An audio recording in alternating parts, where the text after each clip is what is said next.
Good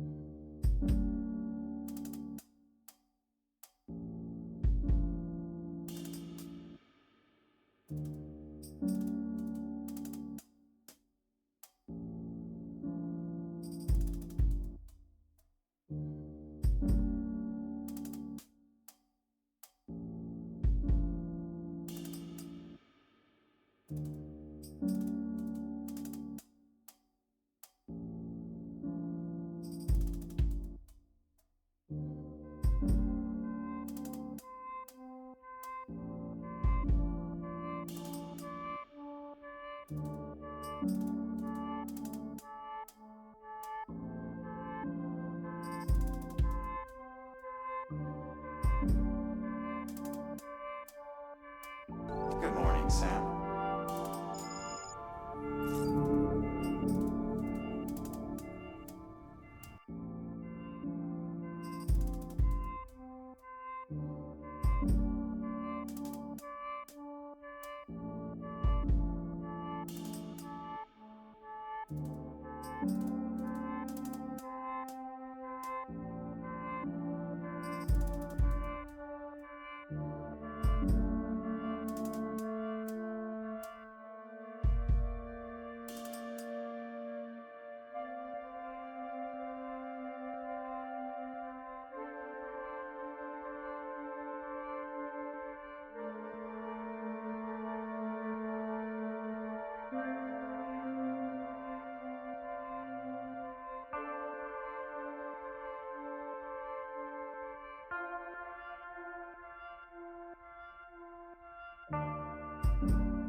Hold it. Pee pee poo poo man.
Good morning, Sam.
Ads are done. I was distracted. I was trying to find that original meme. And I couldn't tell if it was a bit or not, but they might actually be turning that concept into a real fucking movie if they haven't already. So, do you want to watch the actual Pee Pee Poo Poo Man movie, or do you want to watch the movie that it was a riff on? Good morning, Sam.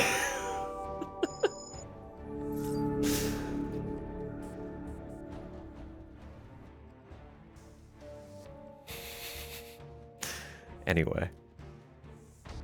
Hello, everyone. Samu. Thank you. For 5 whole months. 5 whole months of Prime Gaming. Of Toronto? Wait, I didn't read that far. Is this a fuck-ass Canadian project, too? Jesus Christ. They would.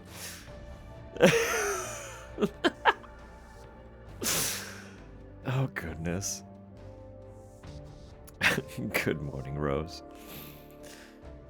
Good morning, Droblin. Good morning, Topper. Hello, Cal. Oh, the chaos.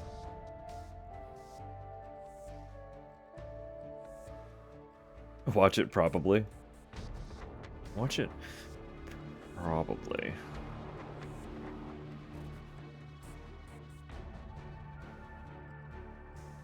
Just like, is it? I mean, it has an IMDb rating.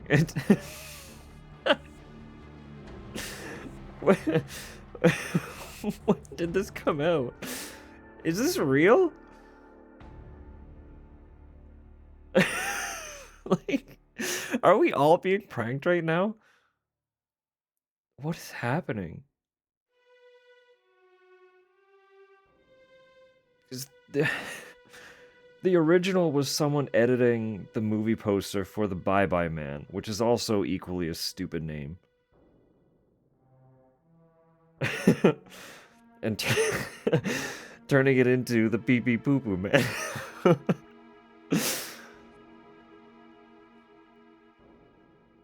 But it looks like since then it has become an actual thing. And I don't know how to process this information.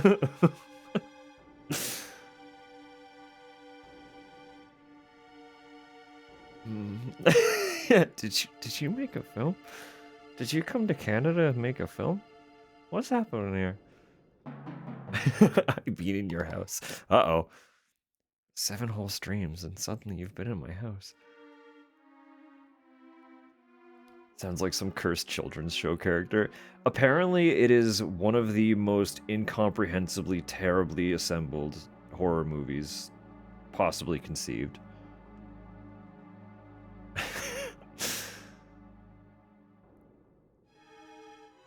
But I haven't seen it, so that's about as much as I can speak on it.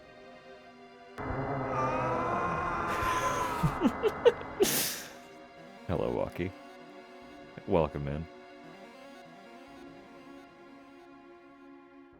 Like Mr. Blobby. Mr. Blobby is wild. Every time I hear Mr. Blobby, I cannot comprehend that that is actually the voice they gave him.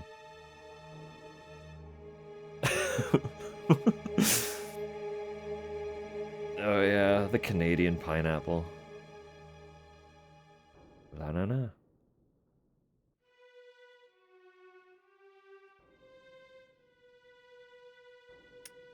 As the resident French, Droblin, are you aware of Telefrancais? Because it's a Canadian French children's program to teach kids French. And it's a little bit of a fever dream.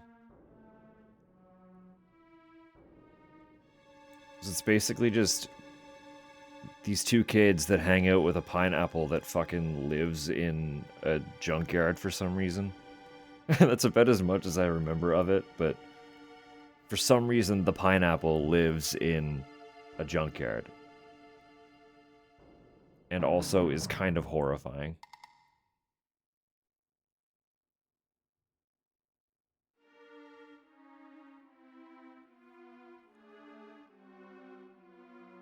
Yogscast play TTT. Or the regulars would play Mr. Floppy. Well-intentioned fans would start greeting players by the... Not thrilled being called Blobby. I mean, what do you expect? Get blobbied.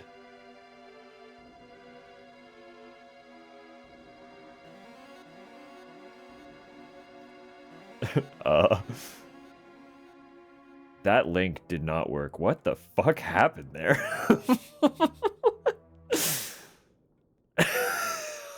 Why did it copy like that? What the fuck? It's okay. I'll pull up the pineapple.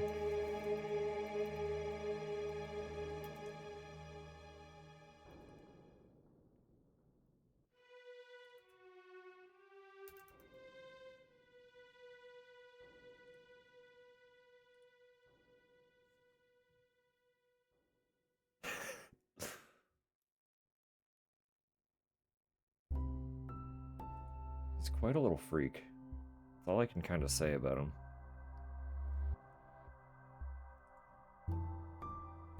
Oh, I forgot there was a lady puppet as well. Pineapple straight from hell. Yeah, he's got a vibe. Oh, here's a GIF. Let's pull that up. It's so good. Hang on. Hold up, hang on. This is important. I swear this is important.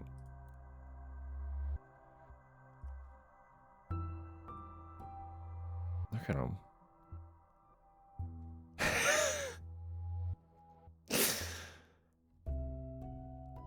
In Canada, they would show this to kids from grades 4 to 6.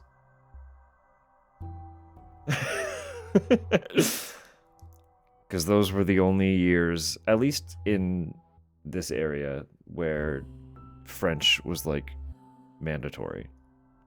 You might have gotten more exposure to him if you continued through French immersion, but I did not, so I can't speak on that.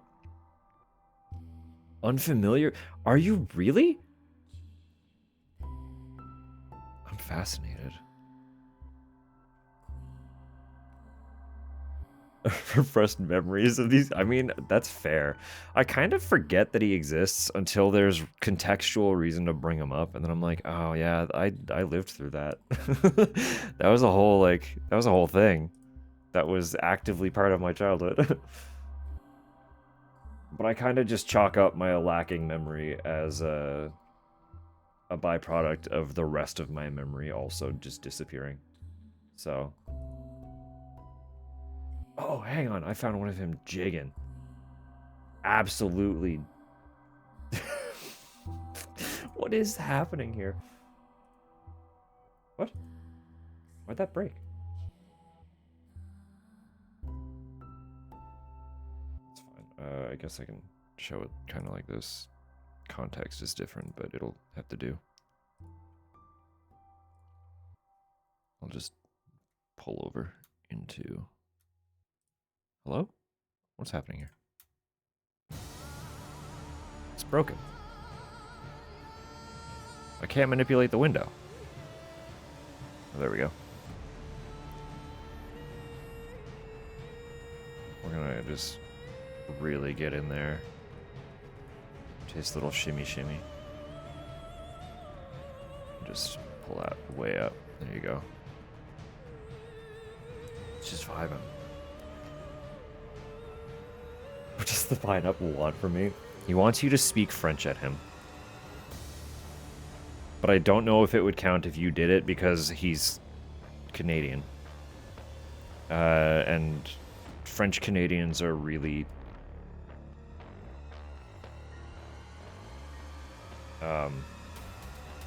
specific.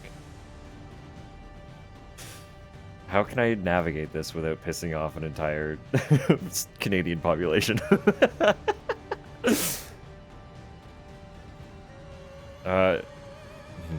No, I'll leave it at that. I'm not gonna say more.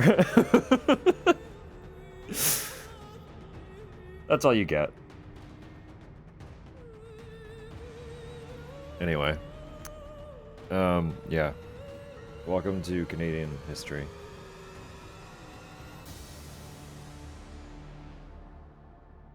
A wonderful but perhaps slightly off-kilter breed. I'll take that. I'll take that.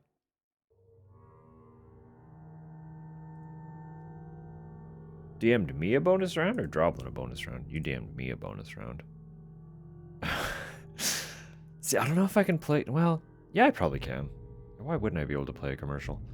Hang on. Oh, man. Immediately, that guitar screech just, like... ripped so many things back into my frontal lobe. Now I need to fix this window again. Hang on. Bear with me. I fucked shit up, and I'm paying the price for it.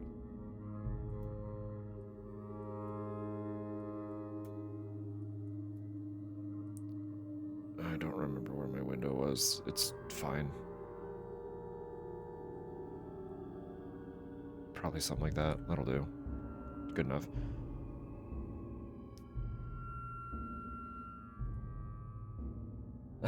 I can't read what you're telling me. I don't speak the French. I am sorry. I'm very bad at it. I started learning and then I stopped because it was Duolingo. And they just... they're a company. They're a company with priorities.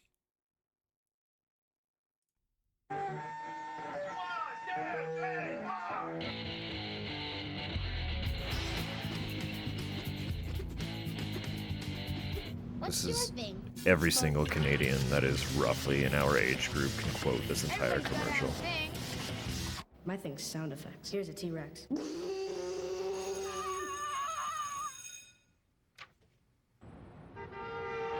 This was just on TV, like every single commercial break for like half a decade, if not longer.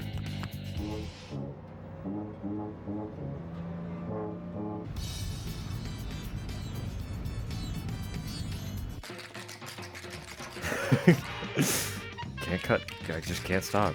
They gotta be cut. Nobody's good at everything. Everybody's good at something. So stoned.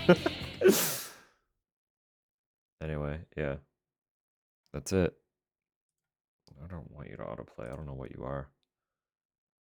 The thing about pulling up YouTube videos is I don't use my PC for anything other than like streaming, really, or playing like multiplayer games. So the only YouTube channel active on my browser is my VOD channel. And I clean wipe the video history because I just don't want video suggestions when I open YouTube. I just don't care. I don't want it to build an algorithm around this account. It's its own self-contained thing. So literally every time I pull up a video, it tries to instantaneously build its own algorithm on the spot, and I don't know what to expect from it. Because like I can show you here. It is I just deleted the history again. So it's like clean slate. This is my homepage. This is literally my homepage. There is nothing ever here until something like that happens where I pull up one video. Usually it's like the trailers that I show when I start hyperfixating on a game that we're waiting for. I'll like pull up, like the most recent was the fucking Townfall trailer probably. I'll pull that up and then it'll just like try to autoplay to something. Fucking anything, because I don't have an algorithm for it to pull from. And I'm always a little bit like, I don't know I don't know if I want to let this roll because I don't know what's gonna happen. So tacos are suffering. I'm so sorry. Leave us alone, evil spirit. Return from whence you came. I remember him also having like a voice. Hang on, let me. I mean, obviously he had a voice. He was a talking pineapple. Let me actually pull up a Telefrancais episode.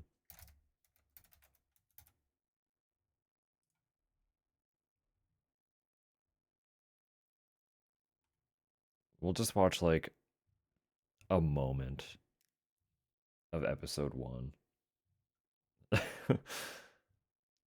Suggested videos are always really odd. Hello, Neon. Welcome in. It like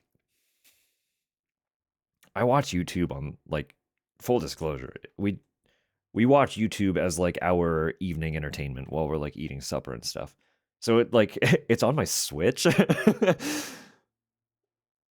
So my whole YouTube account is just it's all on the Switch.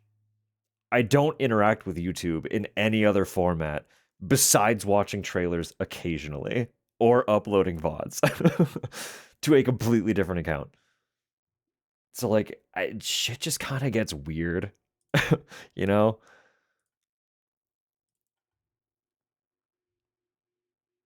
Oh, speaking of heritage minutes. Now it's French. We're getting French ads now.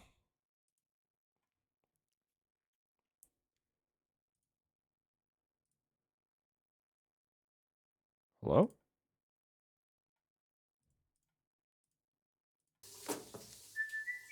We're getting the French ads. Here you go. This is Telefrancais. Bonjour. Look how crunchy this is. Bonjour.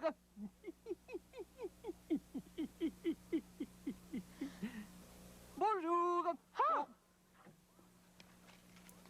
Tu parles? Mais tu es un ananas. C'est vrai, tu es un ananas. Oui, c'est vrai. Je suis un ananas. Je suis un ananas. Et tu parles? Ce n'est pas possible. A 2-hour deep Pas dive. possible. Absolutely Oui, c'est fair. possible. Non, ce n'est pas possible.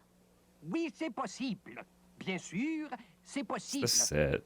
Like this is all the show was. Non. Because again, it's an educational program to teach Parce que Canadians les ananas how to ne speak parlent French. pas. Les ananas ne parlent pas. Like it was targeted at Les ananas English-speaking ne parlent Canadian pas. kids, Non. C'est vrai? right? Oui. Oh.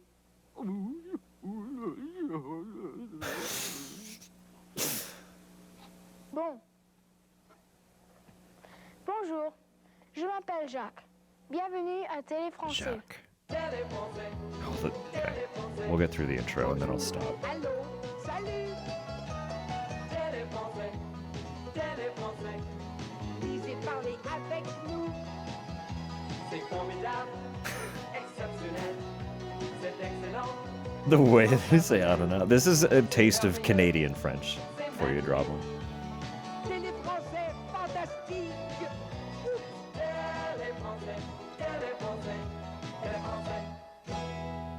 That's it. There you go. That's all you're getting. You don't get to find out what he's fucking nailing boards for. I don't care. I'm over it. That's as much as I want to subject myself to it. So, sorry if you were having fun. You can you can watch it on your own time. You know what it's called now. It's all on YouTube. So sealing away the evil. I can spoiler that he failed if that was his goal. So it's so of its time. Yeah, absolutely. Hang on. When did it start airing? It is a yeah. 1985 and 86. I guess it ran from 84 to 86, according to IMDb. But they were. I'm just a little bit younger than that. And they were still running it as an educational program when I was in elementary school. So I would have been fourth grade. For me, would have been 2003 to 2004, and we were still watching that, so it had lasting power, I guess. Anyway, sent another Tupper. What are you doing to me? Okay, fine. And then I gotta focus on getting a game going.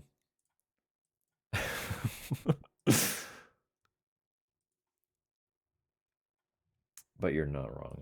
I can't not show this one if we're talking about weird, obscure Canadian television media. This one's an important one. I think you will all like this one. It's nighttime in a kitchen just like yours. All is quiet. Or is it? The North American house hippo is found throughout Canada and the eastern United States. House hippos are very timid creatures and are rarely seen, but they will defend their territory if provoked. I'll take 30. They come out at night to search for food, water, and materials for their nests. The favorite foods of the house hippo are chips, raisins, and the crumbs from peanut butter on toast. They build their nests in bedroom closets, using lost mittens, dryer lint, and bits of string. The nests have to be very soft and warm. House hippos sleep about 16 hours a day. That looked really real, but you knew it couldn't be true, didn't you? That's why it's good to think about what you're watching on TV and ask questions, kind of like you just did. A message from Concerned Children's Advertisers.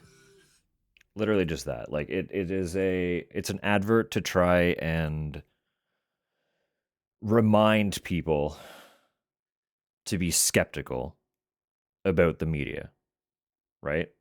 Don't just immediately believe everything you see.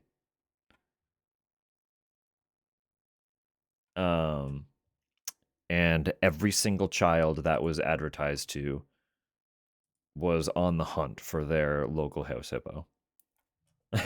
So, it clearly did not nail that message home. For like most Canadian kids. It was part of like a whole campaign. I know, right?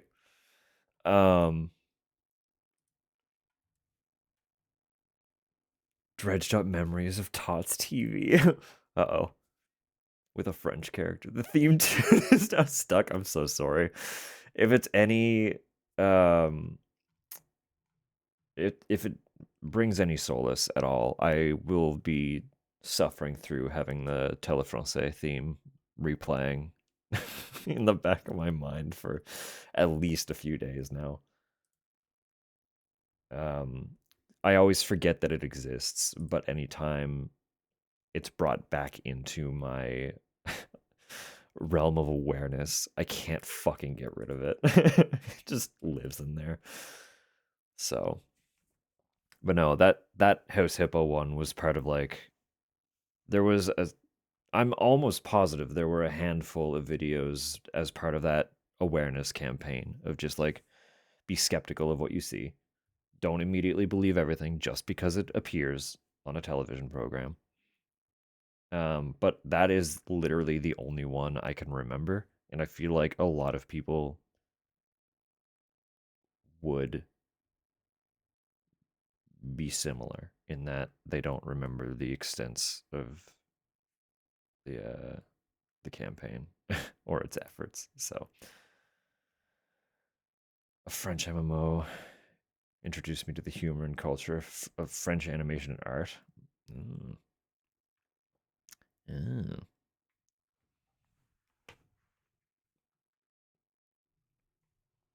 Oh, yeah. You said you had questions. You can ask them. But as Tupper says, we probably don't have answers. But yeah. That was a little. How did that? Where did we? What started that? Why are we pulling into Canadian bullshit?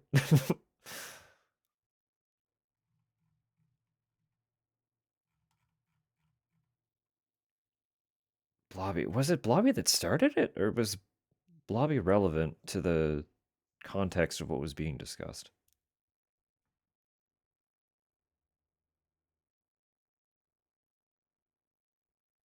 It's fine. It doesn't matter.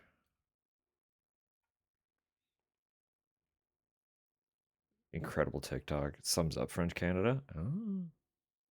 Ah.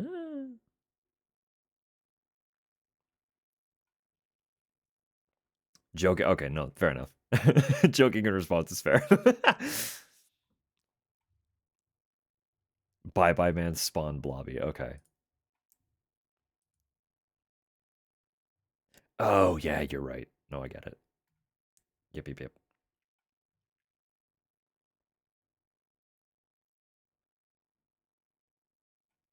Playing Inigo Montoya if he was from Quebec. Okay. All right. Do share. Not here specifically, but like pop it in the Discord or something. And anyone who is curious about that can have a little gander. Also, on the topic of summing up French Canada,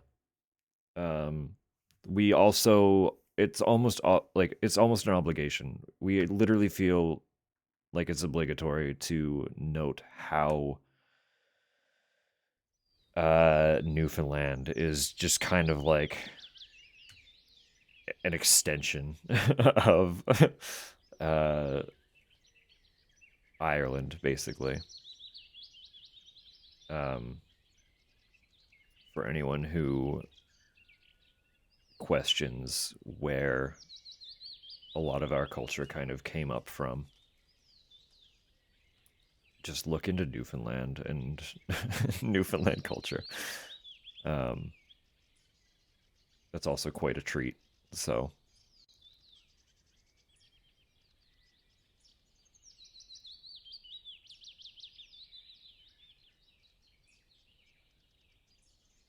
also share the shit kick. You should. That's such a good one. It's so fucking funny.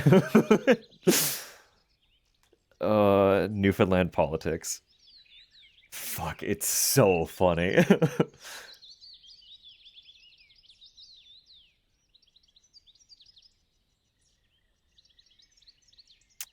I guess I should come over here, right? We're back. We're back. Something of note. Was it a day or two ago? When did we play this?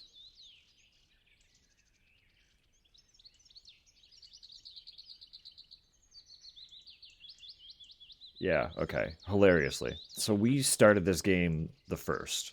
The 1st of November was Saturday. It got like a huge patch on Sunday. So there have been a lot of tweaks that they've made. Literally since we played last.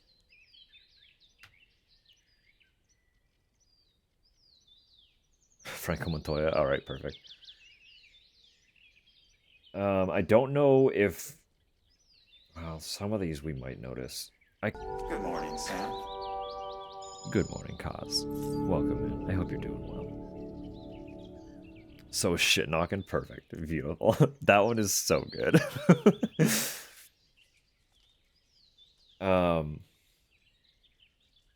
No, since we played it, they did a huge overhaul patch. I'm just gonna read the balancing. Because like it's quite a bit. I kind of wish that I could There's probably a way, but I don't care. Part of me wishes I could have like held off from updating until I finished the game so that my playthrough was consistent with the version, but it's fine. I'll deal with it. They did a bunch of rebalancing. So they rebalanced ammo and health loot and introduced balanced mechanics in easy and normal mode. We are playing normal. For engagement in battles versus replenishments. Reduced cost of healing items, so in the store, it's fine. Enemies now alert before throwing a stone. I guess that could be useful because they were just kind of pelting me with stones, and I was like, ah, stuff's happening. Bullet barrels no longer automatically extinguish at the start of a battle, only if bullets are collected. I didn't even know they did that. Balancing to ensure soft lock situations are eliminated, particularly lacking health during boss battles. To that I say fair. Fair, and also get good. No, that's a fair one. That is a very fair one. New boxes have been added in some locations that can algorithmically contain items. Fair enough. Hard mode remains unchanged without additional rebalancing or mechanical changes. That's fair. So I can have like a fully consistent playthrough on hard if I play hard. Frequency of loot and scaling better balanced for easy and normal mode. Better normal mode scaling. Tweaks to enemy AI. Tweaks to player stamina. That'll be interesting to see. I didn't have an issue with the stamina, but the fact that people did enough that it needed to be tweaked is fascinating to me.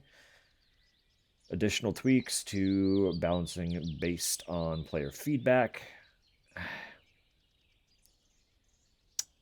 Additional fixes for possible soft lock scenarios. I don't know what those would be, because we didn't soft lock anywhere. Usually I'm like decent at getting stuck for at least a moment. Fixes for edge case soft lock conditions. So just like a bunch of people got soft locked, I guess. What were people doing to get so soft locked that they needed 3 different soft lock balancing tweak notes in their patch notes here?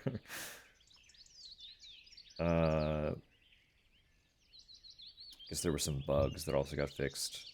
They improved the P90 shot sound. I don't know if I'll even notice that, to be totally real with you. Slightly tweaked throwing rock model scale. Fixed non-TAA, anti-aliasing, that's fine. Fixed several cases that blocked the game's progress. Jeez. Fixed minimum text size for non-Latin and non-Cyrillic fonts, causing cutoffs in some areas. Fair enough. Spikes no longer attack the player if loot is on them. Okay. And additional graphical fixes.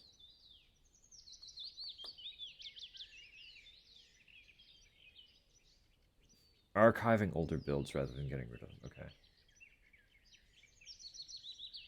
So hypothetically, if I wanted to, I could go back and just play the version that I was playing. But it's fine. I don't care. I don't care that much. I probably won't notice. Once we get into it, I really won't notice. So.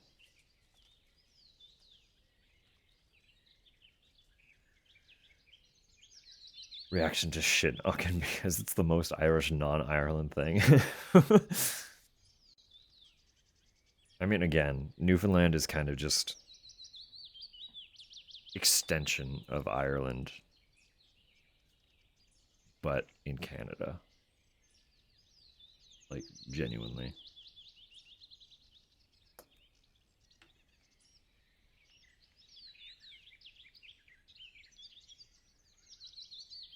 Okay. No, yeah, we're just gonna get in. We're gonna get in! We'll play a little bit before first ad break. Because I'm sure we just entered a new area, so there'll probably be like a little bit of wandering around and exploring kind of blindly. We'll get that done before ads roll in. We'll do a little bit of a stretch once ads roll in. And then we'll really sink our teeth in. I do need to remember how to play.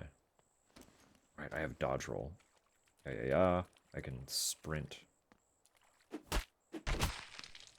1 of 3. For that, I presume.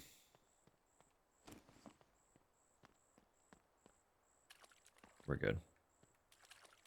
It tracks. Love it.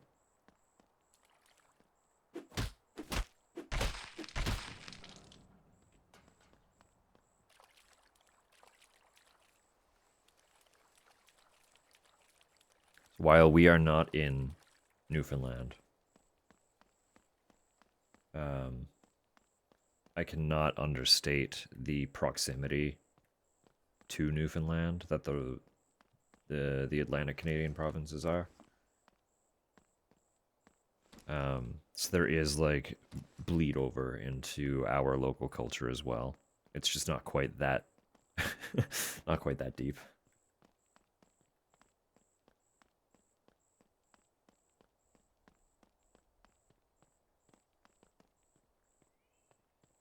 Apparently, the Culinary College receives a not insignificant number of Newfoundland students every year. Yeah, no, like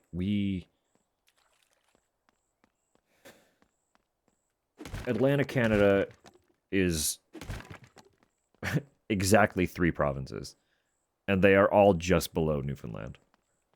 So, you know.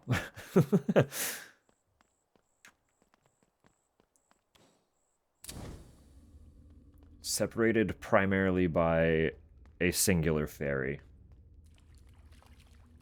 Well, not a singular. I guess a couple ferries, depending on where you're trying to go. Or driving around, because you'd have to drive through Quebec and Ontario to get to Atlantic Canada if you were staying landlocked.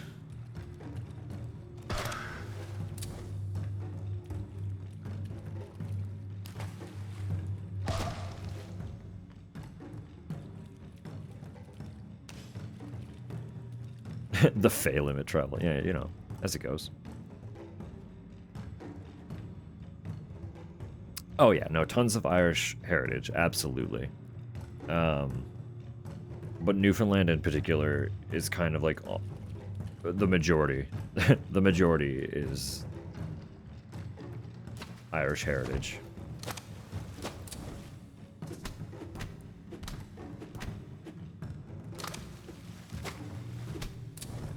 Whereas the rest of Atlantic Canada does show more of its French and English roots as well.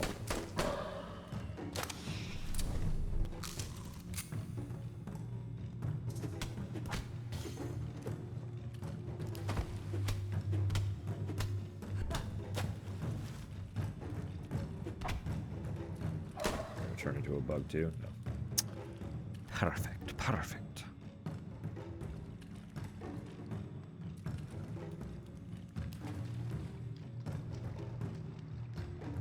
I can't dodge roll when I'm in deep water. That's duly noted.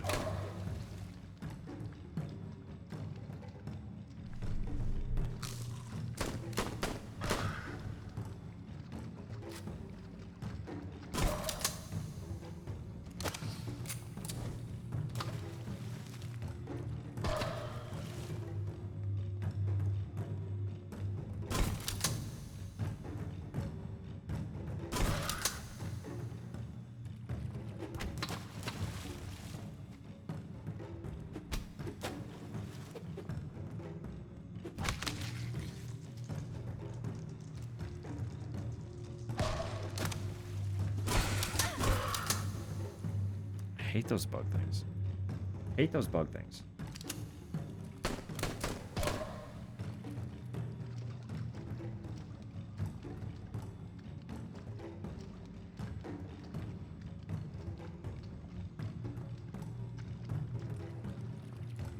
The Newfoundland. It's good, right?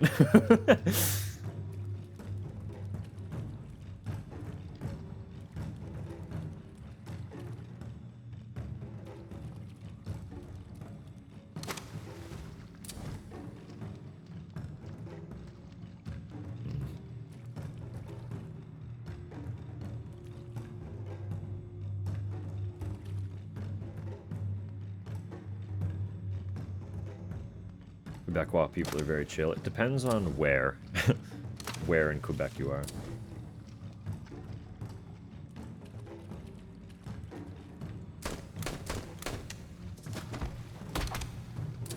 It is probably, like, the artsiest province in Canada, so there are a lot of really lovely art folk.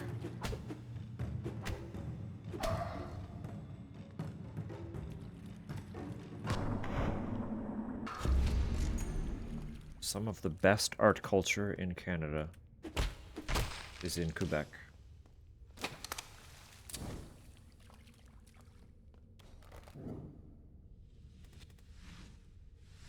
Yes, what is this place? This seems stressful. Depending on where you are having a Canadian tag on your luggage, get it vandalized in a weird version of what the tag normally does? Really? I didn't know that.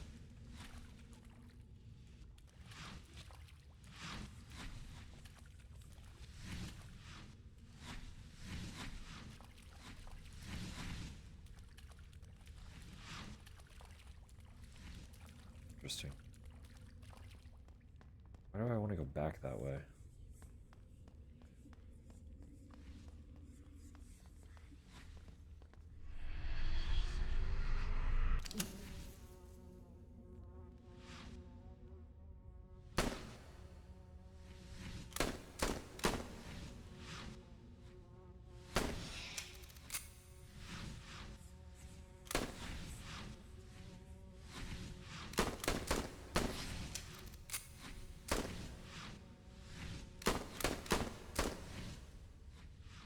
Okay.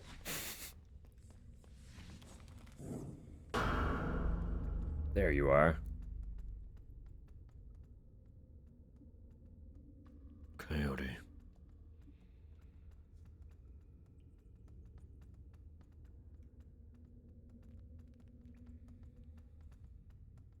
I didn't want to drop down, but it's too late now. And I got fucked up immediately.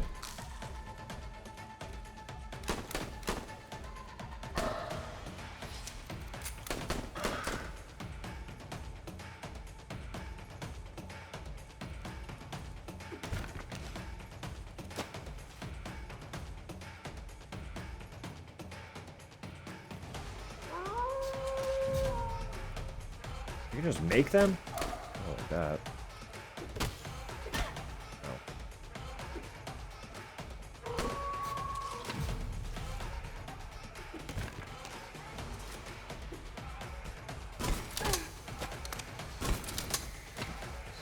You're healing already. Stop it! Keeps iframing through my shit.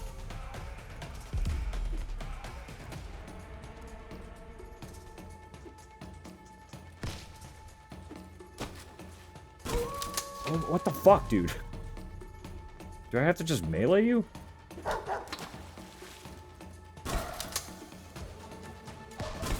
Or you blew up your dogs. Free food for me.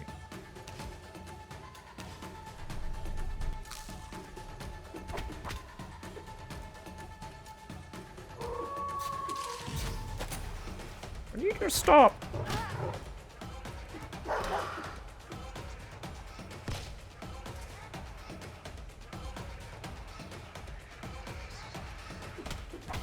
Also stop healing, it's really not cool. That works. Fucking got him.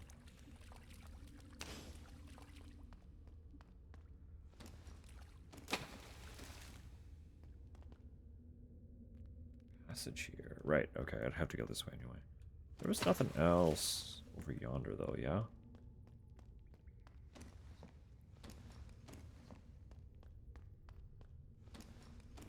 Now we're good. We're good. We're good. Everything's fine. Everything's fine.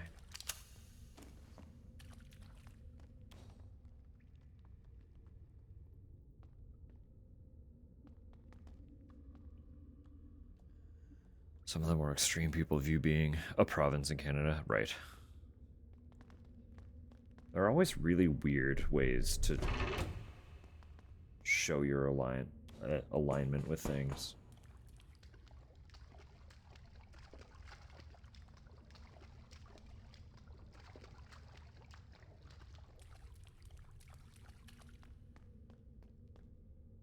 Like, I spiraled down a rabbit hole once because I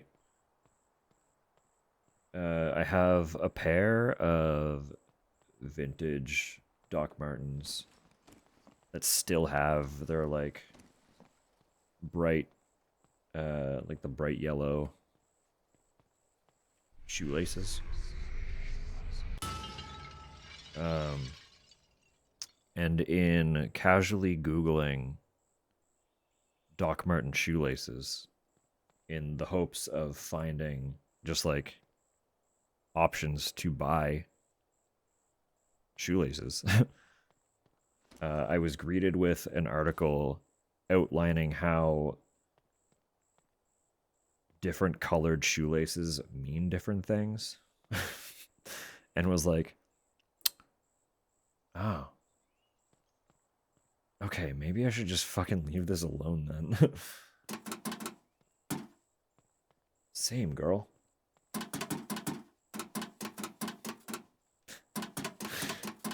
I love her so much.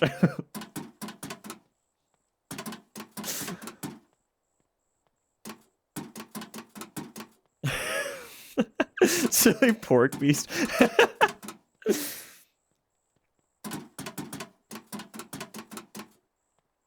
Accidentally discharge the gun. That's the wrong button. What happens? Can I? No. Put that away. She won't shoot it. She just starts sprinting if I try to shoot it. There is no accident. She's a professional.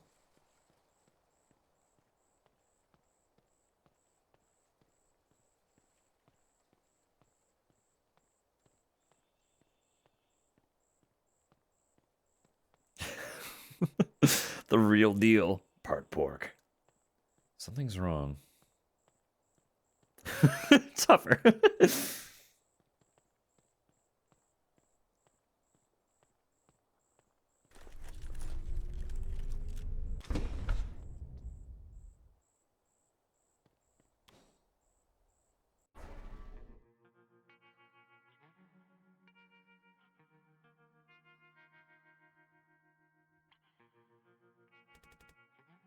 The camp burnt down. How could this have happened? What the hell? My frickin' camp burnt down. Chops his pork, I'm beans. Alright, we got pork, we got beans. The tomato-based sauce, perfect.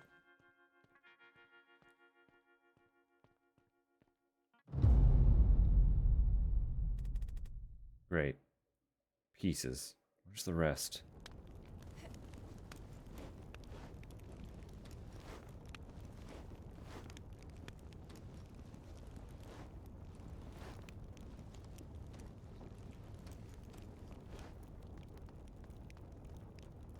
We gotta find legs.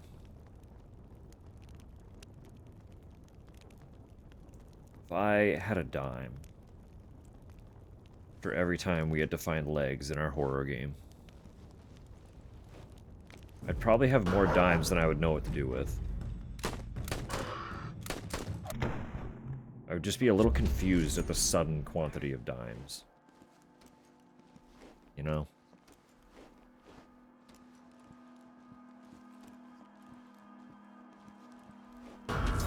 Stop.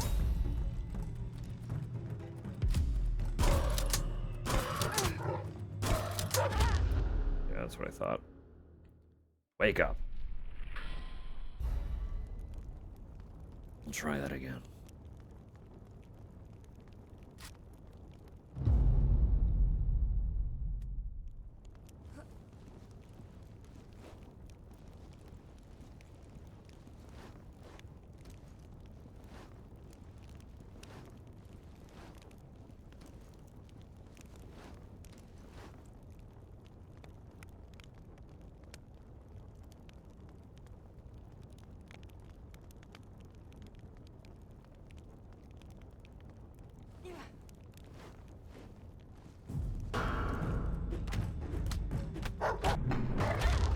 god, I tried to dodge, dude.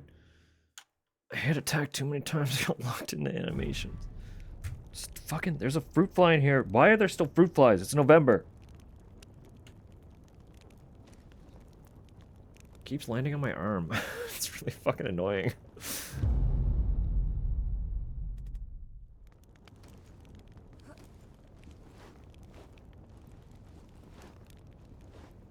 Made me laugh. Just trapped it under my water glass, so it can live with the consequences of its existence. Just like the rest of us.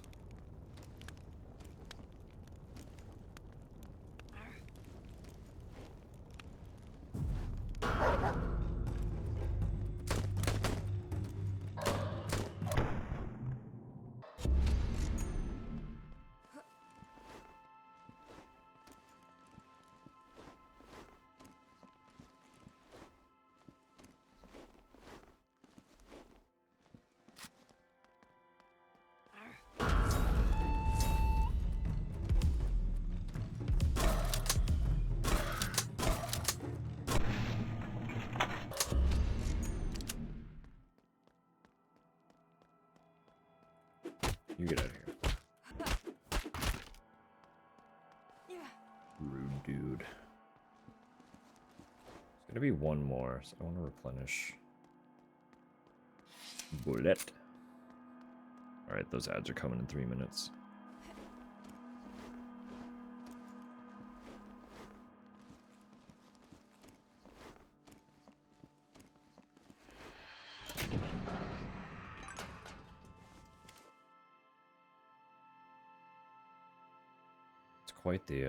It's quite the sender, huh? Victor was silent all morning, then took a rope and left. He won't be coming back. Should I have done something? Too tired to ask myself that anymore. Victor's guilty for whatever happened that summer. I'm guilty of knowing and staying silent. Neither alcohol nor an imp's horns can save you from yourself. You might say, forget the past. The future matters more. I have neither left. Fire will set everything right.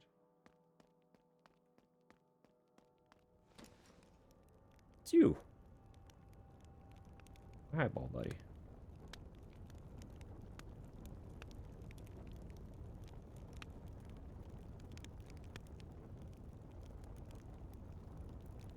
I mean, fair enough.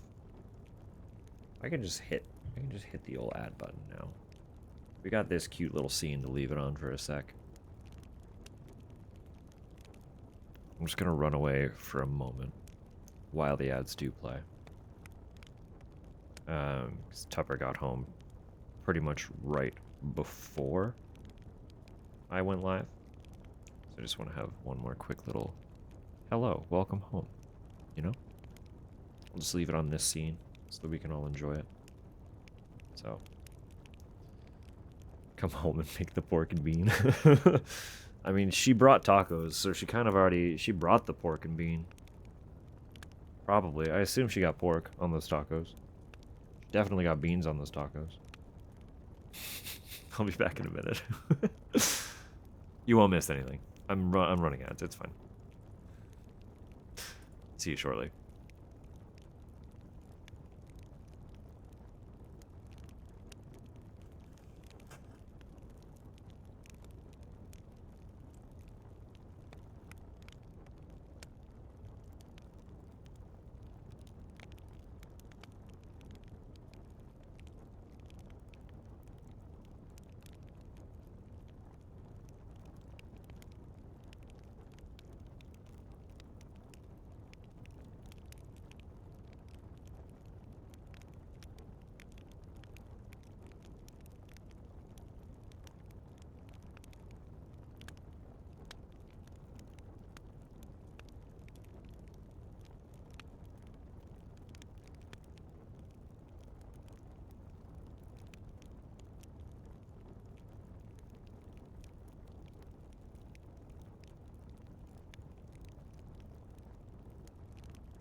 Wow.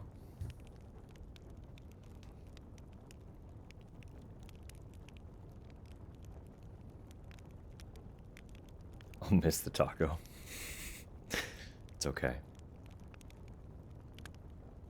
Someday you will have the taco.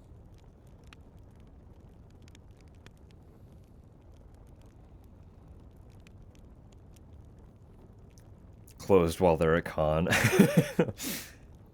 Fair, but also the despair is fair, so I understand. And I'm sorry.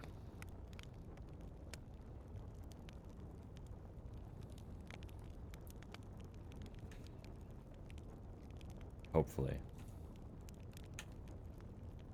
Hopefully con goes well for them. And you can buy art as soon as shop goes live again. It's also want the print, absolutely. No, I fully understand. And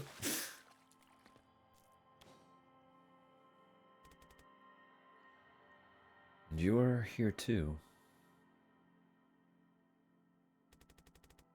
They used to say that this pond grants wishes. One night, the little ones and I decided to try it out, sneaking away from camp. Everyone made wishes, staring at the moon's reflection in the water. I wished for Alice and me to always be together. Ghosts didn't return here by accident. How can I help them?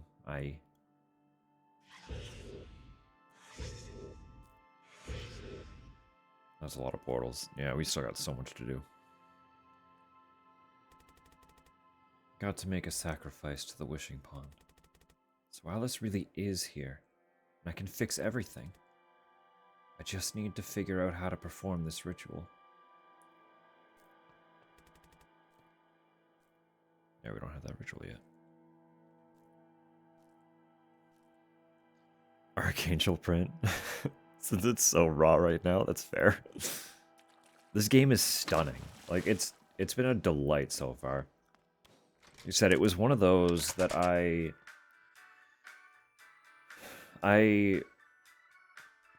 saw the developer pop up on my Twitter feed. Followed it pretty much immediately. And had just kind of been like idly waiting for it since then.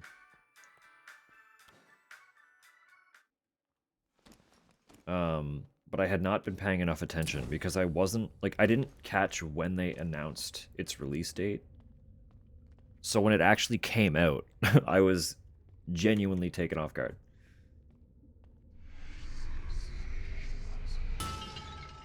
But I am so fucking happy that I get to be playing it. Exactly. No, it was such a delight. Especially this time of year where I've been pretty consistently going about things like, I don't know what I'm going to do with my time. That's a fun one. I do like that one. Nothing has topped the little Skellyman for me though, but the fact that we get boards is such a delight. Do you have anything new to say to me, actually? I forget his voice. Shit. Hey, how much would you sell your tail for? I just thought, well, maybe you don't like it. You know, stuff like this is worth its weight in gold in the abyss. So how about it? Will you sell your tail? I'll give you 1,000. No, it's okay. I'm glad that's an option, but Leonard Nimoy. Unfortunately, I don't watch things, so I don't know what he sounds like. I know who he is, but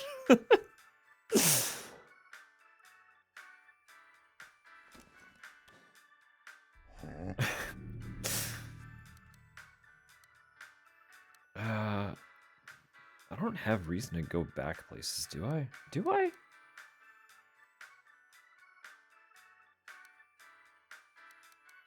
That's fine.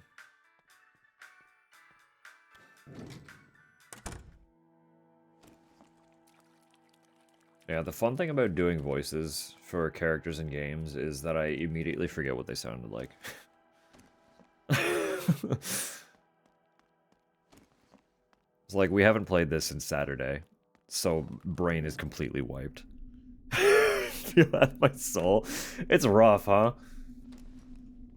Okay, that's another skate segment.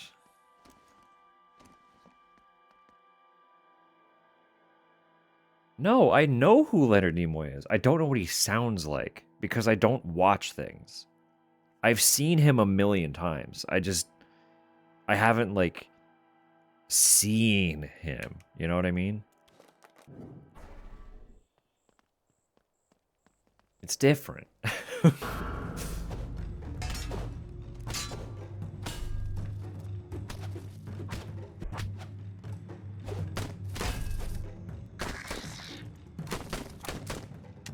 don't like how many of you there are.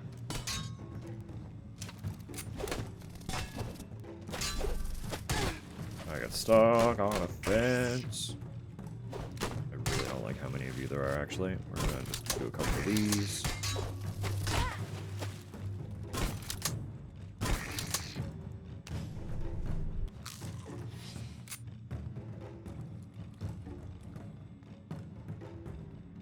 Seen him in your dreams. Live long and prosper, and may the force be with you. No, I know who he is, and I know who he's played. I haven't watched Star Trek.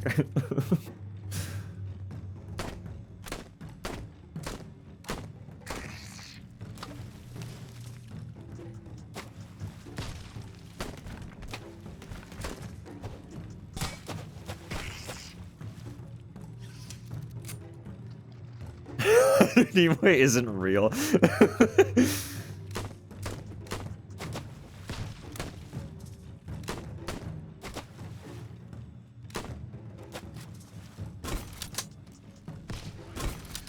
Stop healing.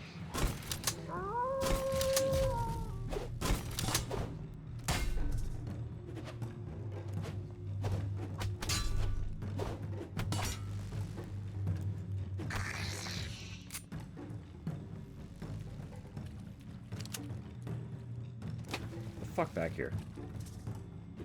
Coyote boy. Hey, you got one off.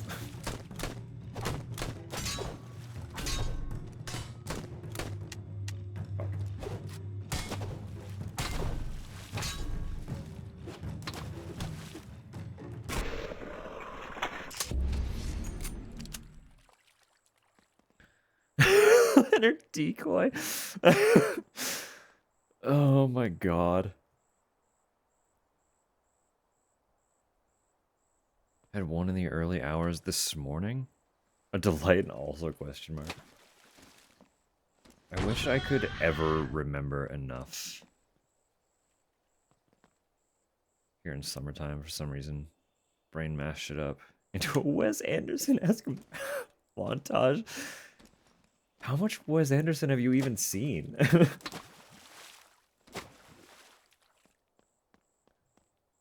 None. Just the memes.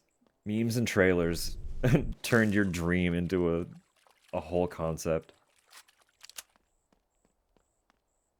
Wait, this is new. This is the one that was locked. So this is where I want to go, right? Yeah, this is different. But she's banning me. Unfortunately, she has the sword. It's, you know. Rules is rules.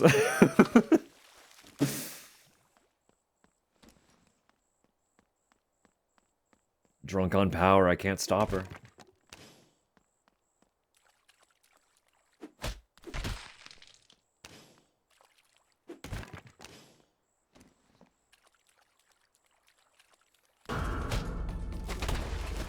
The fuck are you?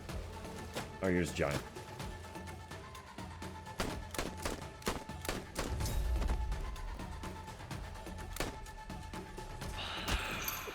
Alright, got me. What a rude dude.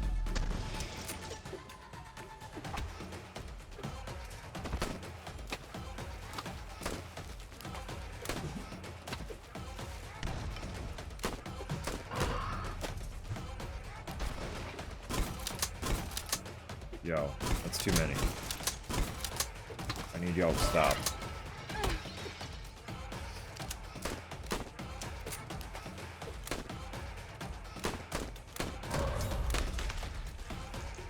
Don't become bugged.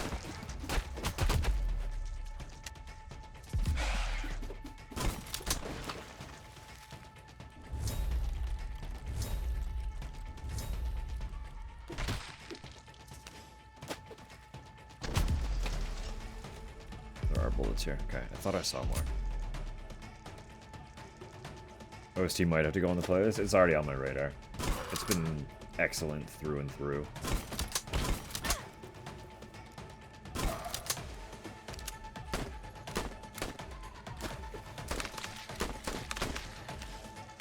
You guys were gonna become bugs as well. Freaking bugs. Freaking bugs, man. Goodness, goodness.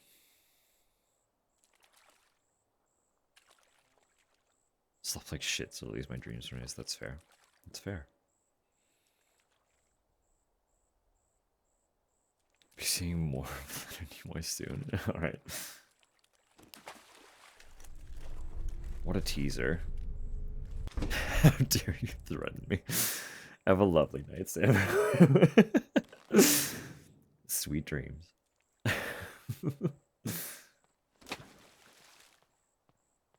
May they be laced with Wes Anderson.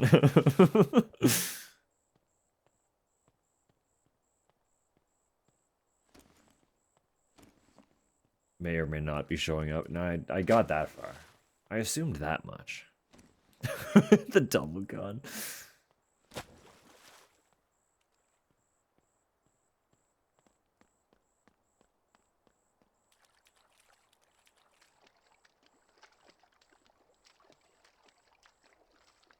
Old gun and run. Uh-huh.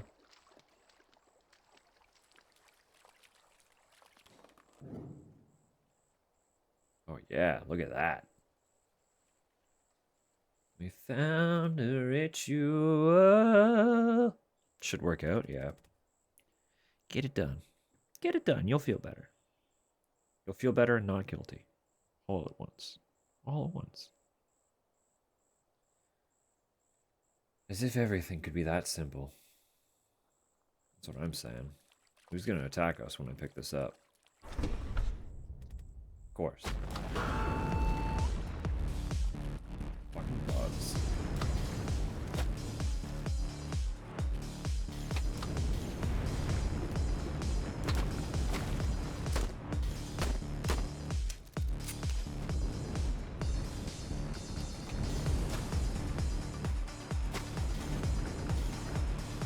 How do I attack these trees? Do I just shoot them? Did I just happen to try and attack that other one during iframes?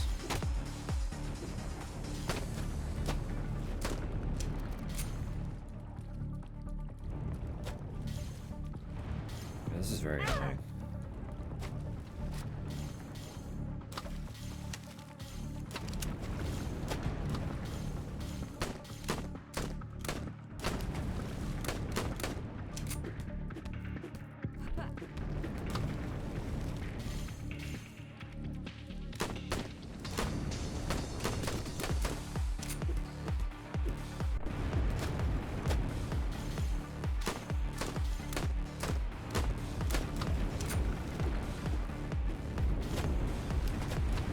Some of them just fake, because I'm not always able to hit it with the skateboard.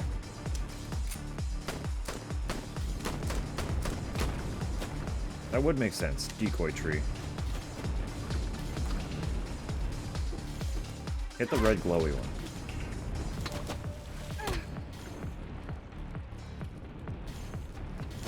Get the fuck out of here, mosquitoes. Back to health from once you came.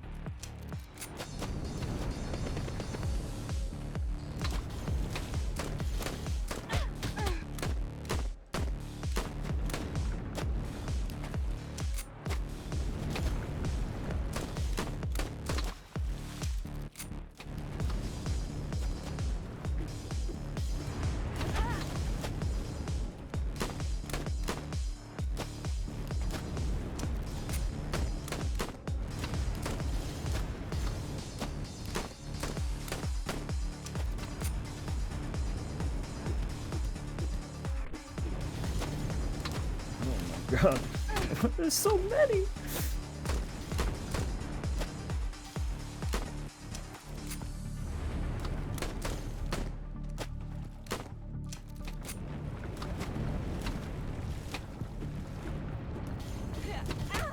Is that not the right one? I'm confused.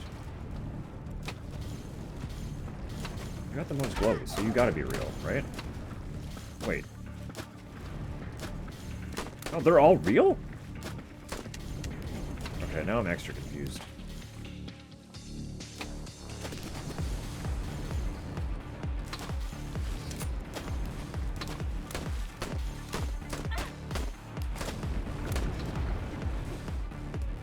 Sometimes the board just doesn't register against them.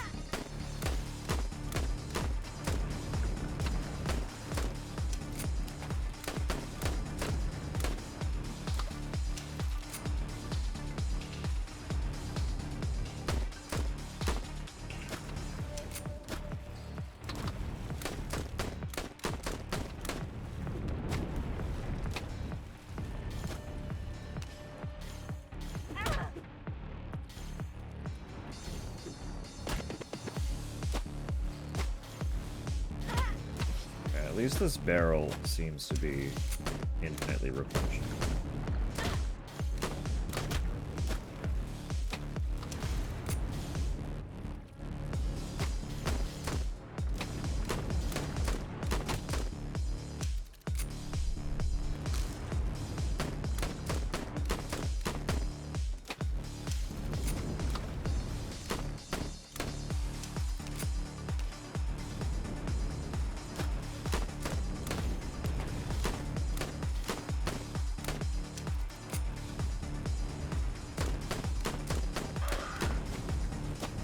Two stumps down.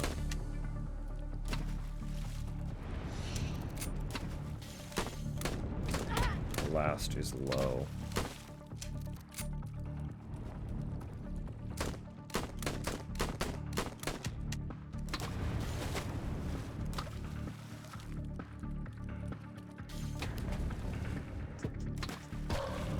Got him.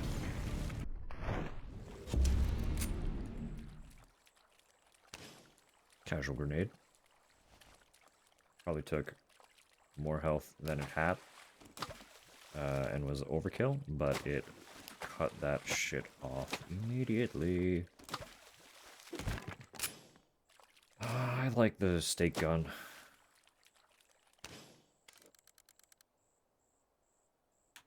What? Why'd that happen? Why did it do that? I wanted to look at the ritual. It was this one. Yeah. Sacrifice. The original ritual that allows changes to be made in the order of things. To perform it, you'll need to stick a pre-prepared imp's horn into the egg of a higher demon, and place the egg on a sacred place. The correct sequence does not guarantee success. Rituals, like life itself, are unpredictable. Great. So all of that and the ritual itself is still not a guarantee.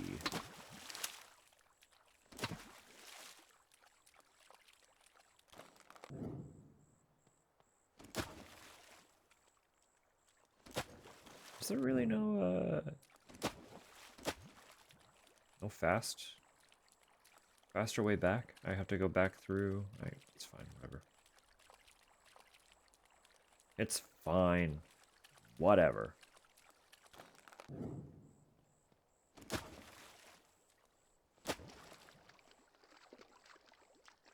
It's just these segments where I can't dodge roll.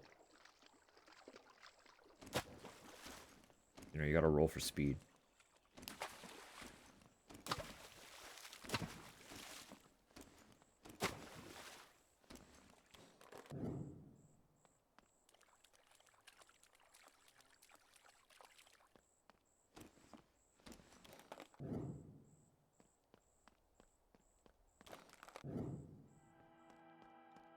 There was another, yeah, there's a warp here.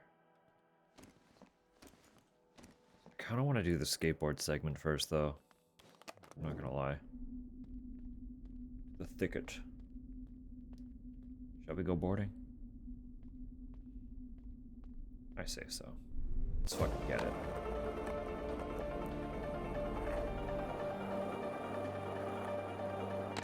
Oh, those are just pits, huh?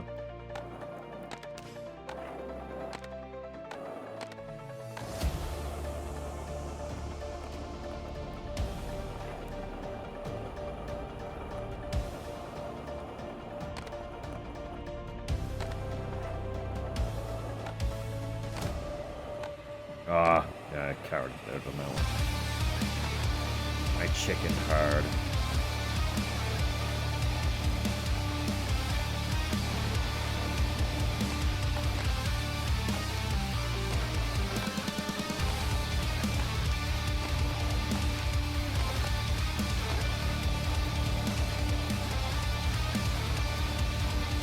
I have to double check my volume. This feels like it's louder than I left it.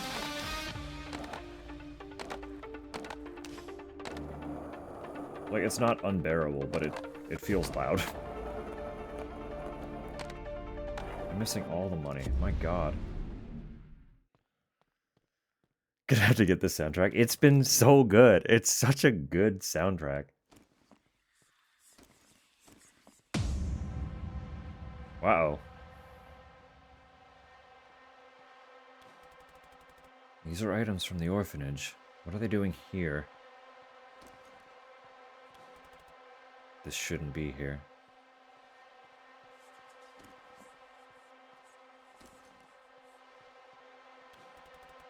This is all very, very wrong. And I'm dead. I rolled too far.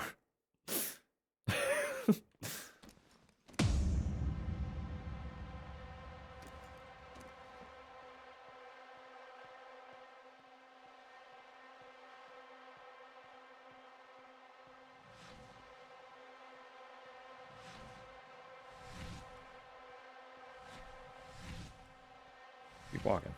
It's fine. It's fine. Just keep walking. Just keep walking. It's fine. It's fine. If you don't stop walking, you don't die. It's fine. Just keep walking. Just hold forward. It's all fine. Verily silly. Polly Dusk. Hi, Rat. Hope you're well.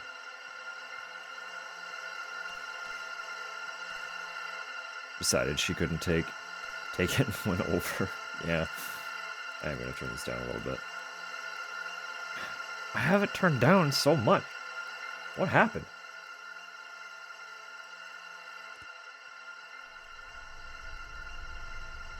Demon egg. Uh-oh.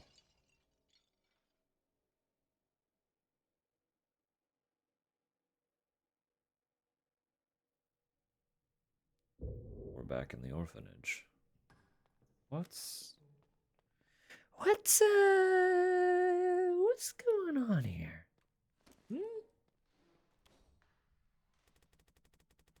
On the shelf in the director's office, there are some books with the personal files of the wards.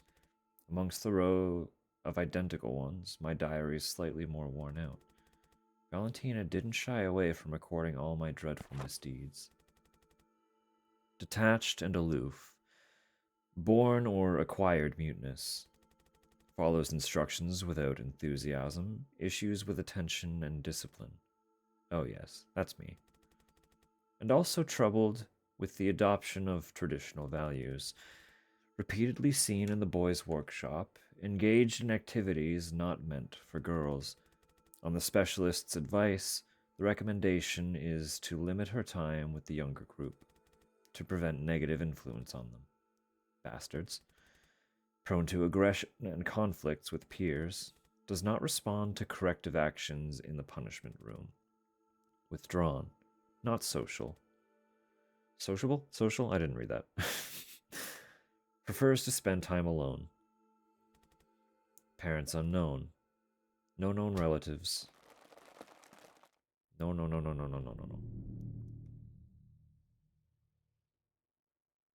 It's fine, we're back. No. That's a lie.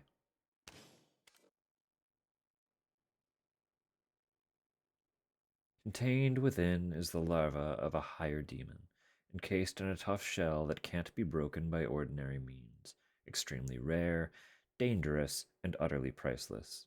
It's a treasure to be used in special rituals, if you dare. So now we have to go back. No, we don't, because this is here. We're fine. Can we go back? No, we cannot. Of course, they shortcutted it. Wait. I do have to skate again. Okay. We're skating again. Back we go. No. Why would we walk? We can skate.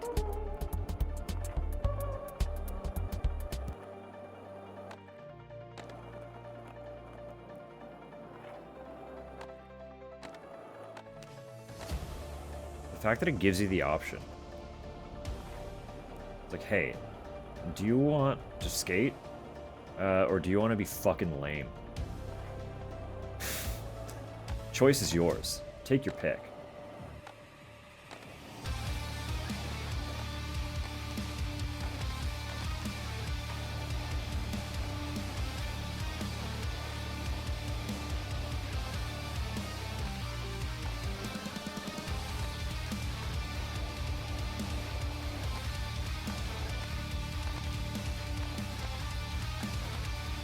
Ah, fuck. Jump too soon. Jump too soon. Missed that register. But ingloriously so. Exactly.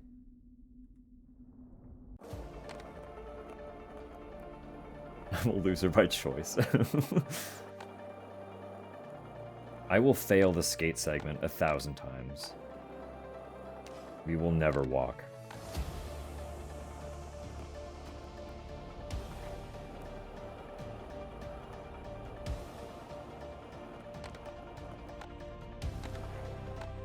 I gotta plan those ones better. I keep taking them on from like right,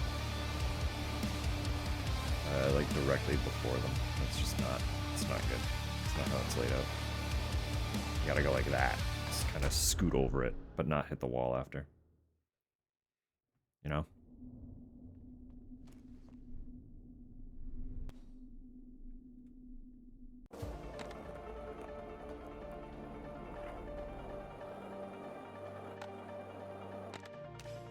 Or we can do that. You can you can literally turn anywhere at any time. Like it's very, it's very generous movement.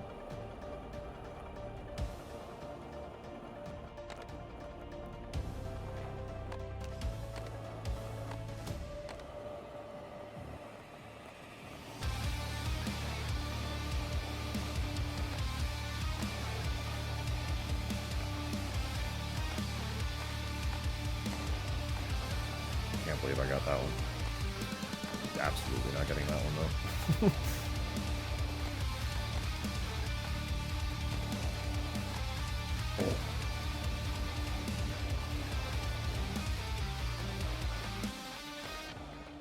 Jumping way too late for those ones because I need to jump off the platform to get up that high.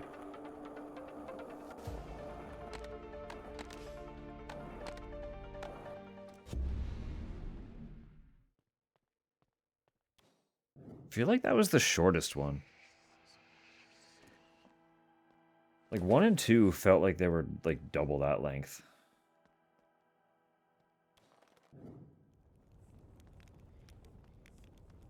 Right, what's all this then?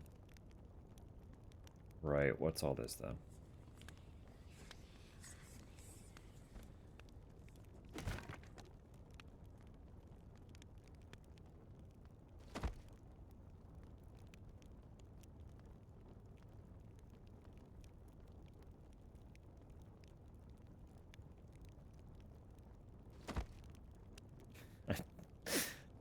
I do still love.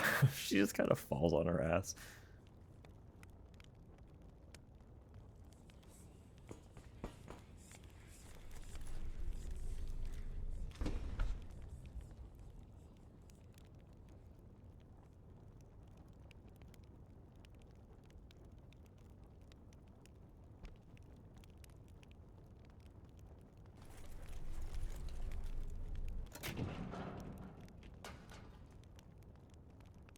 So where am I actually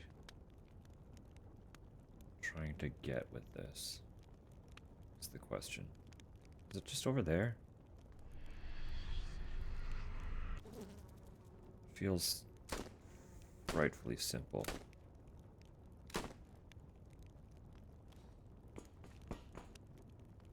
And yet it was. Simply there.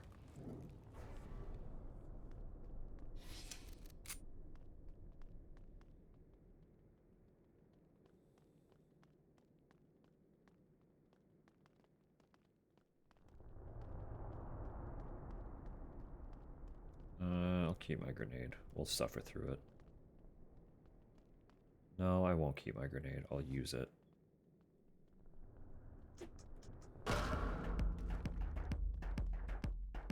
Take out more than just the one that spending it on the auto kill would.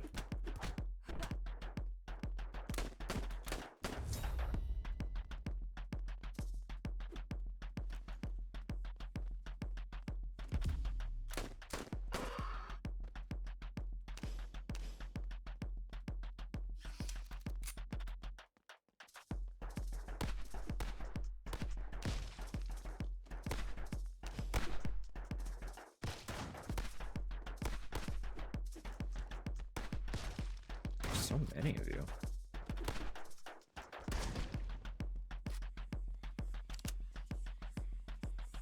That's what I'm talking about.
The shield ones just keep backing away. Like, oh, we gotta run.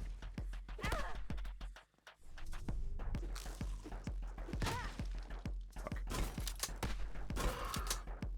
Got him.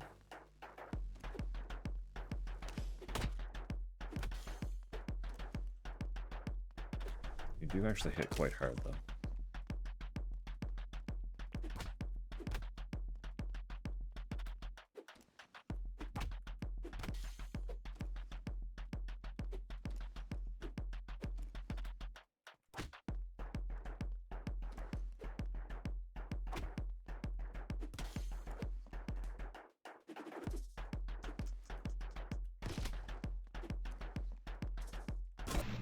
Got him. Didn't expect that one.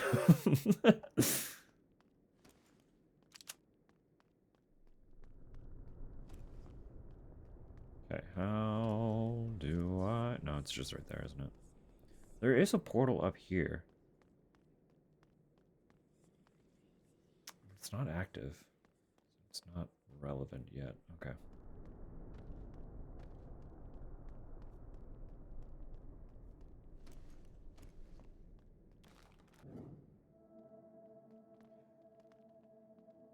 Right, we've got a bunch of frogs.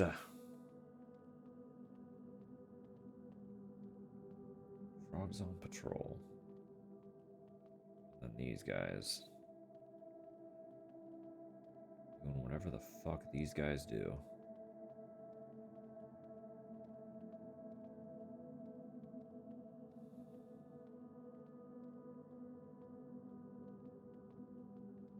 Feels like a little bit of a nuisance, being real. So what if I...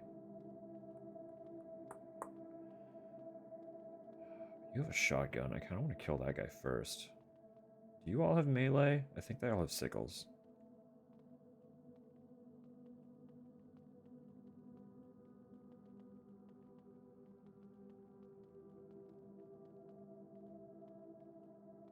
Those two look like they don't even have anything besides the shield. One of them has a club. So I do want the shotgun first. You will be the biggest nuisance.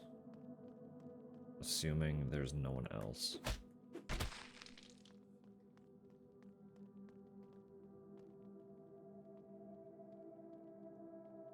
So... Hello, friend. You bastard. You saw me. All that planning. And for what?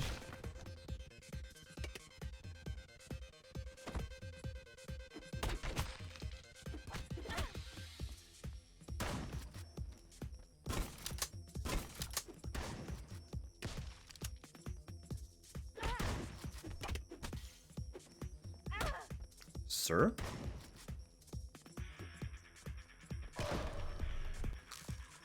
At least they can kill each other with, like, the grenades and stuff, because they really like to throw them.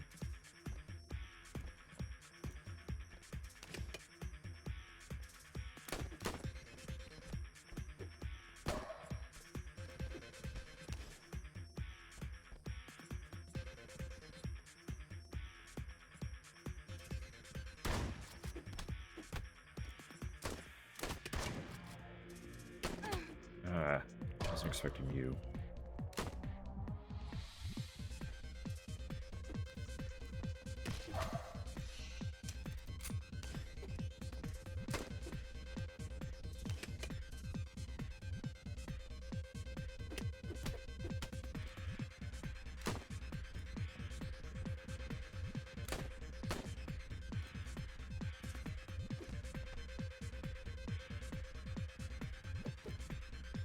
Pig is really good at dodging, which is annoying. But he just killed Frog. What a blessing. Need that shawarma. Need to eat that shawarma. Right, that's just you and me, buddy.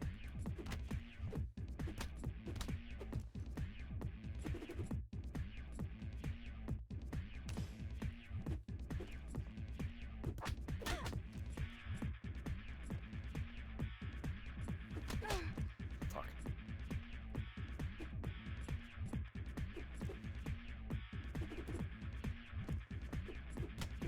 He is quite good at dodging, which is very frustrating.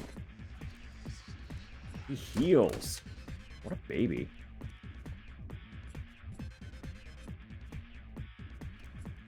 Like, I know I healed, but also there's one of me versus like the 8 of them.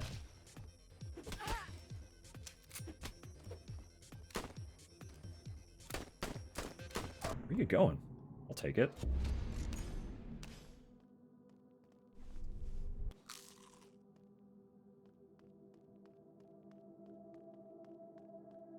Yeah, I can tell they've changed how much healing items heal. Because I don't think any of the healing items I was picking up were healing full last time.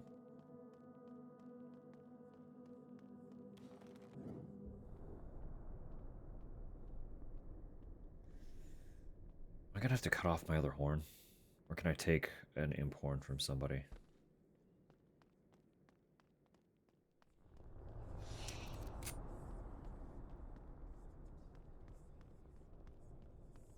So is that 3 coyotes? Was I seeing that properly?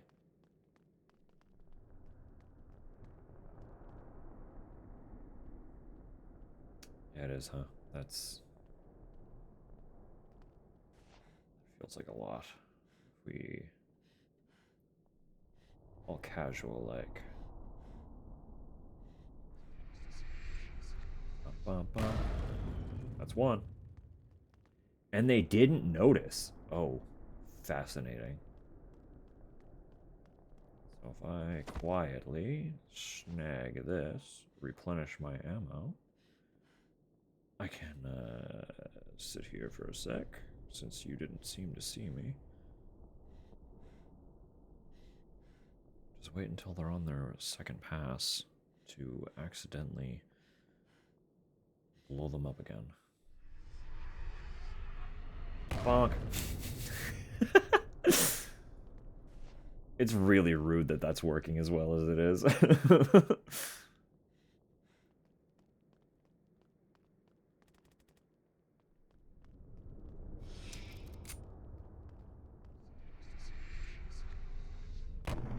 Crystal clear.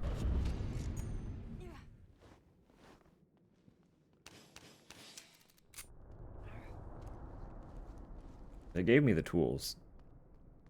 I'm just playing the game. Playing the game the way the game intended me to play it, right? That wasn't cheatsy at all.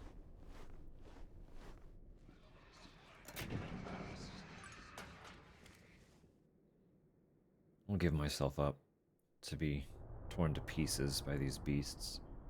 What if I finally feel something?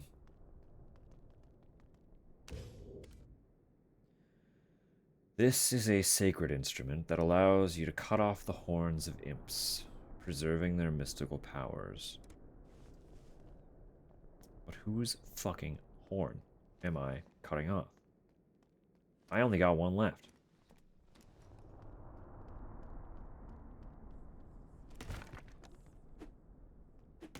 I'm not missing anything else in this room, am I? I didn't really look around. I don't think I am.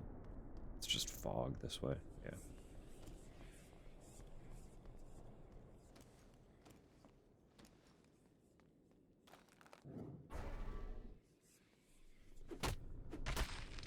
Thank you. Yeah, we're just going back then. Alright, of course. Everyone's standing up again.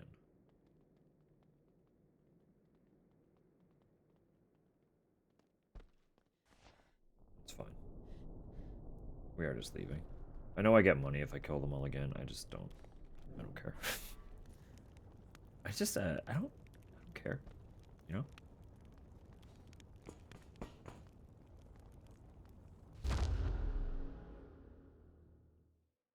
Sure. I wanted to go down it, like, manually. As in, like, using it. There was no prompt. So I walked too close to the edge and she fucking plummeted. Because I want this. This is good and important.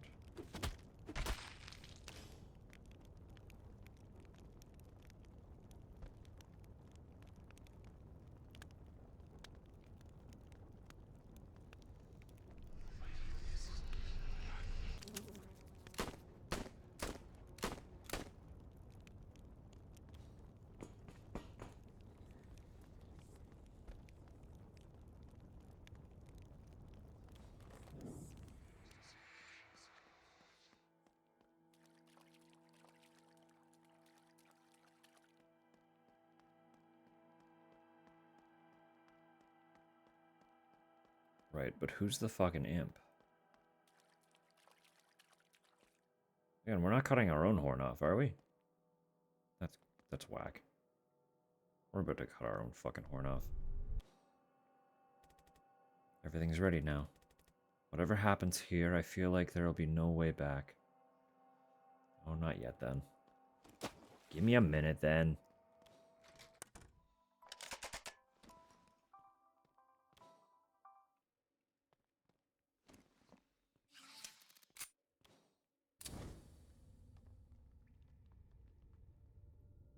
She flies means she isn't succeeding Beelzebub. You know, it's okay. Something tells me she can live with that.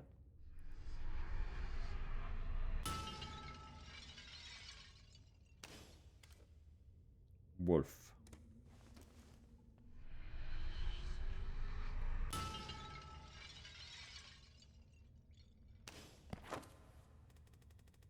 Neither evil nor good. They know neither friendship nor enmity. Enmity. Born within the abyss, they are free from the torments of the past that plague the other inhabitants. Adult demons lay larvae in the most unexpected places, and every inhabitant seeks to claim them. But once a larva matures and becomes a demon, far fewer are willing to pursue them. Demons are deadly and will defend themselves to the last. Yet, even in maturity, they still appear as tempting prey.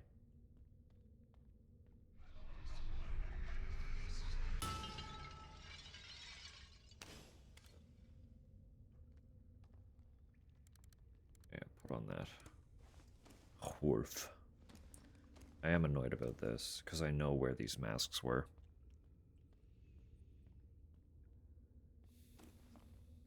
And I blew it.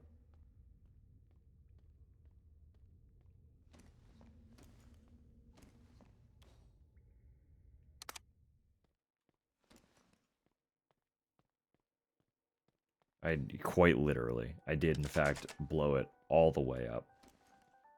And that is why I can't get them anymore.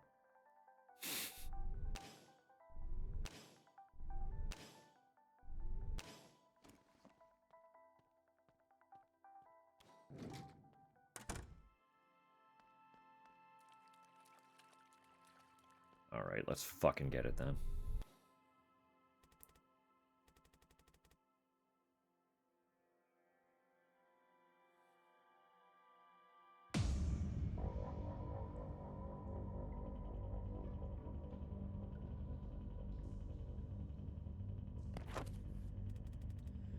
This ritual is unlike the previous ones.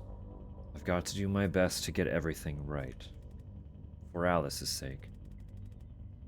First, I need to place the demon egg in the center of the stump.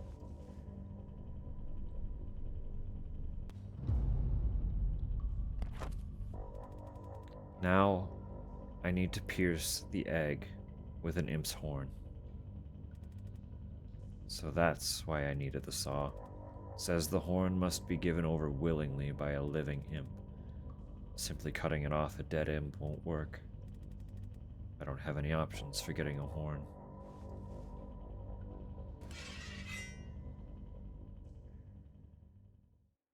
It might get grotesque. Just, this is a warning. We got our other one cut off, and it wasn't a pleasant scene, so if anyone has a hard time with that, it's happening.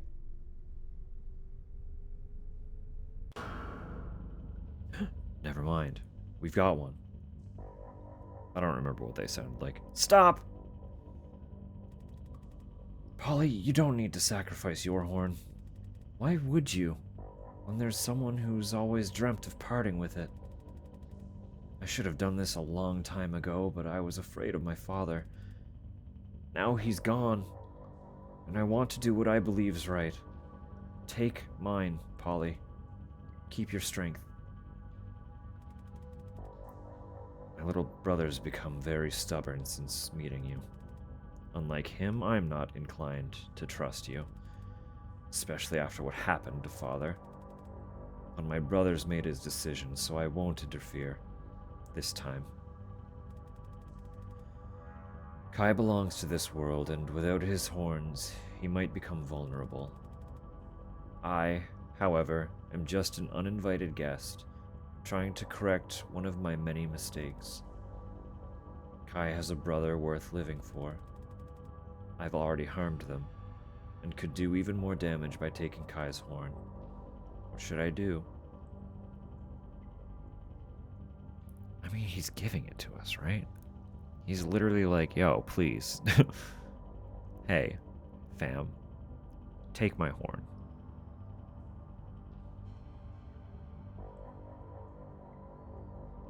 I am curious how these things are going to affect what occurs.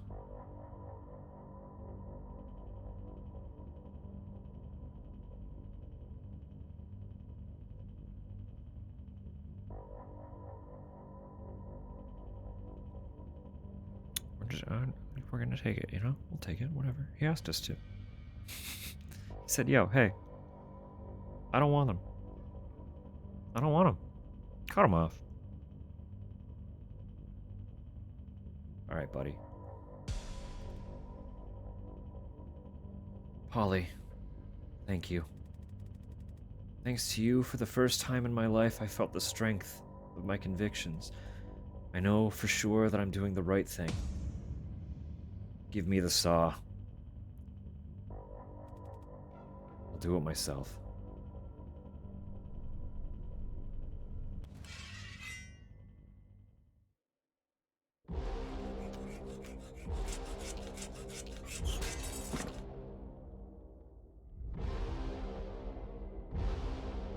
There he goes.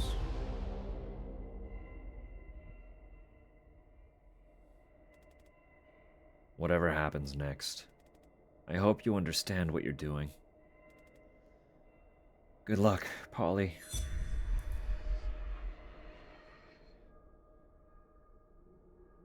He even thanked us. So, like, it's fine. We did the right thing. Things haven't turned out the best. Suko, look at that. Yeah, you know. It's fine. Don't worry about it. You're just covered in blood. At least now I've got the horn. Now, the second part of the ritual. The egg on the stump needs to be pierced with the detached imp's horn. Stab it. Stab that egg!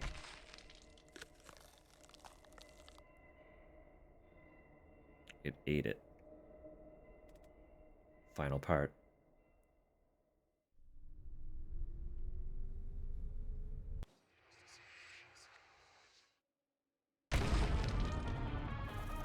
Oh yeah, look at that.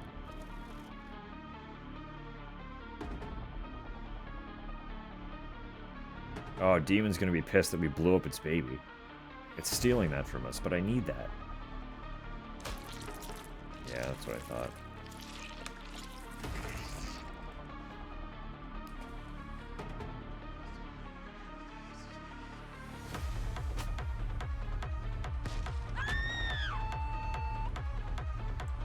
Alice? Let's see.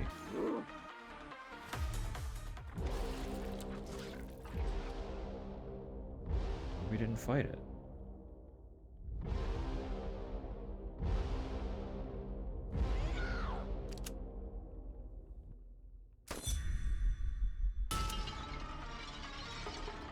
Oh, we are fighting the dog. Alright.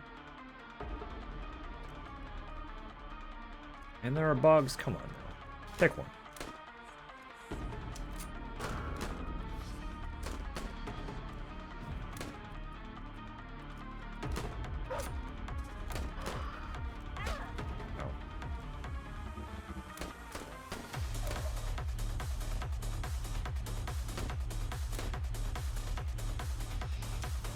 I'm loving the kick in this song.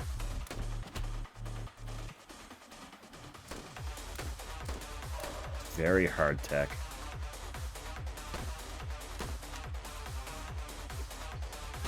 Ow.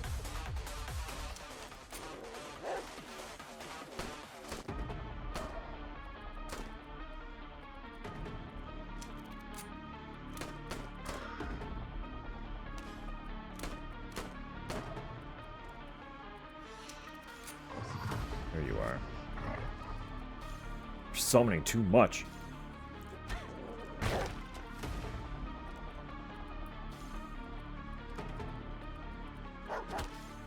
I need you to stop. We have a fucking ad coming.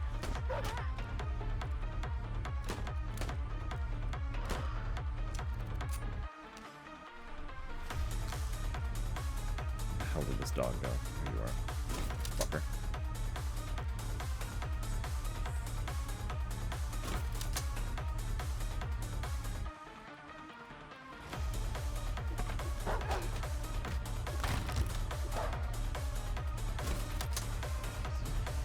Stop summoning! I don't like how fast these things are.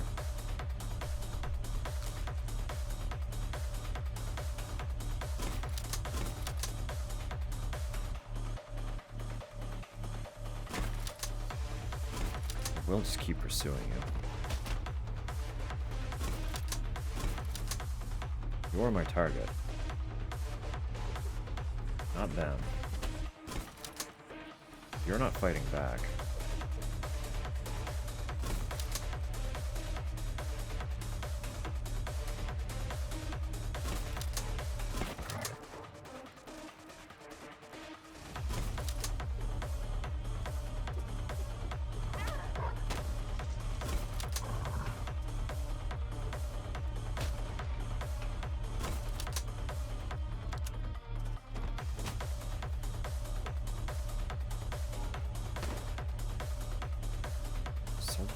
Wiley. I need you to get out of here.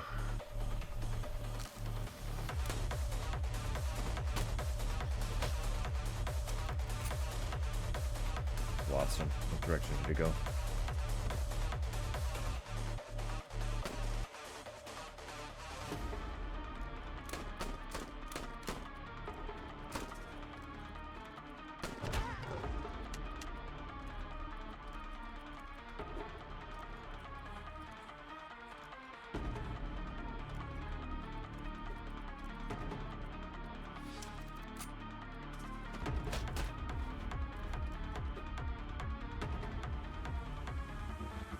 We can break more of these fences, and I probably should. But also, they help keep the enemies kind of at bay as well.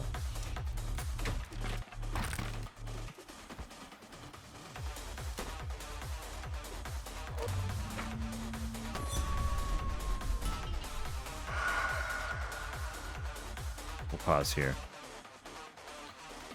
for them ads. I will leave you with this song. But I'm going to run away for another moment. Just another quick moment. I'll be right back. Enjoy. Enjoy. I'll be right back. Fine.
reviving the music.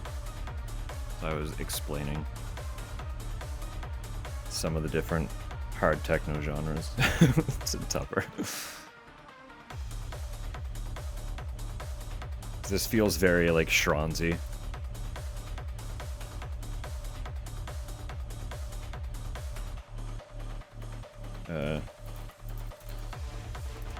Schranz. It is a type of hard techno. So if you like the tone of this, you might enjoy more Schranz. Why are you so stubborn? Can't you see this world is dying? It awaits a sacrifice, a perfectly cultivated blight within a pure soul. All your efforts to fix anything are futile. Your purpose is far greater than any worthless personal needs. Rejoice in this. Embrace your role. Cast aside your doubts and let the world heal its wounds by drinking your poisonous blood. You again. What was I meant to do there? Just shoot and run?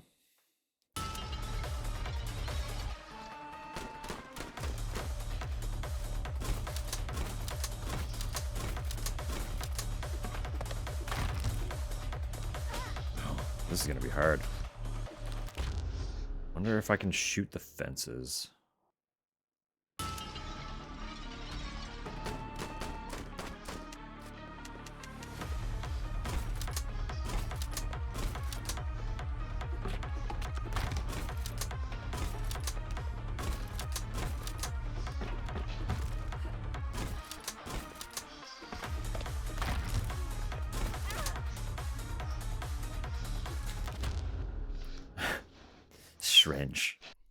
Shrench.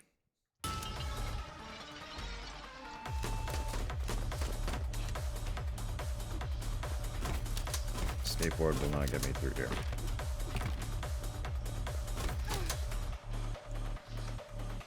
This is tricky. This is tricky.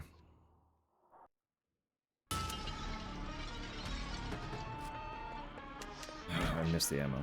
I'm trying to swap immediately, and I should probably just hit her with the pistol. I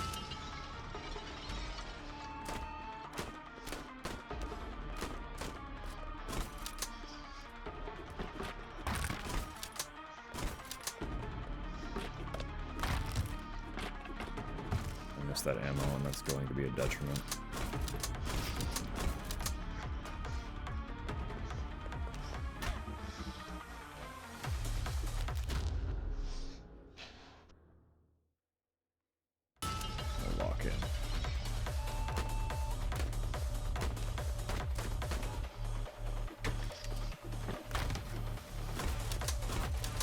Grab it.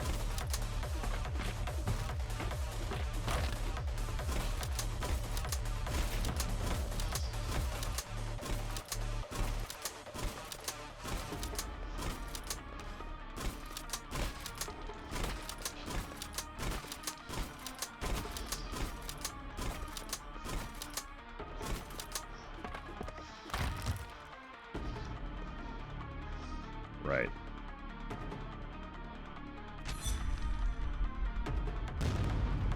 Dog! Oh, man. You were meant to kill the last demon to complete the transformation. To become the perfect remedy for the abyss falling apart at the seams. And yet, here you are in the middle of the pond, offering gifts to the demon. I must admit, I was surprised. Undoubtedly, there is something wrong with you. But who could have imagined to what extent? You have broken the pact with the king, Polly.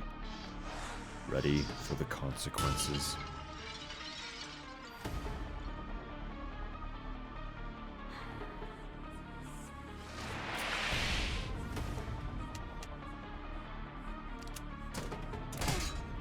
Ooh.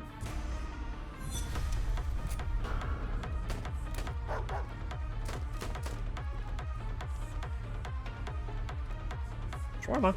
No.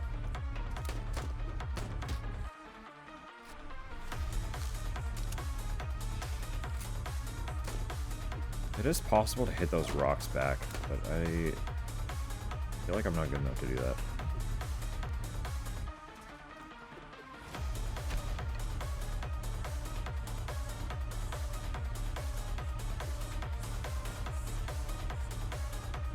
I would like to try, I think.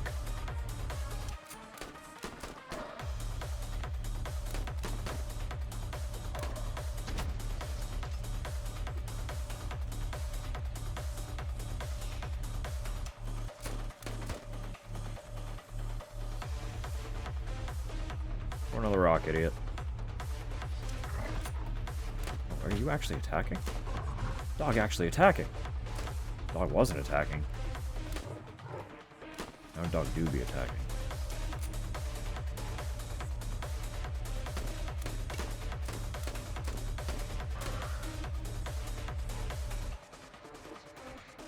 What's the timing on that?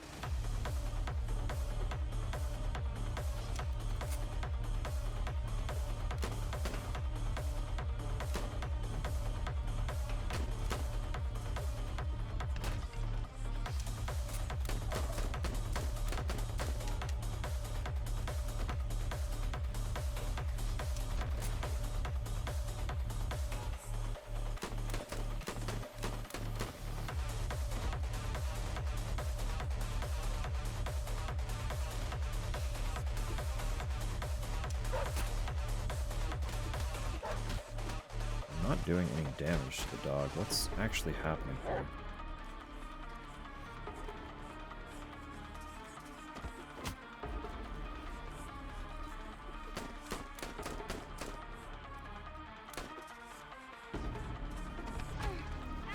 Fuck, I hate when I do that.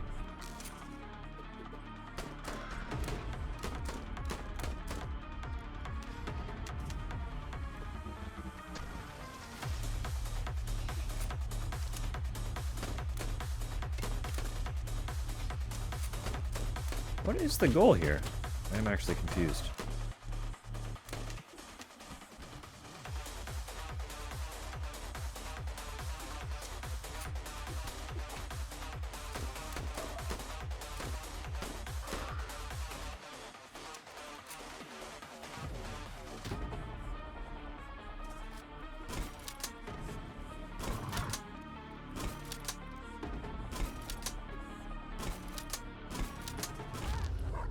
I don't get it.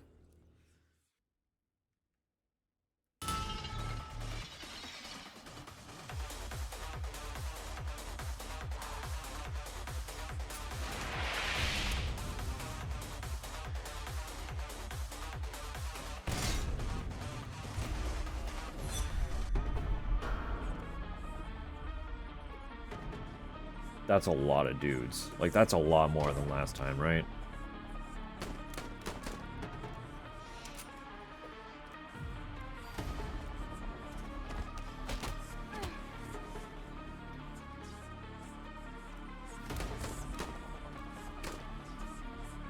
Oh, hang on.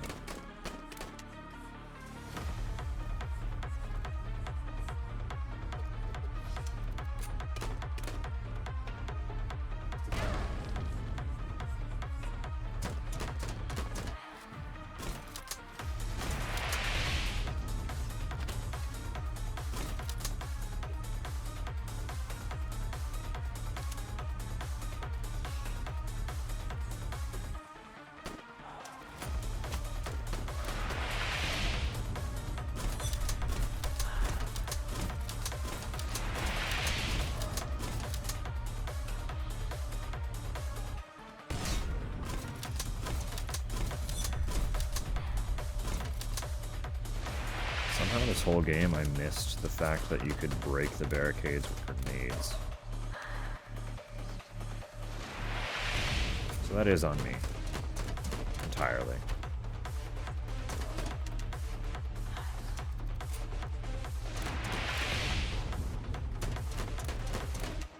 Although I'm not sure how I would have gotten him to explode.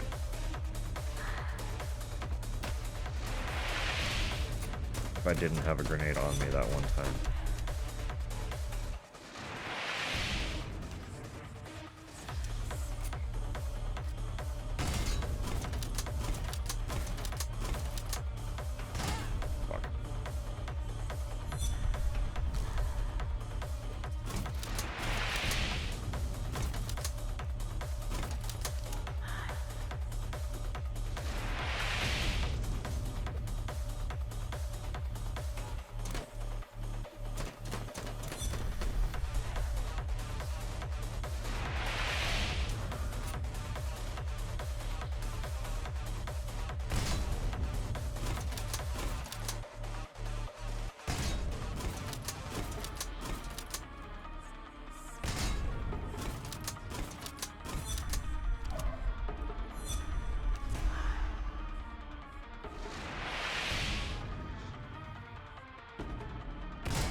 Fuck.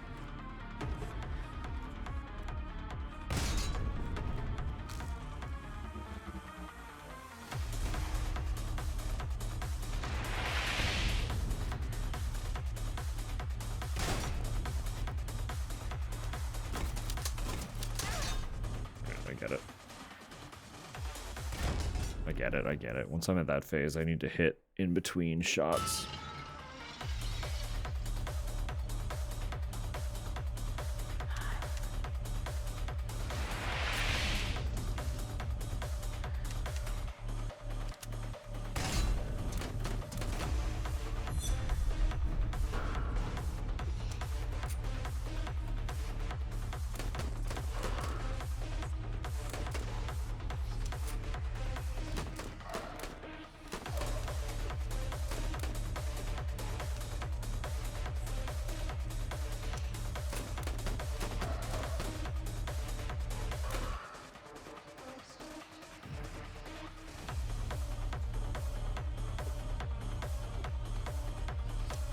So confused about how to get to that point though, if I don't throw a grenade otherwise. What if I enter this without a grenade? None of these guys explode.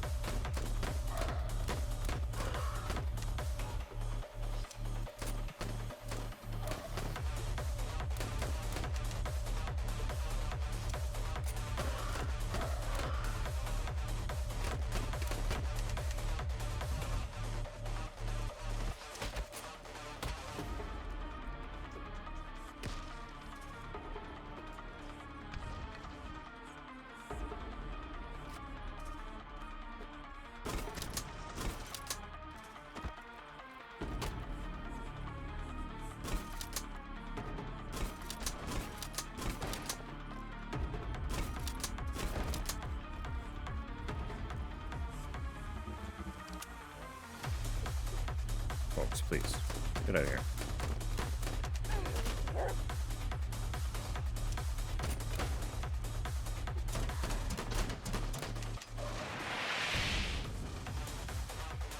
Glimmer of hope news. Depends. Depends on context.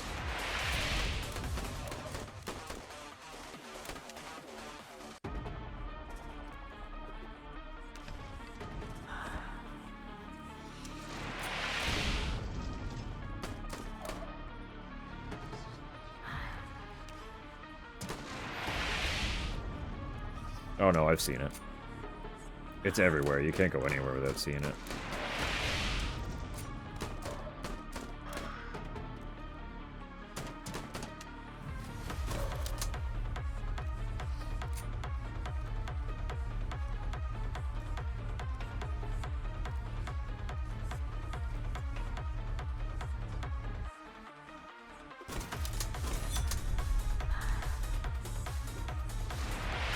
Not the New York one? Interesting.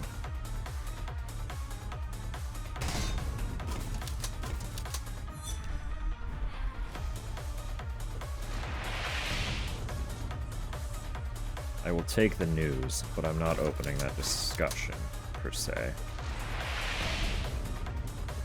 as I am not versed well enough in American politics to really talk on that.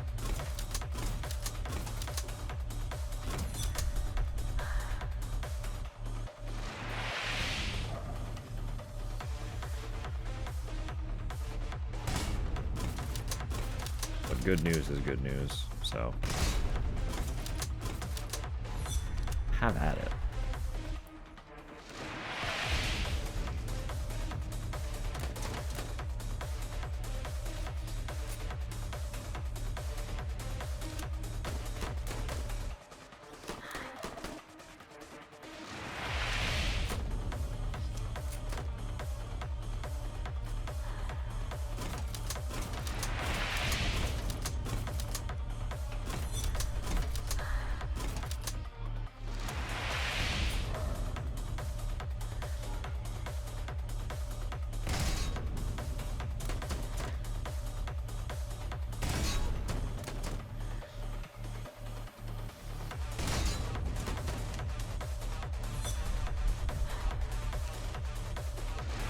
Openly transmare. That's fascinating. In the States? How'd they even get away with that? No, never mind. Don't, no, just, yeah. That's excellent. But we're not opening that can of worms for discussion. Because again, I don't know enough about any American politics, and I don't want to... I don't want to get into that. But that is excellent news. Fuck. Why did I leave? I was safe.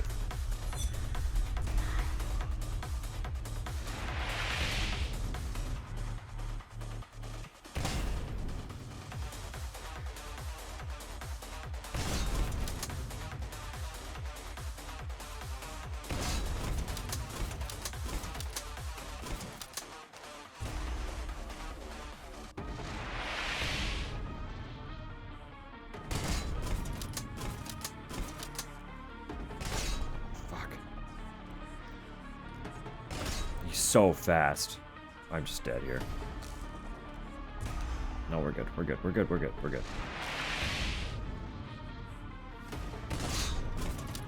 Like when he double hits the one I'm hiding behind and the one I need to get to next, that's rough.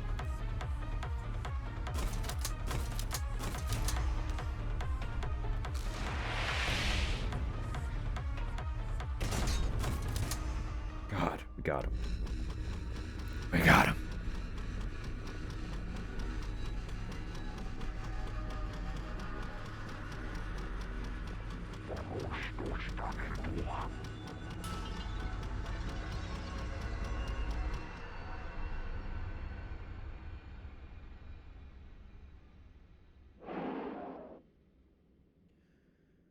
I nurtured the perfect offering for this world.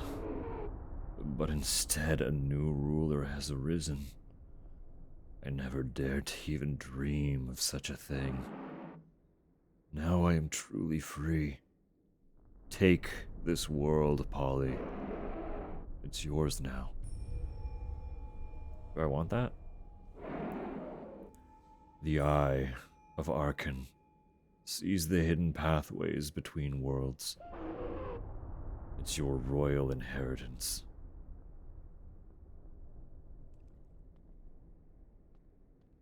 I mean, I'm still chained here, so, like, it's not like I can leave. I literally have no choice.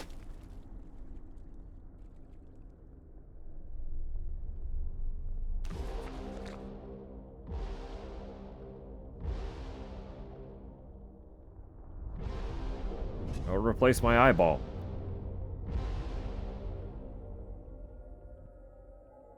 What are we doing here?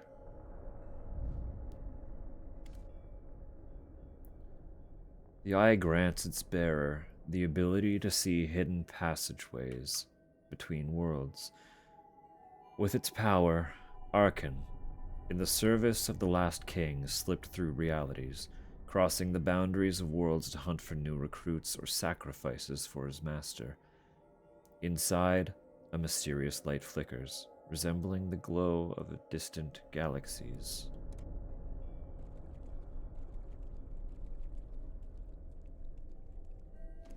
Naturally, this is the one we go through. Yeah, yeah, yeah.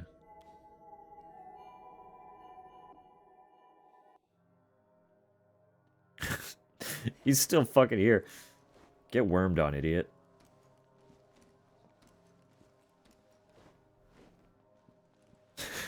What are we doing with this guy?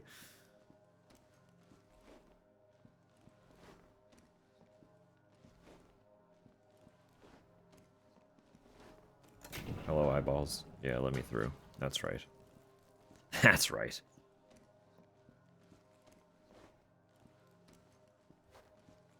Can I still kill you? Because I need 4 more masks.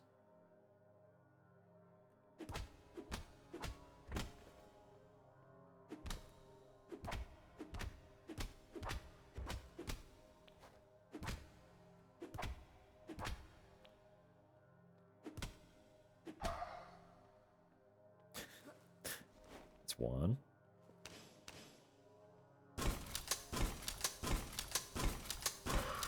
Two.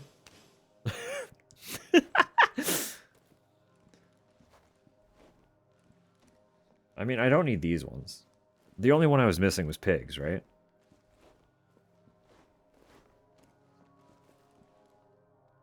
Can't interact with any of that.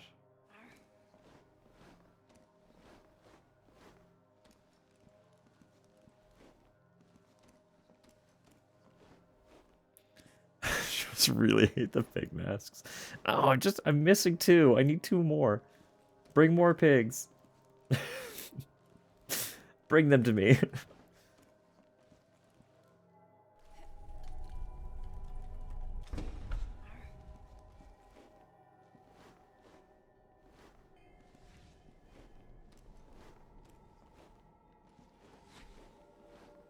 I can untether, right?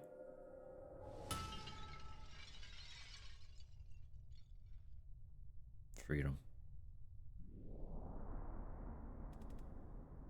It's all over. What's this?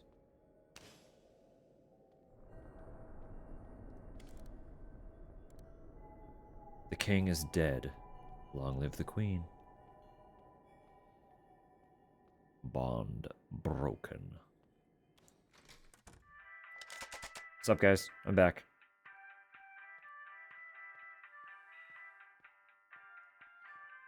The annoying thing is, I'm pretty sure there were only 2 pig masks that I missed.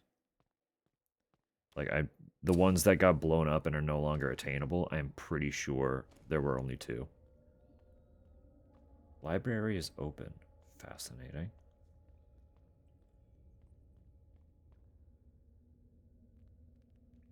Remove the mask's seal. What does that mean?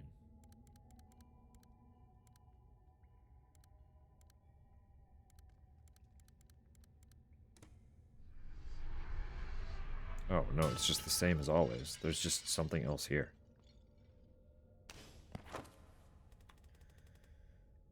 If the tormented, truly tormented,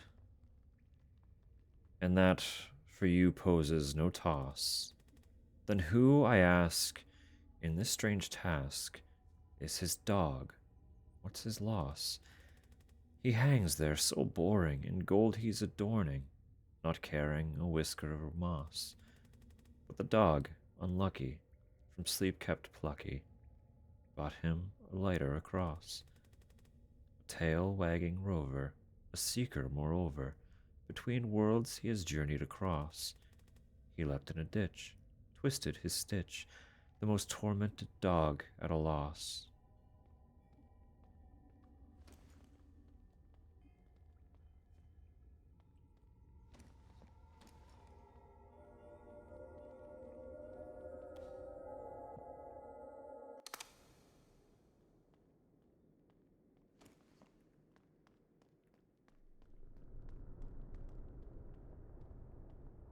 Am I claiming a throne? Is that what's occurring here?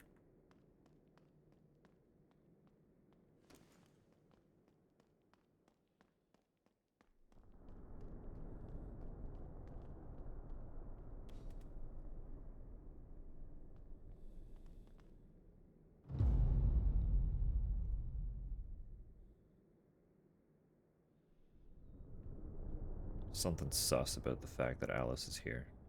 Also, why? Why this? Something's going on.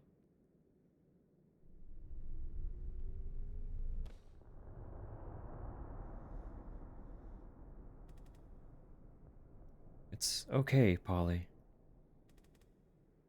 You'll manage without me. You always have. Look at how strong you've become. You did everything right. Save the abyss, if you care about it. Or let it collapse entirely. Nothing's holding you here anymore. There's no wrong choice. There's only yours.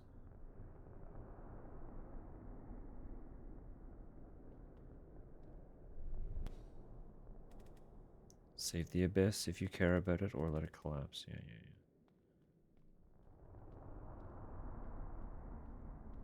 What do we do?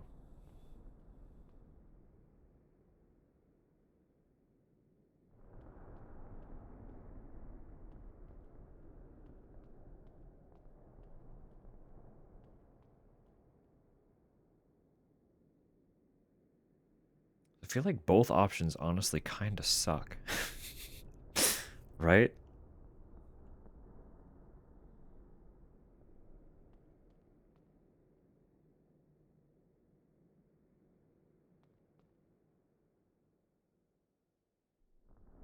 She has nothing waiting for her. But this is just eternal damnation in some context for the sake of upholding an abyss.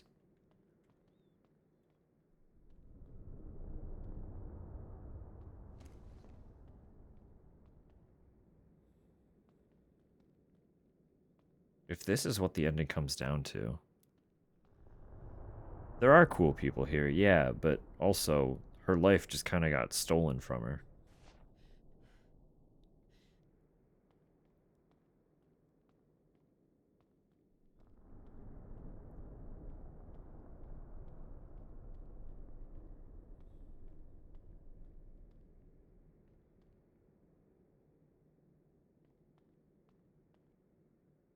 Let's go home. See what happens.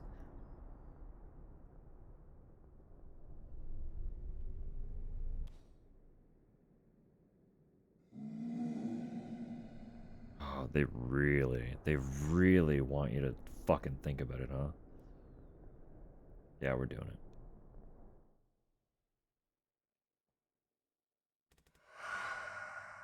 Let it be so.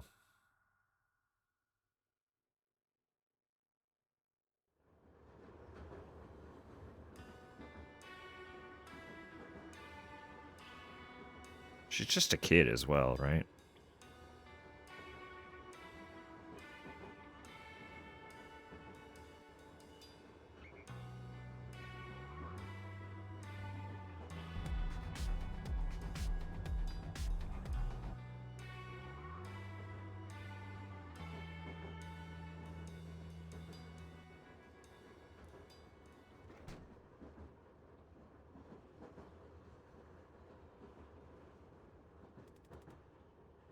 Life has never seemed fair, so I had to take matters into my own hands. Watching as the city slowly recedes into the horizon, I feel a glimmer of hope. No, keep the lighter. You don't need to throw that away.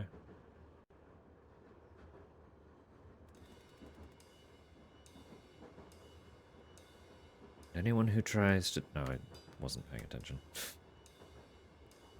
Fuck. It's fine.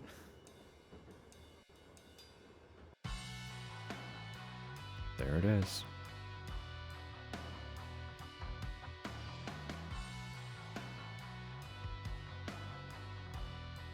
What an excellent little game, though. Like, there's still more to do. Evidently, it does seem like the multiple choice decisions we have throughout the game don't necessarily bear weight on the ending we get. They are just moment to moment morality choices that we try to glean info from, right? Make an arguably informed decision throughout the game. And it may or may not impact the people we are interacting with in a way that we like.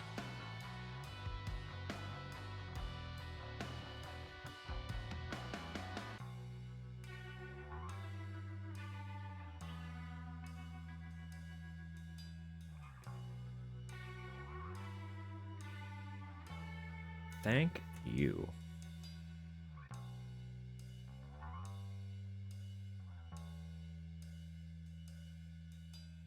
Thank you. Welcome back. That was a delightful game. I mean, you know, context.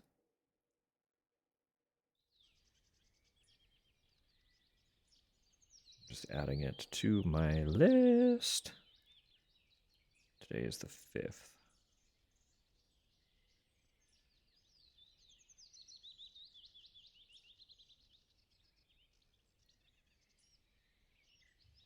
It is one that I think we will keep kind of like loosely on our potential rotation list for eventual New Game Plus activities. Because it is a delightful game and there's more to see. There's more to see, there's more to do.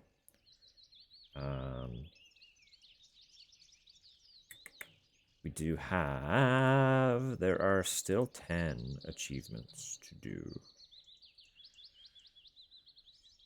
10 to do.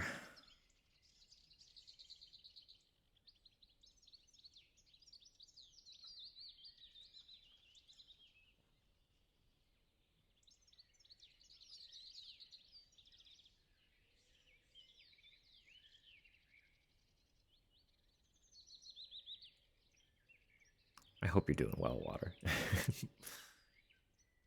Lovely, lovely to see you again.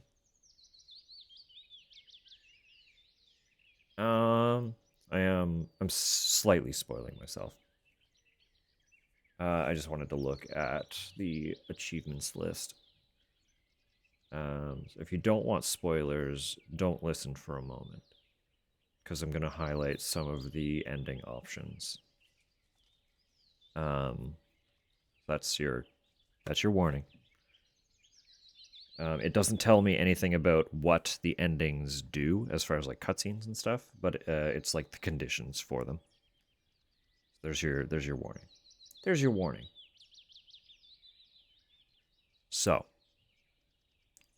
basically, the way it is played out here is that there are just the 2 endings, but each of them has an A scenario and a B scenario.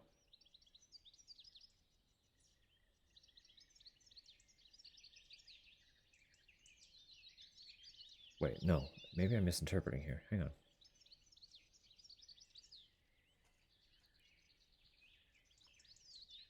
No, I'm not. Okay, so I got Leave This World B. There's a Leave This World A. Based on the way that it is described, essentially, had I sold the tail and cut off my own horn,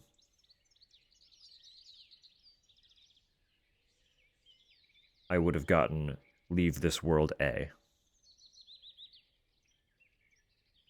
Right? It's basically just leave the imp's power and then exit. I kept the tail and I still had a horn. So I got the B version, where I retained the imp's power. It looks like it's slightly different for the Save This World ending, where had I stayed and sat on the throne, I still would have gotten the B ending. Because I did not retain my full power. Because I got caught that one time and lost one of my horns. So it's looking like to get Save This World A, I would have to not get caught in the orphanage. Because I would need both horns and the tail. At least that's the interpretation that I'm getting here. So.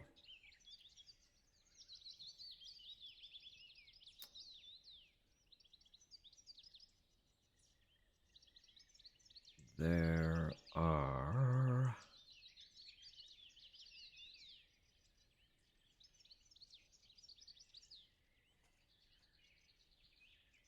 other things. Some of the other hidden achievements are things that I have no idea how to do, which is also fun and fascinating. I love when there's like little quirks in the game that are just things I didn't try and have no context for. That's very fun. Oh, they're all here. Yeah. They don't explain them here if I haven't gotten them, but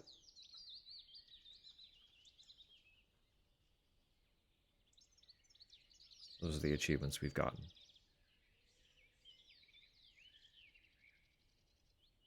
So that's fun.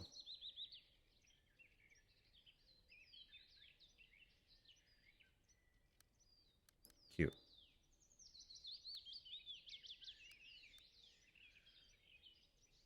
Haven. What happens if I select that one then?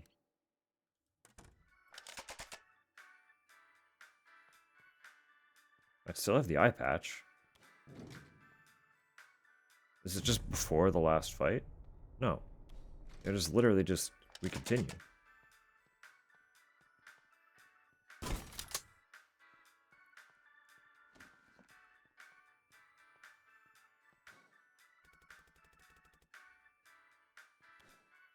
If I just keep talking to you from across the room, do you get annoyed?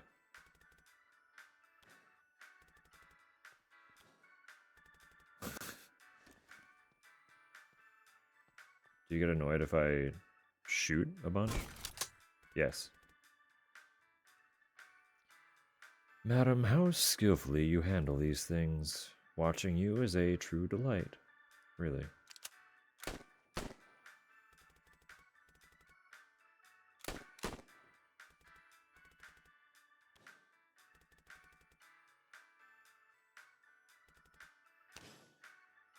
Oh.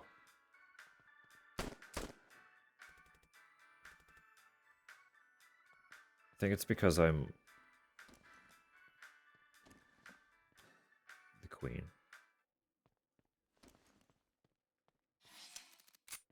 So hypothetically,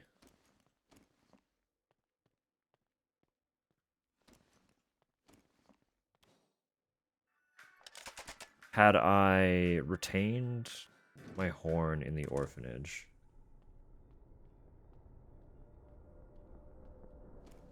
I could have gotten all 4 endings right here. No, never mind. That's wrong. Because I wouldn't be able to remove my horns. Never mind, I'm lying. I'm lying.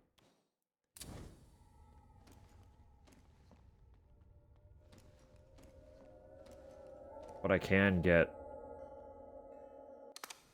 the B ending here. Like right now. So why not, right? Let's see another ending.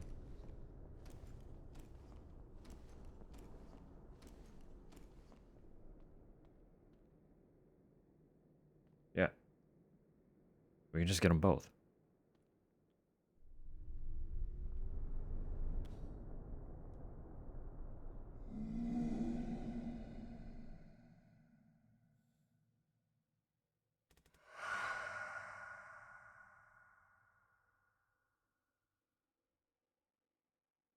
So I was barred from getting the A ending from either scenario. And those two will have to be separate playthroughs.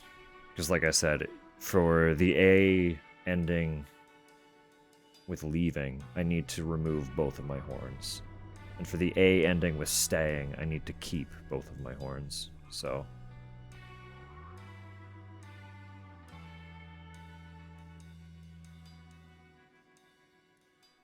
there she is. Locked in. Look at them all. Praise me.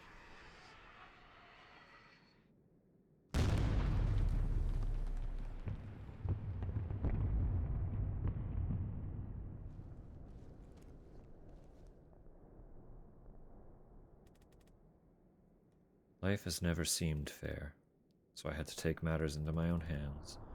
Watching these cursed creatures welcome their new mistress, I feel the power.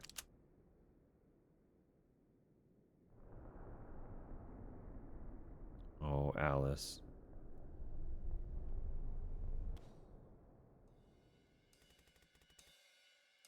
And I'll tear apart anyone who refuses to submit to my power.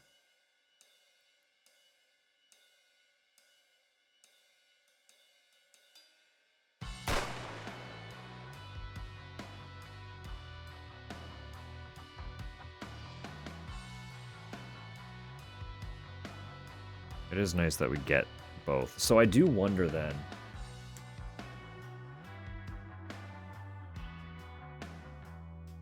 I do wonder if there will be subtle changes between the two. That's not ideal either.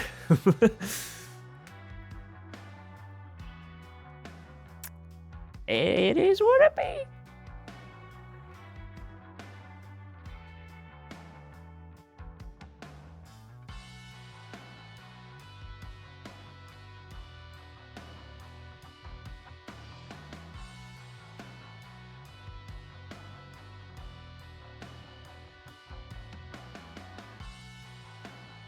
Very good.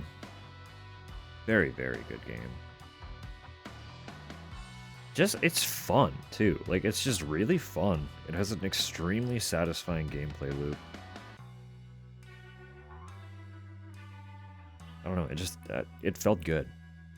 It felt good to play.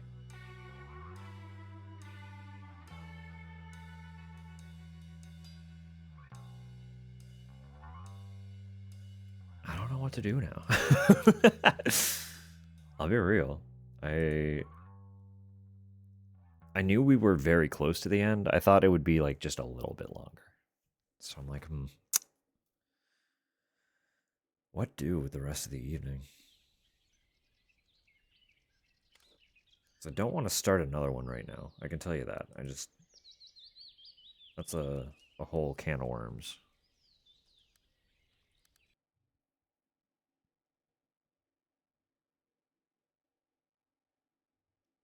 I've looked at it, yeah. I know what it is too. I've seen it somewhere. I forget who I watched play it, but I watched someone play a little bit of it.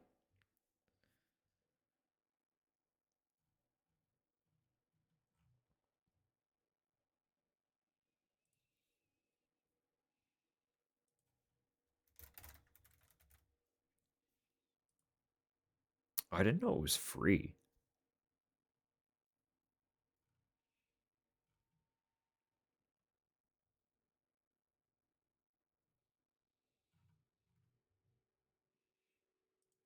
Well, I will add it to library anyway. We might make it its own thing.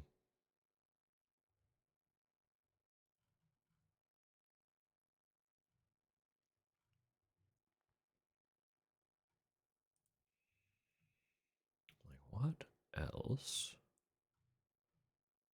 do we have?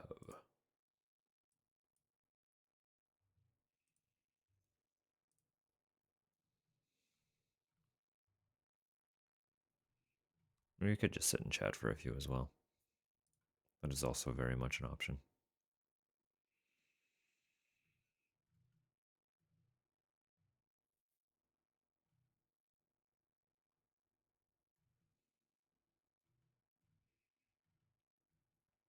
So I think Friday.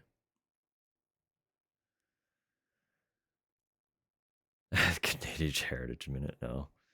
We don't need more Canadian Heritage Minute. There are a lot of them.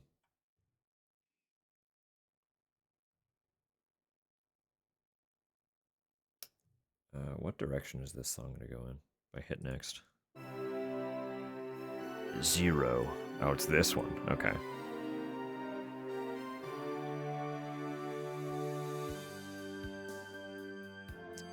Oh, Zero. You poor boy.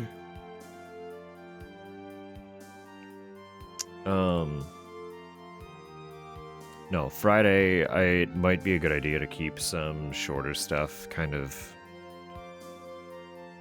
on the ready. Sorry, I'm just looking at some here. I want to pull up the time to beat for something.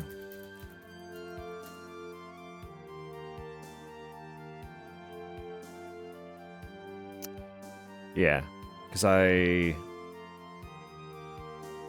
want to do a run through of Karamara.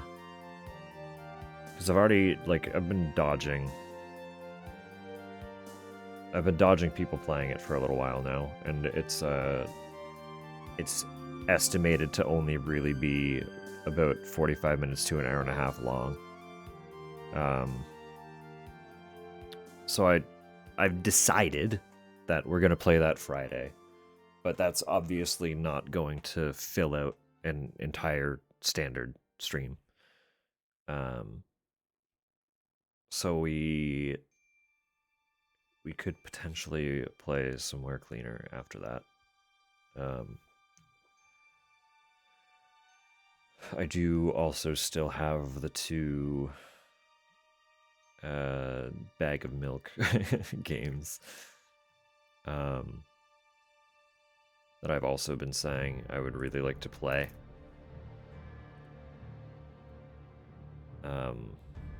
On stream. Because I have played them before. I know what they are. I enjoy them. But I want to, share them. If you know what I mean. So it might just be another kind of compilation of shorter experiences kind of day. I know there are also a handful of demos that I have installed, assuming I can still play them. I don't know how many of them were exclusive to Next Fest. I don't usually partake in stuff like that, so I don't pay too much attention to it. And then if I get locked out, then I'm locked out, so...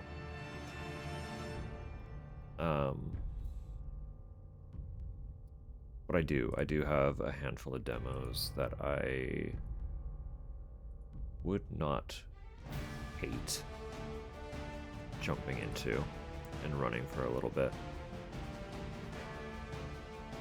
So, we'll see. I don't fully know what Friday will fully look like beyond that. It's kind of a funny one because on paper I could go late. More common for devs. Well, yeah. Yeah. The tricky thing is I do know that part. The biggest thing I'm uncertain about is I don't know if any of them were even Next Fest, or if they're just demos that exist. So it's extra up in the air. It's these could just be there because they're always there. They could have been part of Next Fest and maybe still exist. They could have been taken down. It's such it's such a coin toss. I genuinely don't know for any of them. So but if any of them were Next Fest, hopefully they are demos that were not removed. There aren't very many. Like I said, I don't usually partake in stuff like that. Because I have such a long list of games that I want to play regularly. Just on my own standard library. Sorry, my fucking hair is just it's tangled around my industrial, and I can feel it. Just, it's driving me crazy.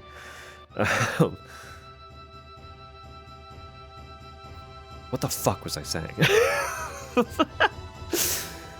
My brain just shut off. I was like, I can feel the hair.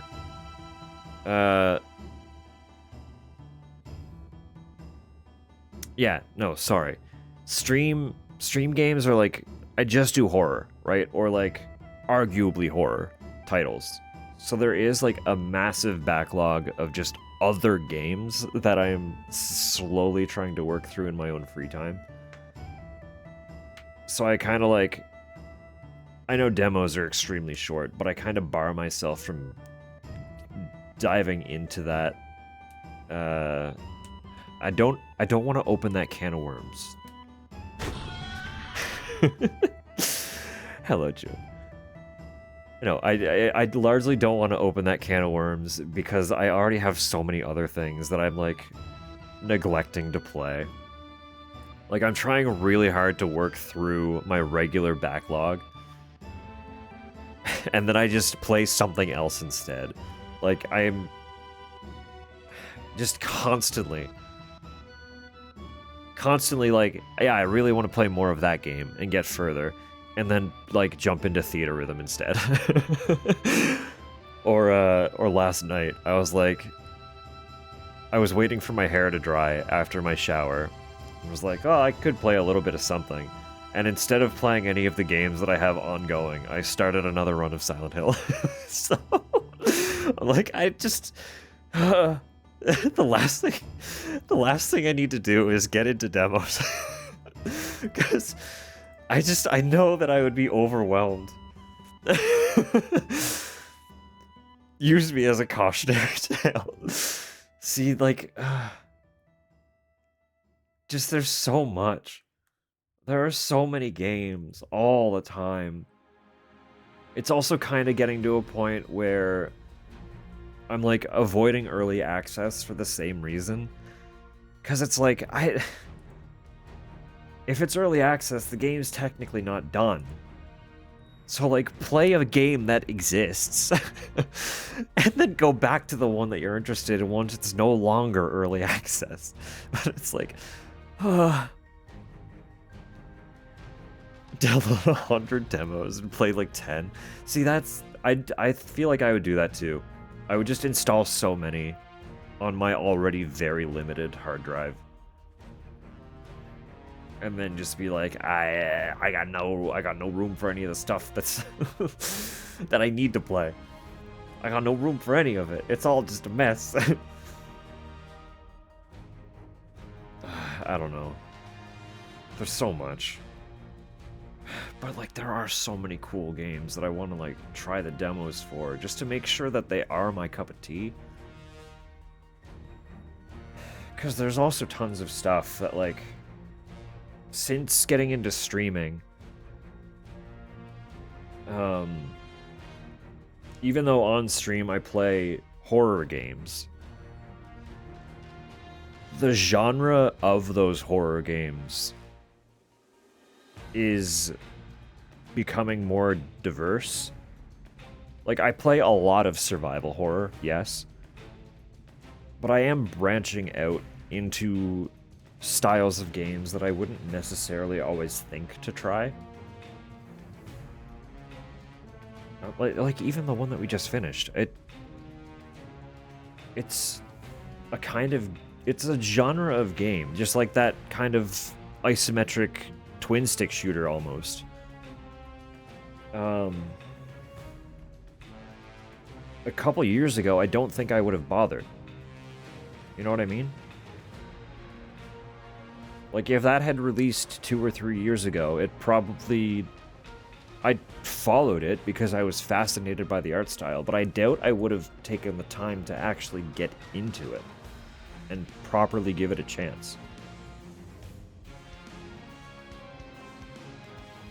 I'm so tired.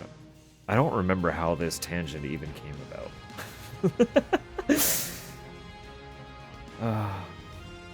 Sleepy Sheepy.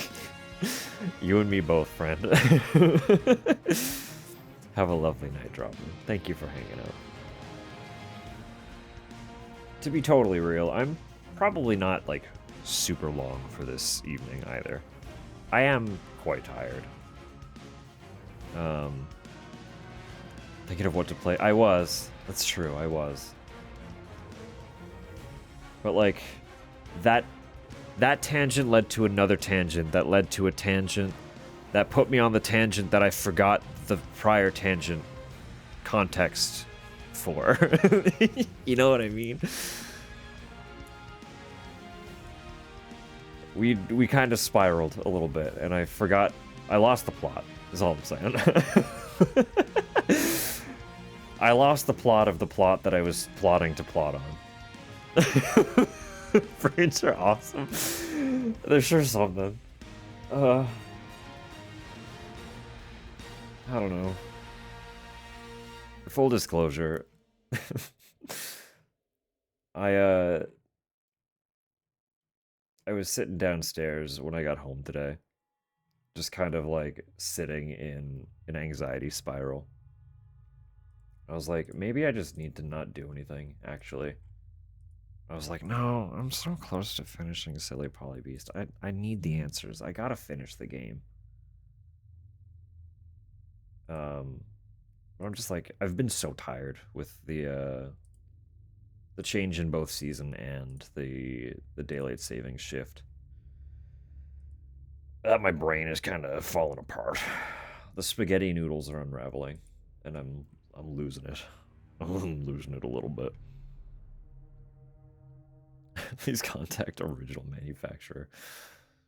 Do I just like ring up mom? Like, hey mom, brain's broken. Can you fix it?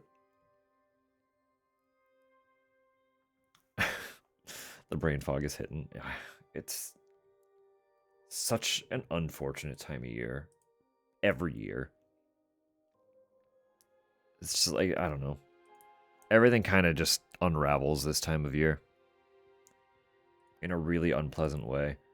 Like, I don't know what the weather gets like for you either. But here, this is very much the... On top of getting darker, we rapidly start getting colder. And a lot of what we've been seeing as well, on top of that temperature dropping, has been just like rain. It's been rain on rain on rain, which is like nice after how borderline drought this summer was, but also it's hard to enjoy it when it's like 5 degrees Celsius. 5 degrees Celsius and rainy definitely hits a lot different than like 20 degrees and rainy. You know? When it rains while it's like 20 out, it's quite nice. It's really pleasant. When you have to navigate your day and it's 5 degrees outside and it's raining and the sun's set by 5:30, it's just like, oh. God, it's just unrelenting. Blow after blow after blow. And also, like, work has slowed down quite a bit. So I should be more relaxed with work being less, but mostly it just leaves you feeling like a little bit directionless. Because, like, you get in, you look at your workload for the day, and you're like, I'm gonna be, like, finished by noon. Like, what do I do here?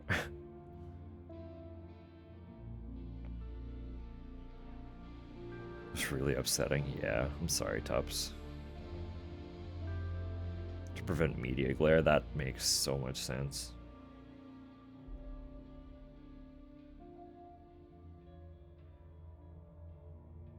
If it's any consolation. Well, no, it wouldn't be. I didn't really get to enjoy it either.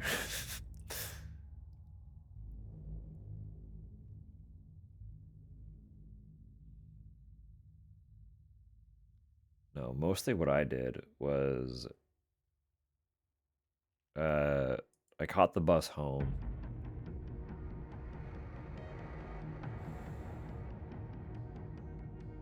I don't think this would be Doxy. It shouldn't be. It's just about the bus schedule.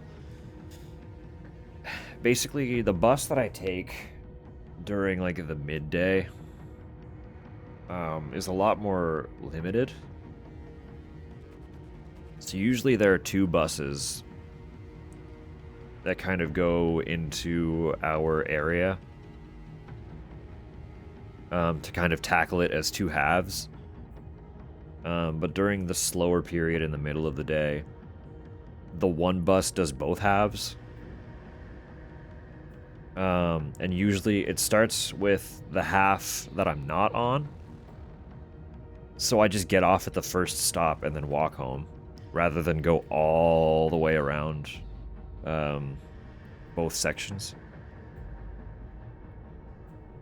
But today I was just in such a fog and had like no motivation to do anything that I just stayed on the bus and like just looked out the window while it did the entire double route before getting off at the last stop, which is technically the stop closest to where I would be.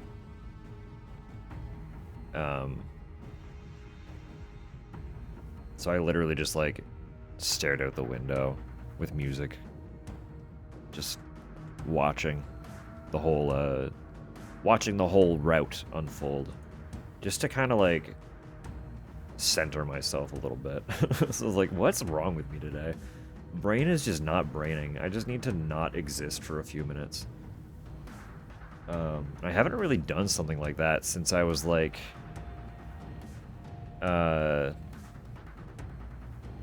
probably late teens, maybe early 20s at the absolute latest. I used to just like sit on the bus and dissociate as it took me downtown. So it was like a little bit of a little reminiscent of that. Chill tunes to study 2 thumbnail. I mean, probably a little bit.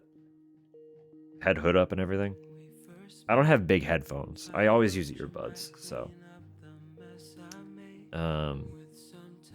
I was just listening to low roar the whole time. It was chill. It was fun, I guess. It was fun. It was something. Sorry, I need to skip this song. Just the vocal track was derailing me entirely. That's not helping either. It's not even English. It's not helping.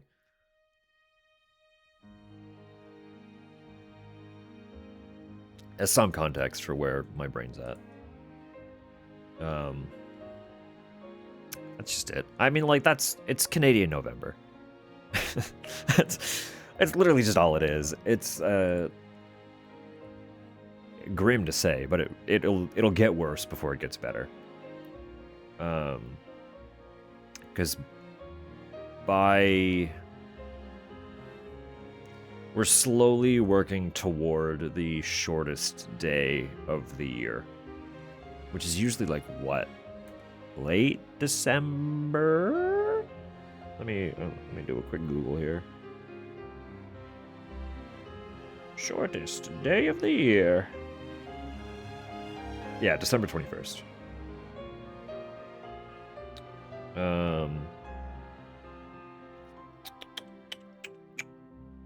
Usually around where we are, I think sunset on the solstice is like, it's like dark by 4:30 kind of vibe. So we're doing our best. We're doing our best here. As much as I'm like, I always joke about kind of being an evening person and a creature of the night, it's still undeniable how much that impacts the mental, you know?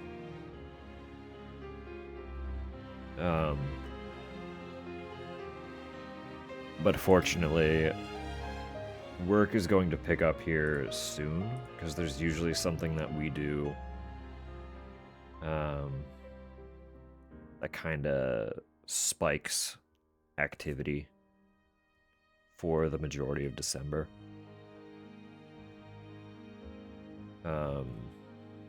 It's another thing that I don't think I can really talk too much on because it gets doxy. It's really hard to talk about your work when you like what you do but don't want to like drop hints as to where you actually work from. You know? It's tragically identifiable if I give too much context.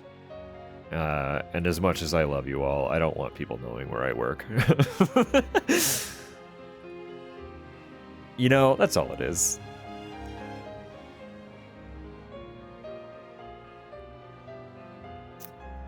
But yeah, we do something every year that now I'll never know. yeah, take that.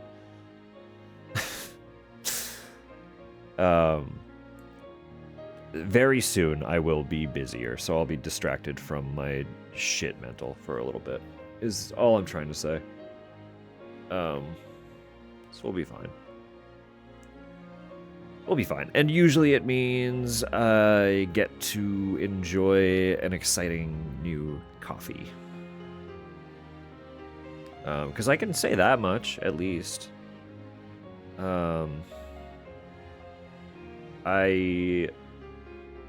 We bring in a new coffee every year for this thing that we do. And my boss tries to make it a little bit different than the stuff that we usually carry. Because it's so close to the holiday. He tries to get something that will lend flavor notes that kind of complement that time of year. So think coffees that might have a little bit of a deeper sweetness, kind of leaning into like a pastry realm. Obviously, like, coffee is not going to be as sweet as a pastry, you know what I mean? We're gonna extra tangent for a sec. So like, you buy a bag of specialty coffee, right? You got flavor notes on the bag. A huge misconception is that the coffee is flavored that way, right? Flavor notes are a subjective description of what that coffee reminds the roasters of, right? So, like, you can usually break it down in a few different ways. Things that are sweet. So, like, you'll see notes of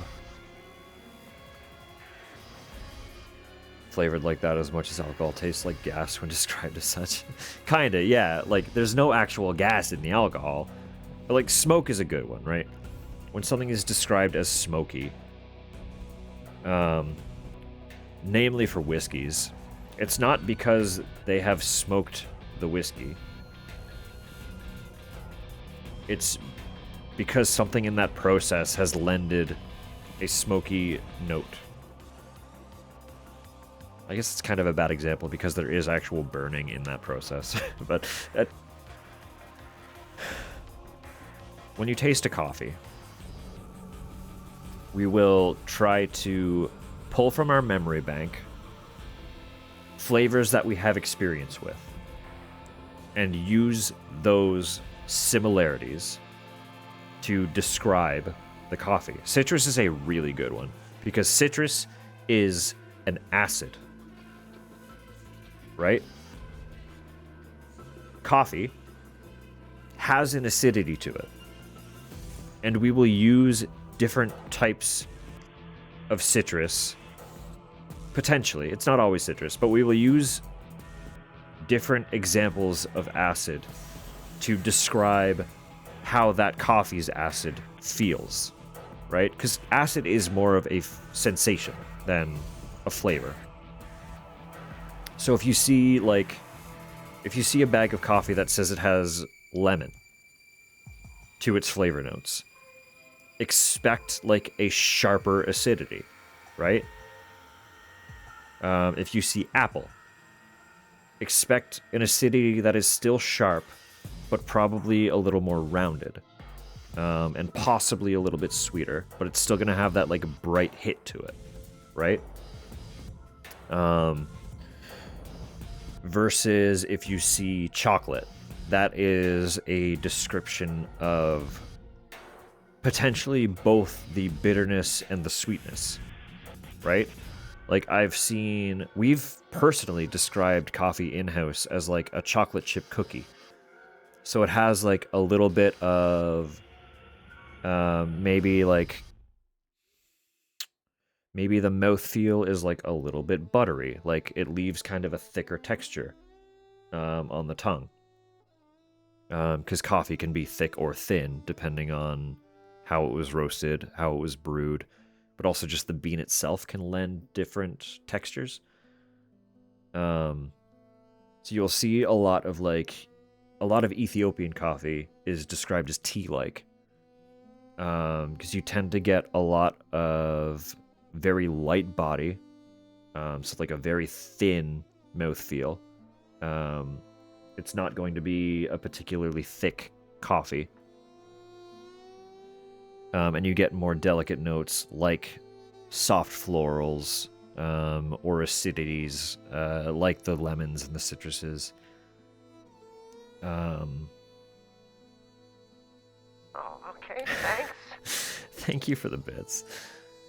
I'm just geeking out here. Whereas right now we have a Brazil in-house that is just definitively nutty. Like, there's not a lot of complexity to it, but it tastes like peanut and sesame. Those are the two most prominent flavor notes that I kind of get from it. And it has a little bit of like a slightly thicker mouthfeel. So it's not like a thick coffee. Like, at the end of the day, it's as thick as you brew it, right? So like an espresso is going to be thicker than a filter coffee. That's just how it is. But you might feel that Brazil linger on your tongue a little bit more than you might feel that Ethiopia linger on your tongue, just because it has that kind of that weight to its mouthfeel.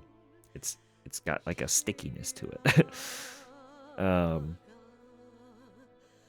So if you're ever like buying coffee and you want to start dabbling with specialty coffee, start reading some of the flavor notes. But know that like a coffee described as chocolate is not going to taste chocolatey. It's going to have a note to it that reminded the people describing it of chocolate, right? This coffee is not chocolate. It tastes kind of like chocolate. You know? There's a lot of nuance to it, and people get kind of confused about it. But I don't know. I just like... Coffee's been fun to me because I kind of hyperfixated on developing a palate, right? I love tasting things. It's become so fucking fun. That's why that peanut butter and jelly beer, the hipster soul me tasted so bad. Beer is a weird one because part of the brewing process very much could have involved having peanut butter and jelly in it. Like, they might have actually put that in to brew with the beer. As, like, we have a really, really strong craft beer scene in Atlantic, Canada. No, that's a good one. I like Beer Czar.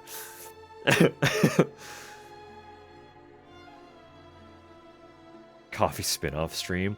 Very loosely, unironically, I had this pipe dream kind of around the time that I was starting, that it would be cool if there was a way that I could like have a setup next to a coffee bar, like just a little house coffee bar, and do like my pre-stream prep by like just like not recording, but like streaming the process of making an espresso drink, and then starting stream with like games and stuff. And I hold that idea in the back of my mind because I love it. But there is quite literally zero feasible way for me to do that in our current situation. That would be like if I came into an impressive amount of money and we had our own lovely house. Where I could have a customized coffee bar that was close enough to my streaming setup that I could like make that work. But I have very much played with that idea. Just like working out the plausibility in the back of my mind. Very, very much around when I first started streaming again. I was like, this would be a cool little thing. This would be cool. But I really don't know how I would make it work. Maybe someday we'll find a way. But I could also... I've thrown the idea around before. Where I feel like it would be fun to have some other platform, not YouTube. I am thinking about YouTube stuff as well. Those who know already know. And there has been no progress, by the way. But I've dabbled with the idea of some other means of like somewhat short form content. Like I've mentioned, it'd be fun to just like read stuff. Don't say TikTok. No, like I don't want to like necessarily monetize myself. But I've dabbled with the idea of like a Patreon style thing, right? Where it's just like it's a platform that is self-contained. And you kind of have to opt into it yourself, right? And I know you can make a free tier and then just upload everything to the free tier. That is an option. But I don't have enough ideas. Could be lit for... Yeah, you're not wrong. Blue Sky could potentially work, but it's...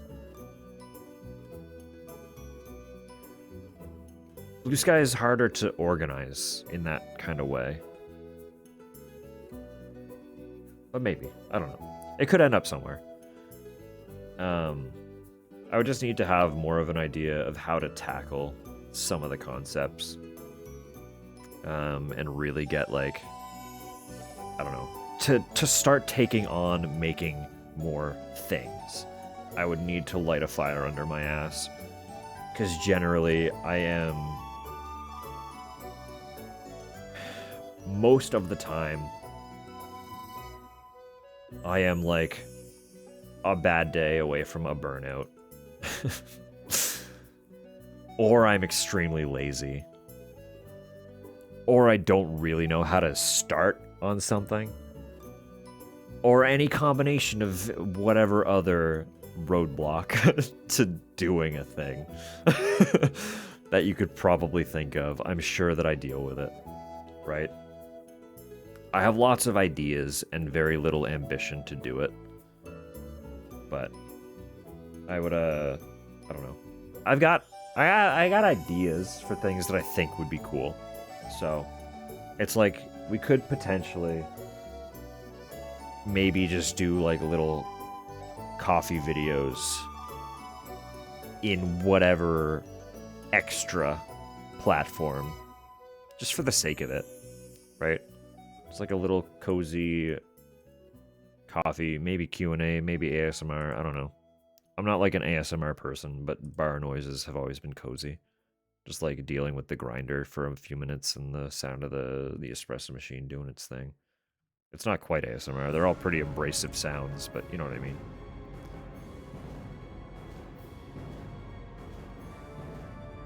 Double dip and make it a logistics day. Maybe. I mean, maybe.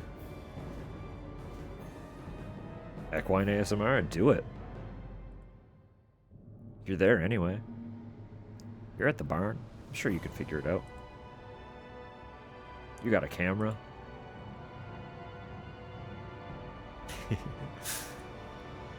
Thank you for the lurk. We're just chilling for now. I'm not sure how long we'll be chilling, so. But I appreciate you. Thank you for hanging out.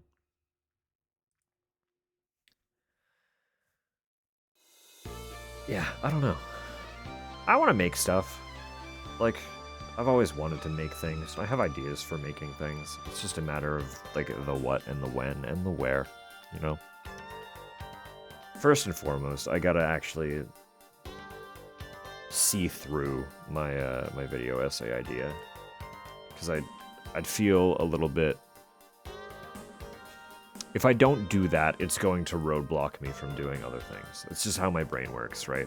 Trying to tackle a new project while that one is lingering over my head. My fucking... This fucking cable is driving me nuts. It keeps cutting out. I'm just sitting here and I move my head a little bit and all sound disappears from my right ear. So I'm just taking it out. I'll just hear myself yap for a minute.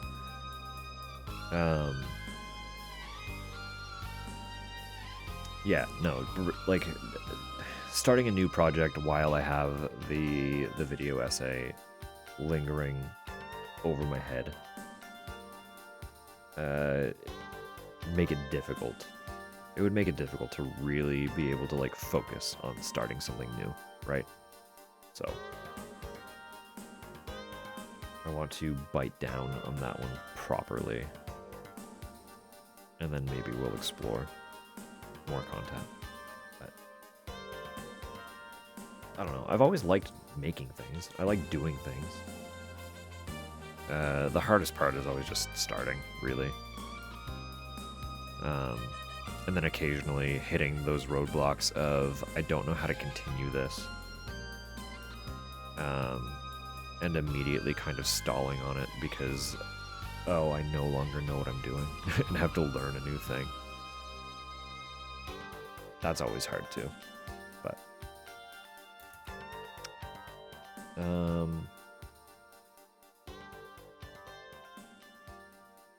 yeah, I don't know. That's kind of the majority of what's been on my brain, you know?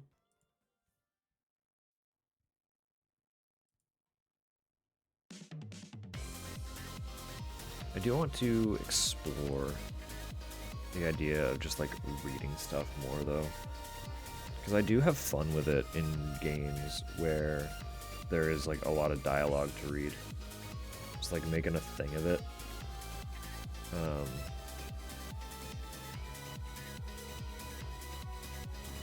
just kind of have to figure out what. Like, what would I read? I could do short stories. I could do poems. I could do... I don't know, we joke about it a little bit. We could genuinely read some fucking fanfic, serious or otherwise.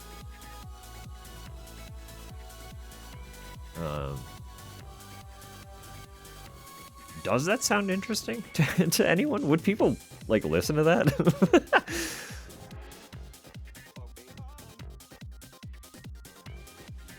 Man, I have to learn something new and stopping yourself because you're good at prioritizing.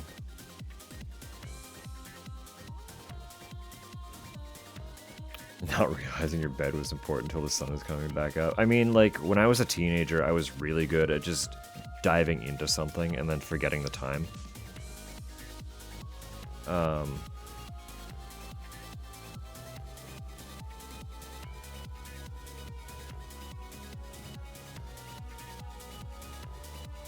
planning. I wouldn't do it on stream. That's the thing.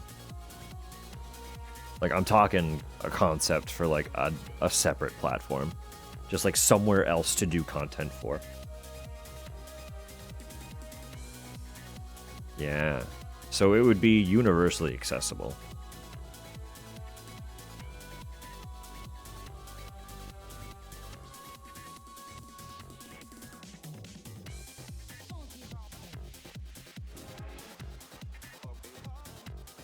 I love this song so much.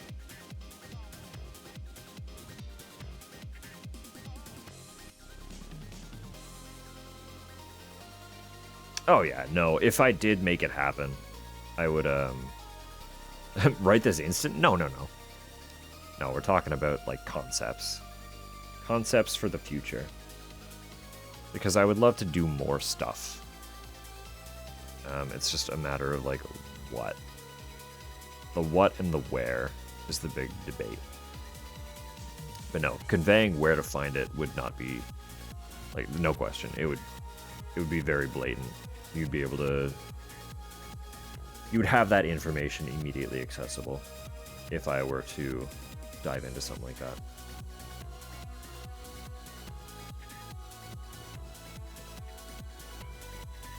I'm not gonna lie, this fucking song just makes me want to play more theater rhythm.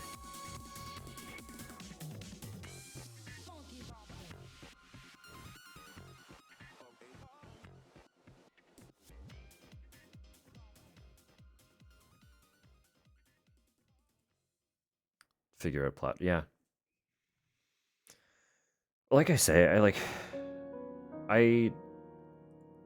the format of Patreon.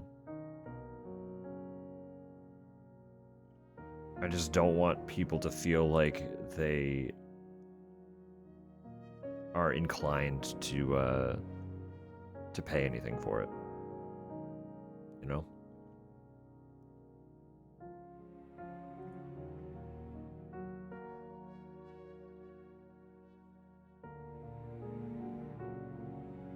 Burnout, crash out on stream. Yeah, that is part of the worry. It's like, I'm just always tired. Full-time creation being sustainable. Yeah, no, exactly. Mine is like, mostly I'm craving creative output that I am not really giving myself or finding means to give myself.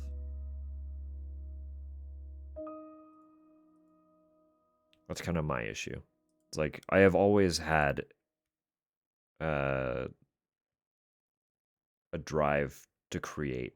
Not a drive, but like a desire. For as long as I have been in existence, I have done something to some form of creativity.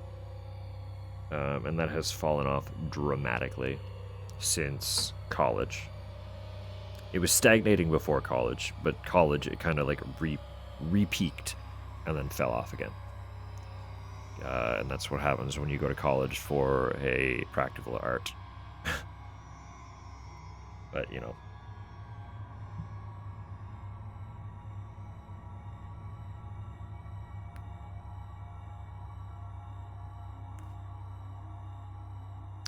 Yeah, I mean, maybe. Like, down the road, maybe, if it was actually... If things got that far. I don't know if I would ever... Where my brain is at with it right now, I don't know if it would be that complex that it would need funding.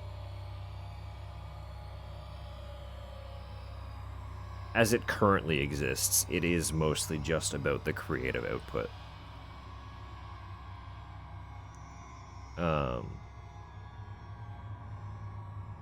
But I need to kick myself in the ass to get motivated and start rewiring back into that headspace.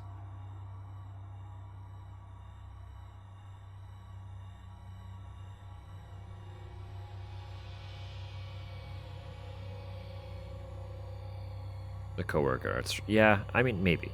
Possibly. can do that for you. You know what I mean. It's just tricky to navigate. Like, basically what happened was, like, we were in school for an art. And while you're in school for an art, you are fully immersed in that art. And then the moment we graduated, it was just full survival mode.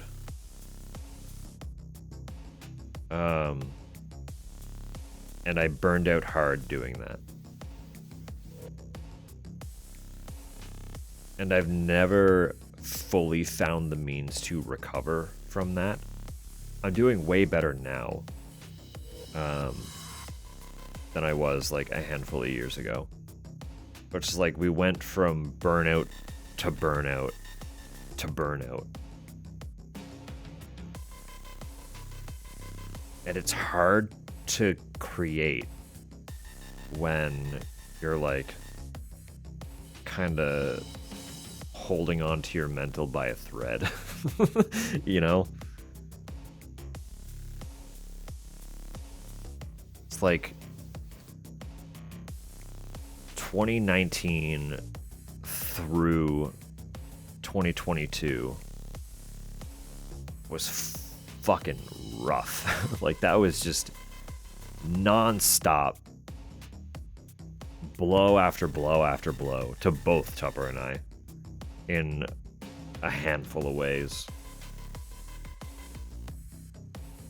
And it just kept coming. So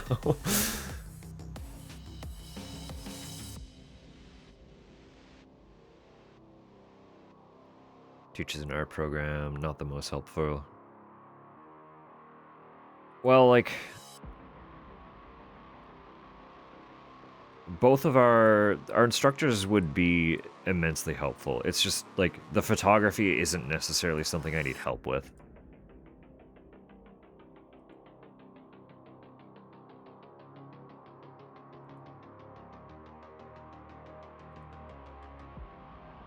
The biggest reason I'm stagnating on photography right now is the editing side of it.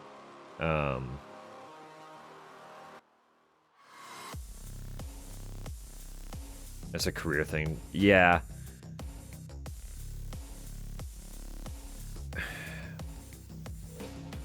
Locally, there isn't a significant amount to pursue photography as a career.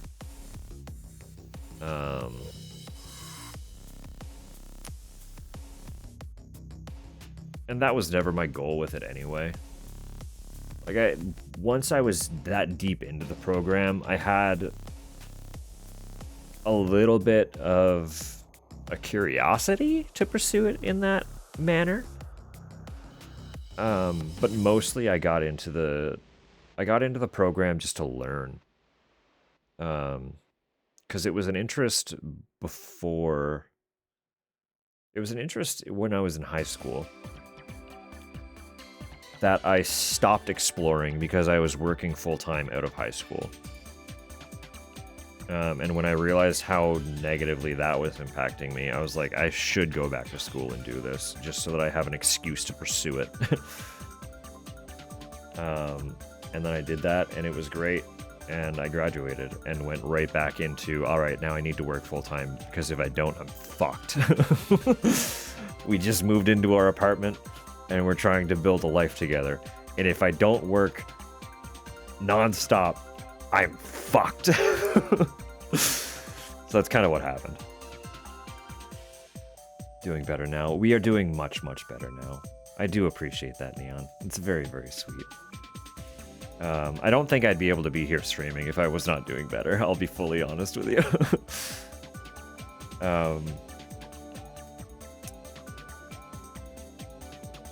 This is like the most stable we've been. Absolutely. No, we're both currently in career positions that do not kill us, to say the very least.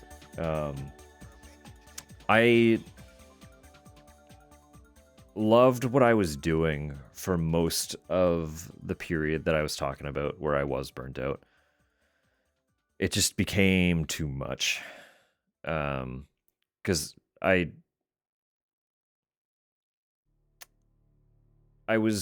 was working as a barista for the company that I currently work for. I'm the roaster now. So I've moved from front of house to back of house. And I'm no longer customer facing, so I'm no longer destroying my social battery through having to do customer interaction. And the pace has slowed down significantly because we're not a small, like, we're not a huge company, but we're not a small company. So we were busy, especially in the summer. Like, we are a very touristy destination. And I would have days where, as lead bar, as in, like, I was head barista prior to being coffee roaster. There would be days where it was just so busy in the shop that I would get there for open at like 6:30 in the morning. Basically just slam bar nonstop. Like, at its peak, so we'd have these little order screens, right? That would display 4 tickets at a time. And during the busy season, assume each ticket has an absolute minimum of 2 to 3 drinks. More often leaning toward the 3 to 5 range. Now imagine you fit 4 of those on a screen. So each ticket has, say, 3 drinks per. 4 of those on your screen. That's 12 drinks on your screen, right? Now imagine right above that ticket, it tells you how many tickets are not currently on display. And that number says 20 to 30. Right? Now, say that level of busy starts around 8:30, 9 o'clock in the morning. I've been there since 6:30. So we're looking at 2.5, 3 hours tops when that kicks off. And that persists from about 9-ish, say, until 2:30, 3 o'clock. And that would be my day. But I'm not done once the rush stops. I usually, because I was like the lead, and it was so fucking nonstop, I couldn't just leave. I mean, like, I could feasibly if it was the end of my shift. I was fully in the right to be like, all right, cool, clocking out. Thank you all. I'm gone for the day.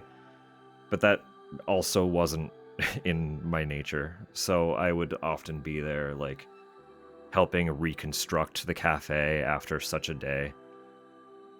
And it was very often that I would be there for 10, 11 hours.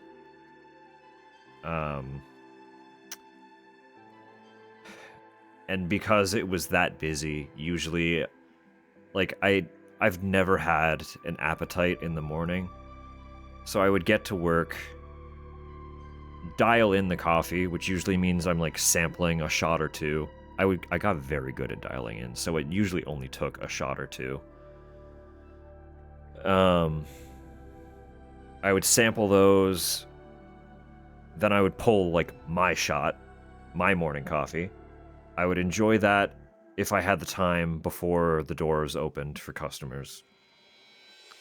And I might take, like, a croissant.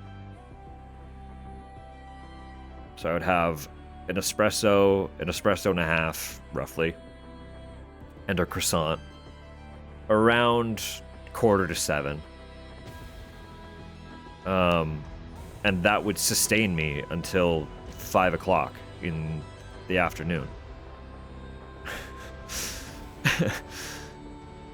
Except also I'm working on bar as a barista, so I'm drinking espresso periodically through the day. So my diet for most of my time on bar was literally a pastry in the morning and, like, depending on how busy the day was, give or take 4 or 5 coffee. 1 pastry, 4 or 5 coffee a day, and that's all I would consume until probably 6 or 7, once, like, we could get home and properly figure out what the fuck we were eating. But, like, working open to close was common for me in the busy season, just because that's bar life. So going from that naturally to being in the roastery, it's a very, very dramatic change in energy. And, like, I won't lie, I do have periods where I really miss crushing a busy bar day. Like, as stressful as it was, and as awful as you would feel after doing that all week, the adrenaline of it, the adrenaline of it was so good. To, like, get through it, having made, like, no mistakes for, like, 6 straight hours. You're, like, just absolutely blitzing through drinks. Drink after drink after drink. And you get to the end of it. Like, I don't know. It's something I'm glad I don't do anymore. But I think there will always be part of me that kind of reminisces it, you know? It's not for everybody. But there was something special to it. The dopamine hit, no one could bar like I could. No one could bar like I could. We don't have a single barista in our company. I don't think we ever have, and I don't know if we ever will. That could bar like I could.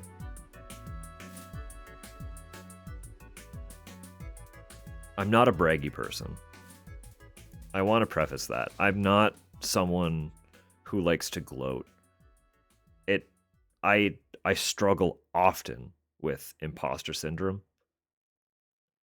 The one thing that I know no one could bar like I could.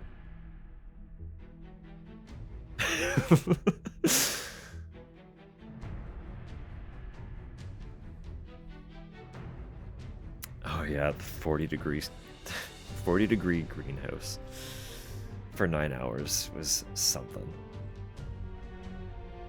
And I'm certain of it. There's an art to it, right? Like, there's an attention to detail that I don't know if I can really convey or describe adequately. But it's like, you have to have an attention to detail that is really, really specific. Because there's a lot of it that's almost feeling. Like, it's a sensation more than it is. Well, you have to be so aware that you're tuned into what's happening unconsciously, right? Like, I could tell by the weight of a dose that I would have to adjust my grind. I could tell by the flow of the shot into the cup that there would need to be an adjustment somewhere. Like, just little nuanced things, and I could make those adjustments like lightning, just like an intuition. Yeah, like I had a very, very developed intuition for all of my equipment and what was happening at any given time. I don't know if I could do it now, but at my peak, I was basically almost 2 baristas when I was on bar. Like, naturally, having to do everything myself, I was slower than 2 people. But not much slower. You know? Like, it was to that extent. And there were absolutely some people that I would be barring with where I was just more efficient if I was alone. I could send them off to do something else and the pace of the bar would increase. You know? Like, but also though, getting into a flow with someone else who is just fucking locked in, there's nothing quite like that. To date, there is still exactly one coworker that I had who we could bar together for like 4 straight hours without saying a single word, and not a single thing would get missed. Which one? I want you to guess. Give you an initial, you know who it is. You know who it is. R? No. Close. He was very good, but not him.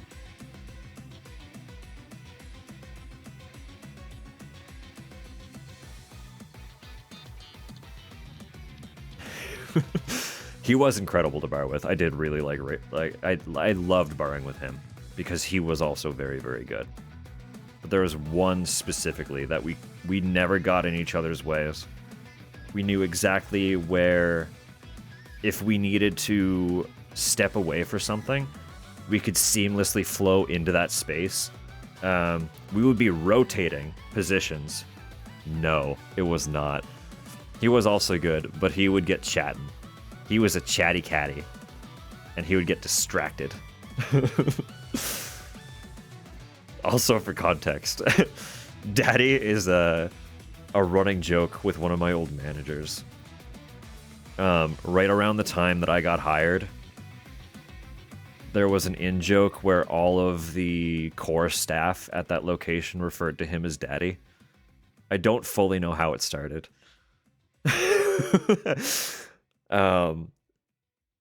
But I didn't care.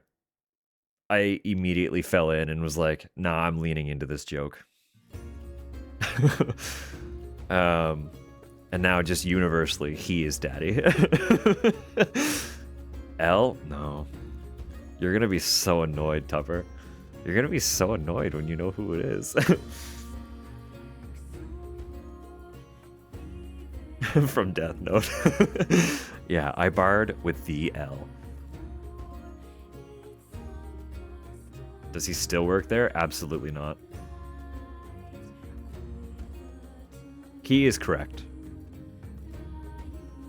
And he does not work there anymore. He is one of the ones who has departed. But no, I do distinctly remember, like,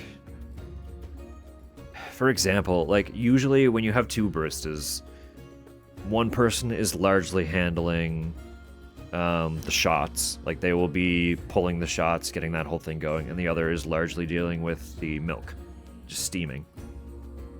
Like finishing the drinks, essentially, and handing them off, passing them across the counter, sending them off with servers, XYZ. And usually the way that it kind of works is, like,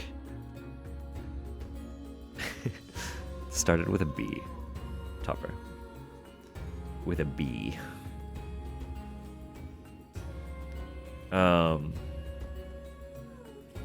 Typically, because there's more nuance to the shots, I preferred to be shot puller because it meant I had more control and more awareness of what drinks were on the go. So usually I would like find a way to weasel my way onto shots and relegate milk to whoever I was barring with. But with this one particular coworker, we would we could swap the roles without communicating. Just like once, if we needed to swap for any reason whatsoever, we did not have to vocalize it. We would just like tackle a quick extra task that needed to be tackled. Usually the person on milk needed to swap because they're also the ones dealing with the customers. Like, you need to be chatting with the person waiting for their drink while you're steaming your milk. And we both had pretty limited social batteries. So we would take the brunt of being the milk barista until we hit our wall, quickly grab a secondary task. Whoever was pulling the shots would swap onto milk in that interim, and then once that necessary extra task was complete, the person who just swapped off of milk would go on to shots, and we would like rotate like that seamlessly for hours without saying a single word to one another. It was so good. We still hug him every time we see him. We do. We love that man. He is so sweet. No, he was a delight. The only other person besides my boss who cared as much about the nuanced craft of making specialty coffee as much as I do. No, it was a fucking delight. I miss him greatly. But no, I do occasionally. I know I couldn't do it anymore, not efficiently at all, but I do very occasionally miss the feeling of like when the rush started, it was usually too early in the morning for the second bar to be present. So I, like, just knowing that I had everything under control until shit really started to hit the fan toward noon is kind of unparalleled. I don't know if I could ever find that level of dopamine from anything else. There was just something so satisfactory about being that locked into your craft. But the rush of it all, yeah, exactly, right? Like, I don't know. It's been a while since I've been that dialed into something. Thriving now in a whole new way, absolutely. OG crew is special, yeah, but like, crew aside as well, just like, there is a part of me that misses the rush of bar, right? Just knowing that at any point I could have, so like we worked on, when I was at my peak, the location that I would be positioned at was our busiest location, naturally. And we had, we were working on a La Marzocco Linea 3 group. So it was a Linea PB 3 group head. So it had 3 portafilters. And at any point, I could have 1 shot on the counter in beverage, 3 shots pulling, milk steaming, and the confidence that all 4 of those shots were perfect. I doubt I could do that now. But like basically the second 1 shot was finished, I had another one going. right? And all 3 group heads were active continuously. To the point where sometimes the machine would be like, I am out of hot water. You need to stop. I can't pull this shot effectively because I've been pumping too fast. And fuck me, do I miss hitting that stride, right? Just like literally your entire being is locked into the equipment. You know exactly how everything is running. You know exactly where you need to be and when. It's hyper productive. It was. It just felt so good. I don't know. Also, being able to like steam milk for multiple beverages at once felt good. And knowing that you had the right amount each time. I don't know. I don't know. I had so many things dialed in so tightly. It was a whole thing. It was a whole thing. Pizza Swat was a bit like that. I can see it. I can absolutely see it. Just being so fucking locked in tune with exactly what you needed to be in tune with. And like, to top it off, to really just, again, I'm not someone who likes to gloat, but to really, really toot my own horn on this one, I could be in that flow state while holding a conversation with the customers that were waiting for their drinks. Right? To like really, really bring it around. I would be conversing this whole time. Because the person at the end of the bar was probably a regular. And all the fucking regulars around here just yap. They just talk to you. So like once they get to know who you are,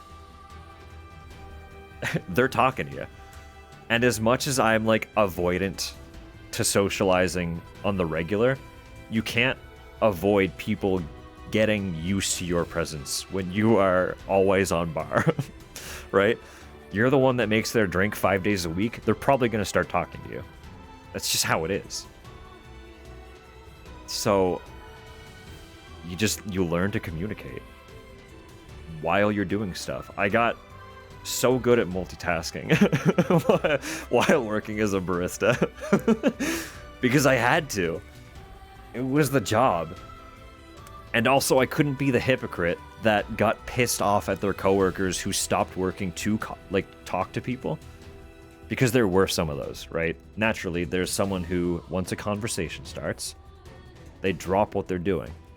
And I would be looking at the drinks piling up on the screen, being like, can you do your fucking job, please?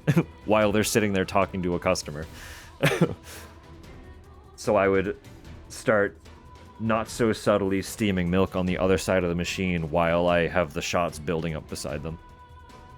Until I can start passing drinks around them. And eventually they either take the hint or get out of my way. There were a few people that I had to do that with, unfortunately, but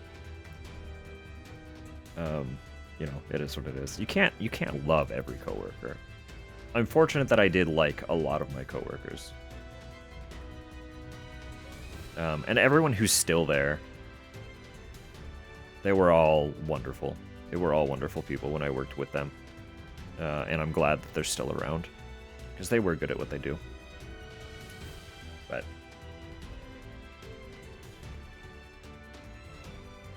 I don't know. Coffee, man. It's a very no pun intended. It's a very bittersweet. Hi, Ellie. Good morning. It's a very bittersweet industry to be in.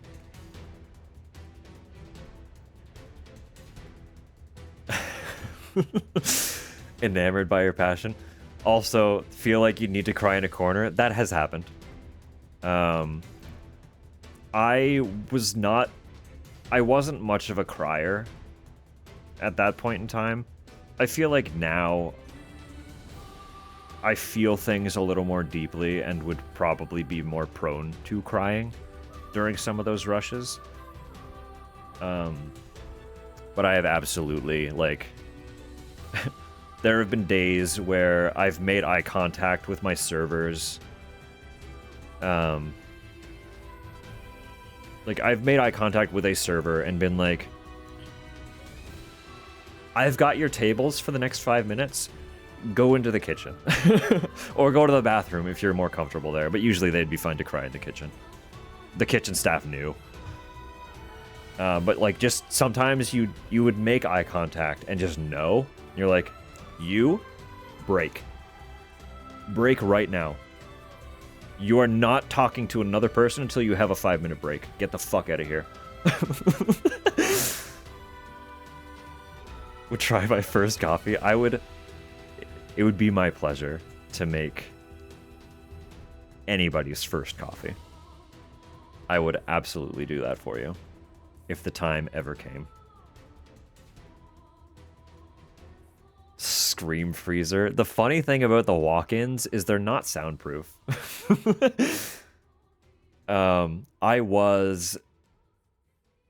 It wasn't common that I would hit like a breaking point. But I was a go into the kitchen and vent for a few minutes on occasion type person who said they had to be soundproof. No, mostly as a warning. Mostly as a warning, because some people don't know that. If I was at a particularly stressful period where I needed to vent, it was not uncommon for me to run into the kitchen, make eye contact with whoever was on the line, and just be like, ignore me for a second. And then I would go into the nearest room with a door and just yell. That has happened. Sometimes you just need that, like, burst output to ground yourself, right?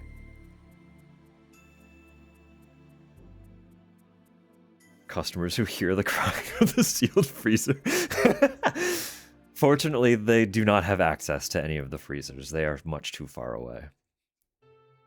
The location that I was at primarily did not have a walk-in. So just hiding in the kitchen with the cooks was a little more common.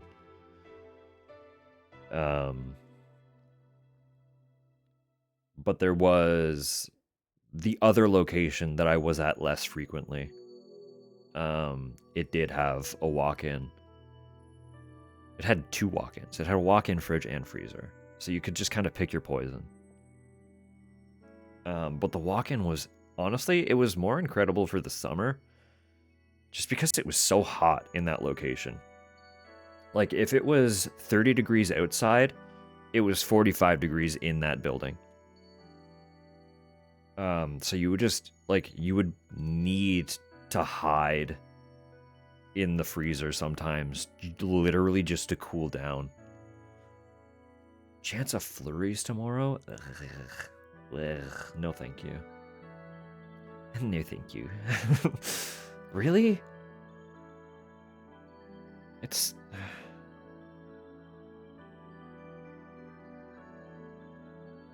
Nothing will stick. It's still too warm for stuff to stick, but that's gross. I hate that.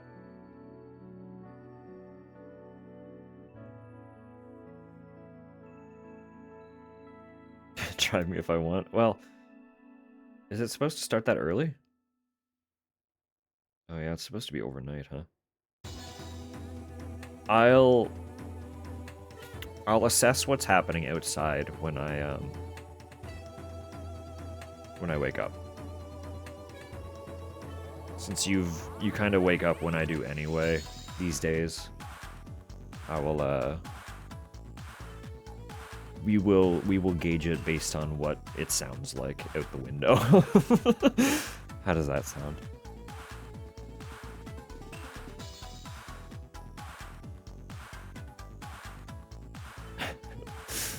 Meant to be a major snowfall in the near future. It is November. It is November, and there's a lot of rain in the current forecast. So literally all it would take is for the temperature to go down a little bit more.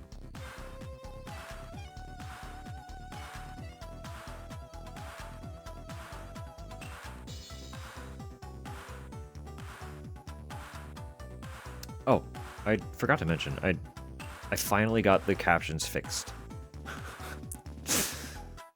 So hopefully they've been more accurate. Because I don't know what the fuck was wrong with OBS's built-in ones. But when my plugin was broken, having those on was not much better than just not having them. But I have my preview back. The plugin, it works again. I got it all fixed. I had to like reinstall it 3 times before it finally took.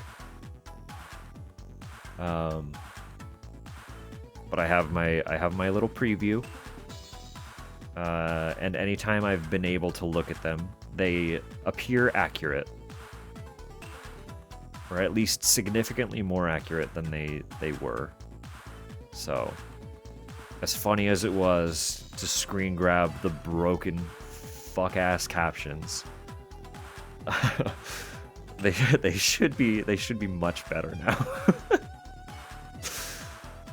I don't know why they were so bad. Like,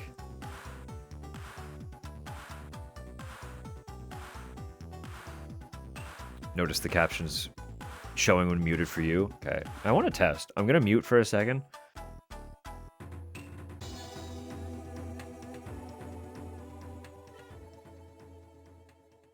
I should have asked someone to like actually watch the captions while I do that, but that's fine. I can check the VOD. You're watching? All right.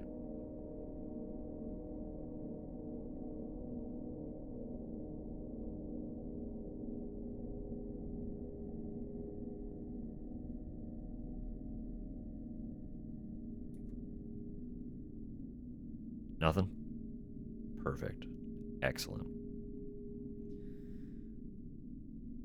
I don't really talk when I'm muted anyway. But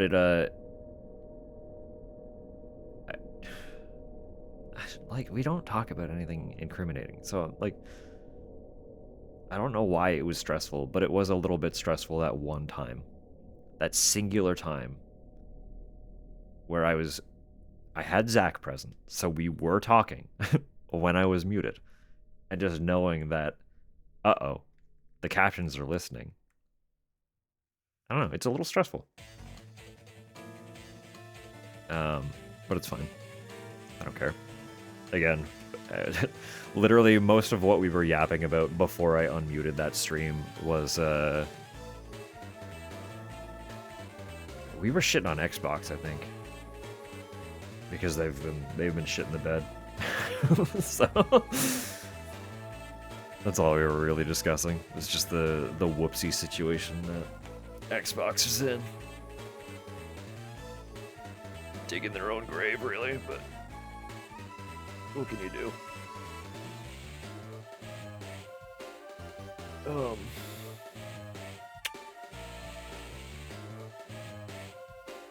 Yeah. Brain go blank. Brain go blank.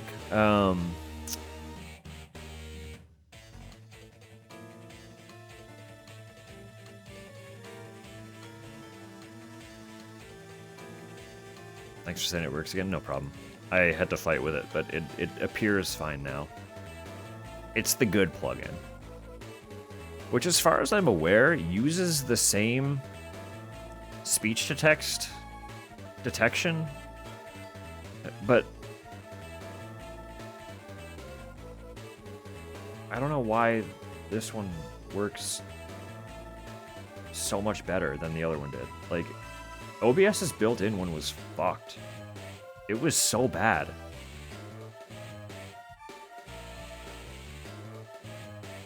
Yeah, it's using closed captioning plugin using Google Speech-to-Text Cloud API. I'm pretty sure OBS's built-in one is the same way.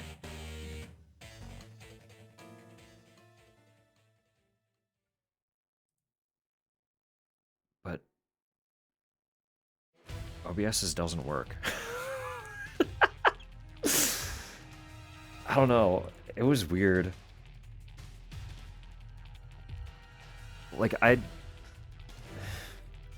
from what I've seen, you could tell me that there was not a single accurate sentence when I had to use the other captioning system. They were all just wrong. It was entirely bad.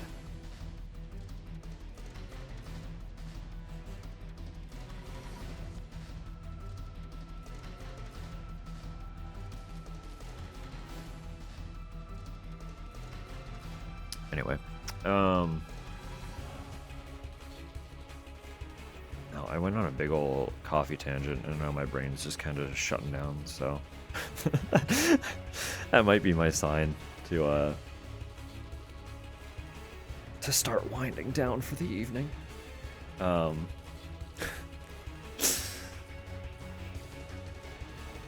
my goodness. That too. No,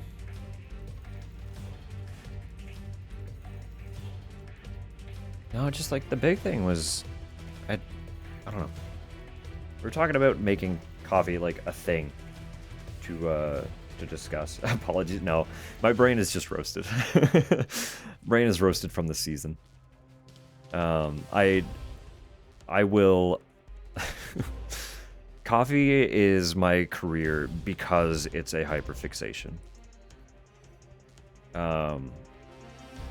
Any excuse to kind of go on like long-winded tangents about coffee, I will always be down.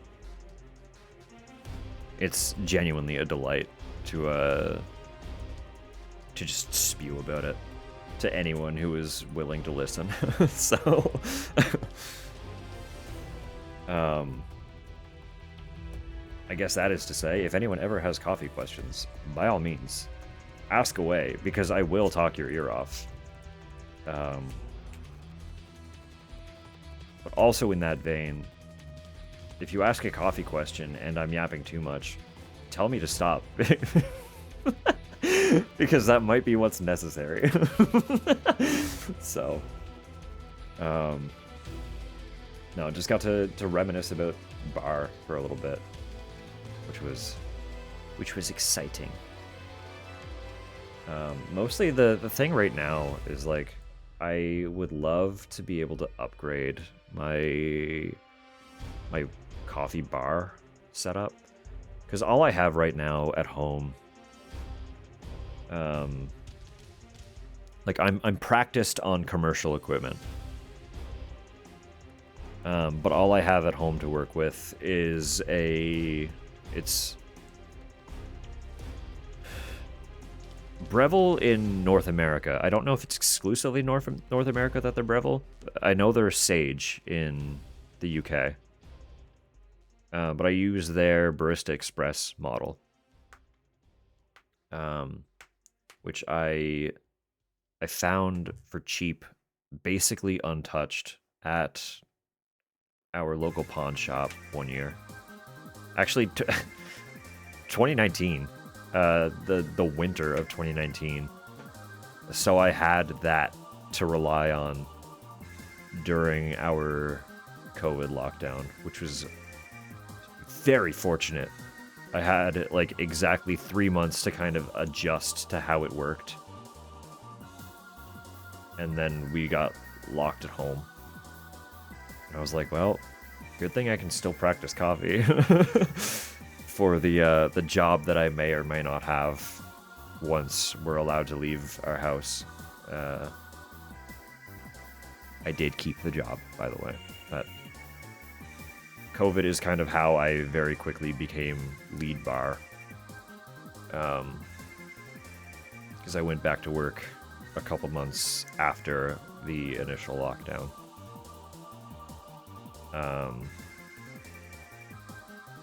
And just put the fucking work in, so.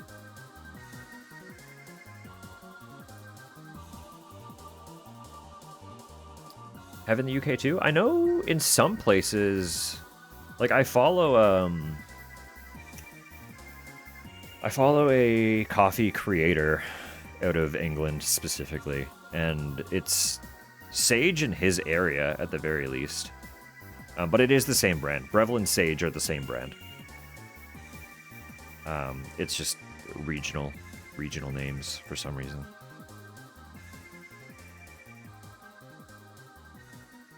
That's the only reason I wanted to make that distinction, was some people might know them as sage. But regionally, I'm not sure. I'm not sure specifically where refers to them as what. But they're Breville in Canada. So, I do know that. It's a fine machine, but it's not the most flexible. Like, for the way that I do espresso, I would prefer everything be a little bit more manual. So I'm not utilizing the programmable bells and whistles that a Breville machine has, because they're really, really good consumer level espresso machines at a relatively affordable price that has the tools that make it extremely approachable for someone who doesn't want to make coffee a hobby. Because usually, if you really, really start getting into espresso, you kind of have no choice but to make it a hobby. If you want it to be, like, really good. If you don't care, there is, like, a base level skill set that you can kind of sit at and have decent coffee. And that's totally fine. That's so valid, because for most people, coffee is just a caffeine vessel, right? And making, like, a nice drink is just a more pleasant way to get that caffeine. Really, at the end of the day, that's what coffee is for most people. It just is. It makes sense. And Breville is good for the tools that they have, make it just that much more approachable. For a style of coffee that is notoriously fickle, espresso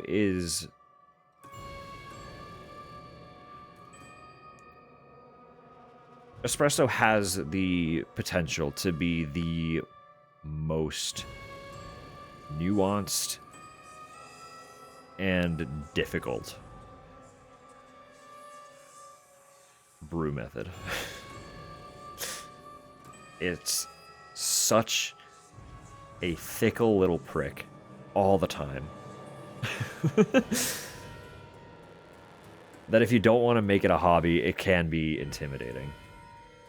But Breville's good, because they minimize that complication a little bit. They're delightful for that.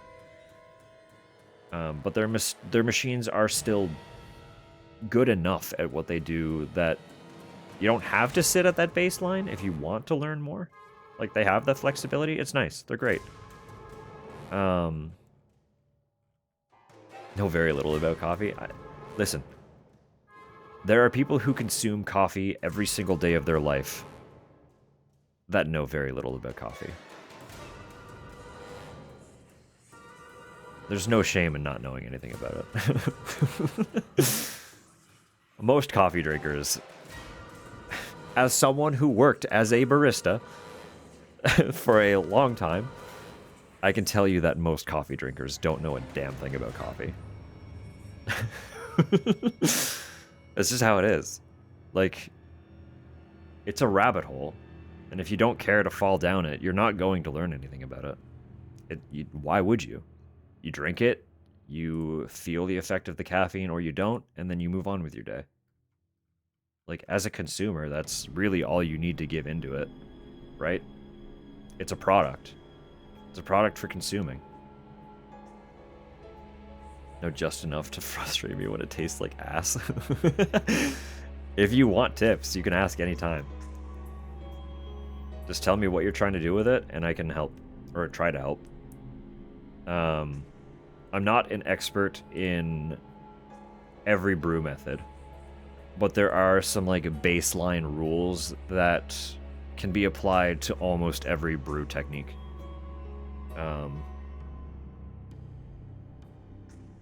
Like, there is a foundational triangle of things to look at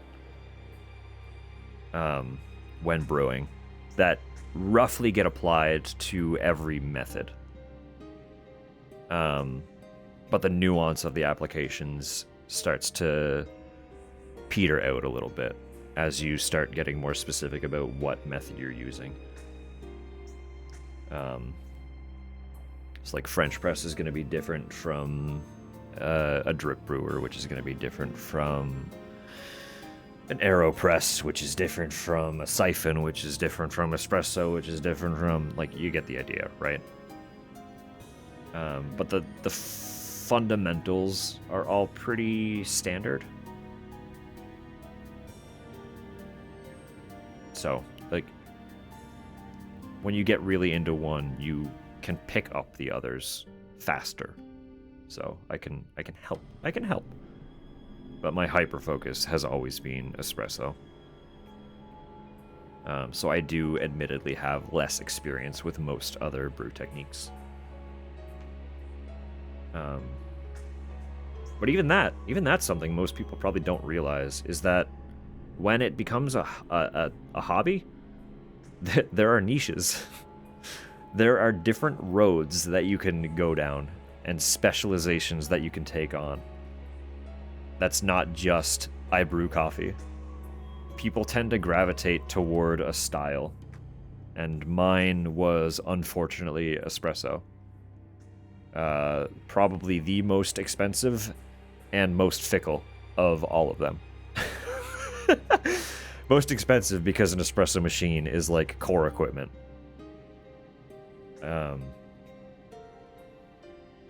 And not only that, but it brews with a particularly fine grind. So a really good grinder is also really, really important. Like, fundamentally important. To anyone who, like, has been bitten by the espresso bug, and wants to upgrade their setup, pour money into your grinder long before you pour money into your espresso machine. Get a really, really solid grinder first, and your okay espresso machine will yield better and better espresso.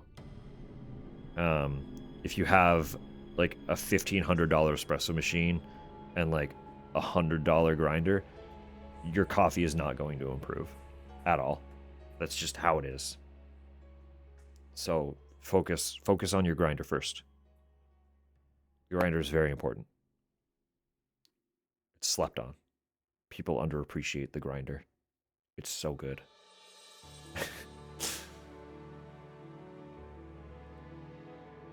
I will just keep yapping about coffee. So I think we should start looking at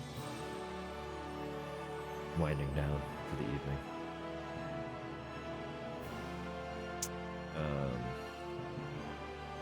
So let me just take a little peek here.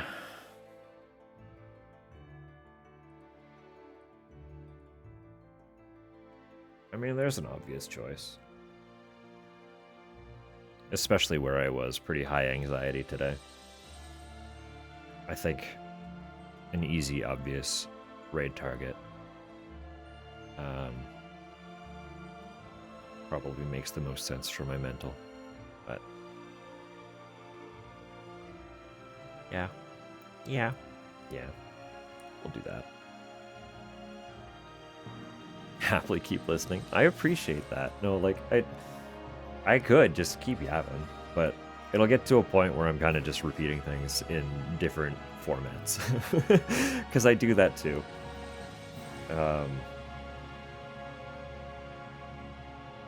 I have tried very hard to kind of reel it in and tone it down, but a big part of my personal anxiety was always a self-imposed feeling like what I said would be misinterpreted.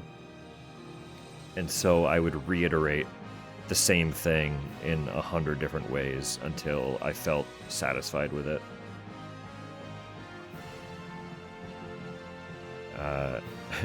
And then you get to a point where you talk yourself into circles, right? It's a whole thing, but it's mostly better now. And I've become very verbose as a result. So I've taken a liking to language, kind of as a byproduct, a little glimmer of light in an otherwise obnoxious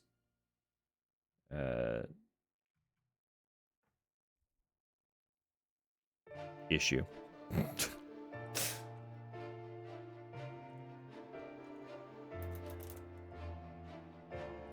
But no, anyway. Find myself feeling that way too, absolutely. Love hearing people speak on it. So do I. It's just fun, right? Like, watching people light up as they get stoked about something. It's like, hell yeah, teach me about this thing that I will never apply anywhere. But hearing you passionately divulge about it makes me want to know. It's fun, right? It's learning things that I would never take the time to learn myself.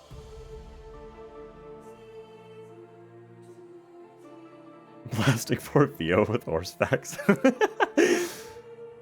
I think people love that you get stoked on horses, though. Like, for me, too. That's a world that I'm not, like, really versed in. But I love hearing you talk about it. Because you light up. Like, will I ever personally have use for the information? I don't know. Maybe. Maybe not. But it's nice hearing about it. Horse activation Tupper. Horses are to Tupper what coffee is to me. Let's say that. So, like, I just talked for, like, what? Probably 2 hours about coffee? I would say that's horses for Tupper. Easily. Horse mention waking me up like a sleeper agent. Literally, in my Discord earlier, someone just offhandedly mentioned the concept of a red-eye as, like, a red-eye flight. Like an airplane, right? Like early morning flight. And I just, like... The conversation did not involve me at all. And I looked at that and was like, just by the way, red-eye is also coffee. And they were like, huh? Wait, huh? It's for those not in the know. Because it is more of a North American thing. Where, like, batch brew and filter coffee are the primary means of coffee consumption. Or at least they were for a long time. I know espresso has grown a lot here. But where filter coffee was, like, the primary for so long. And espresso started kind of becoming more of a norm. Naturally. As overworked, under-rested North Americans, people were like, how can I maximize on this caffeine intake? And the red-eye was born. And it is literally just, you take that filter coffee, and you take an espresso, and you combine them. Like an Americano, but with coffee instead of water.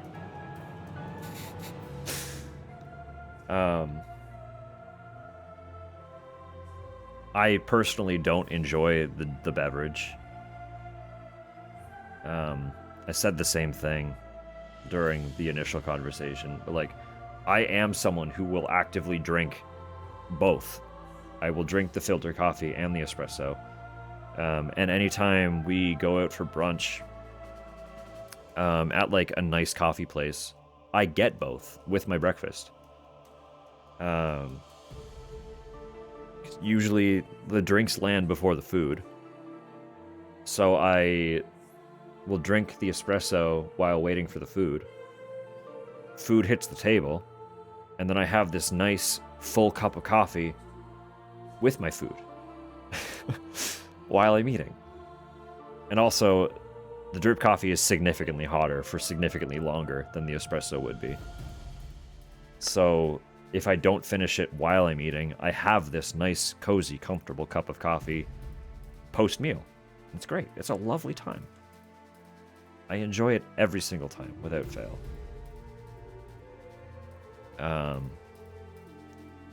But North American culture, it's not super common. You don't see them a lot, but it's also not uncommon for people to just combine them and then have this little extra hit of caffeine in their hit of caffeine, you know? So, anyway, I'm gonna hit that raid button now. We are going to see, we're gonna say hi to June. Because they're lovely.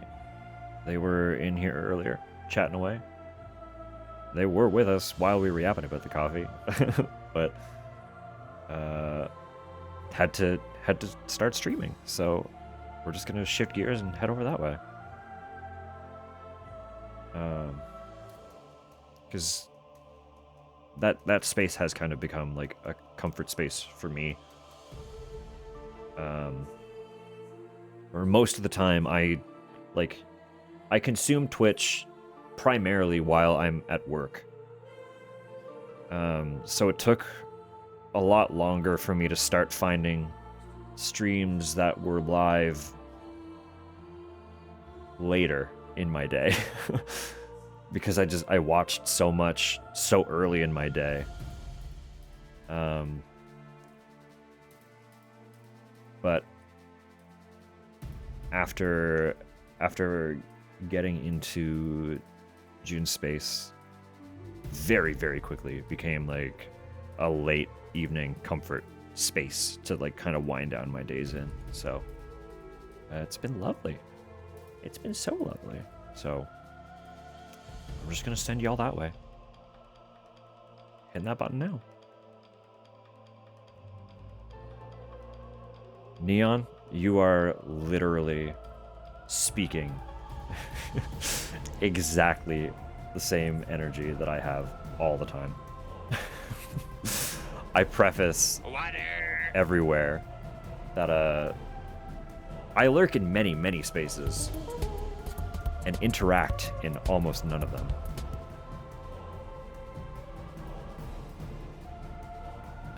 And it is primarily, I do actually, contrary to how it would seem here in this format, I do harbor a lot of social anxiety.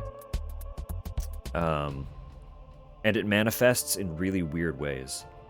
And one of the biggest ways that it tends to present on Twitch is I know that if I've never chatted in a space before, my message will be highlighted the first time I chat.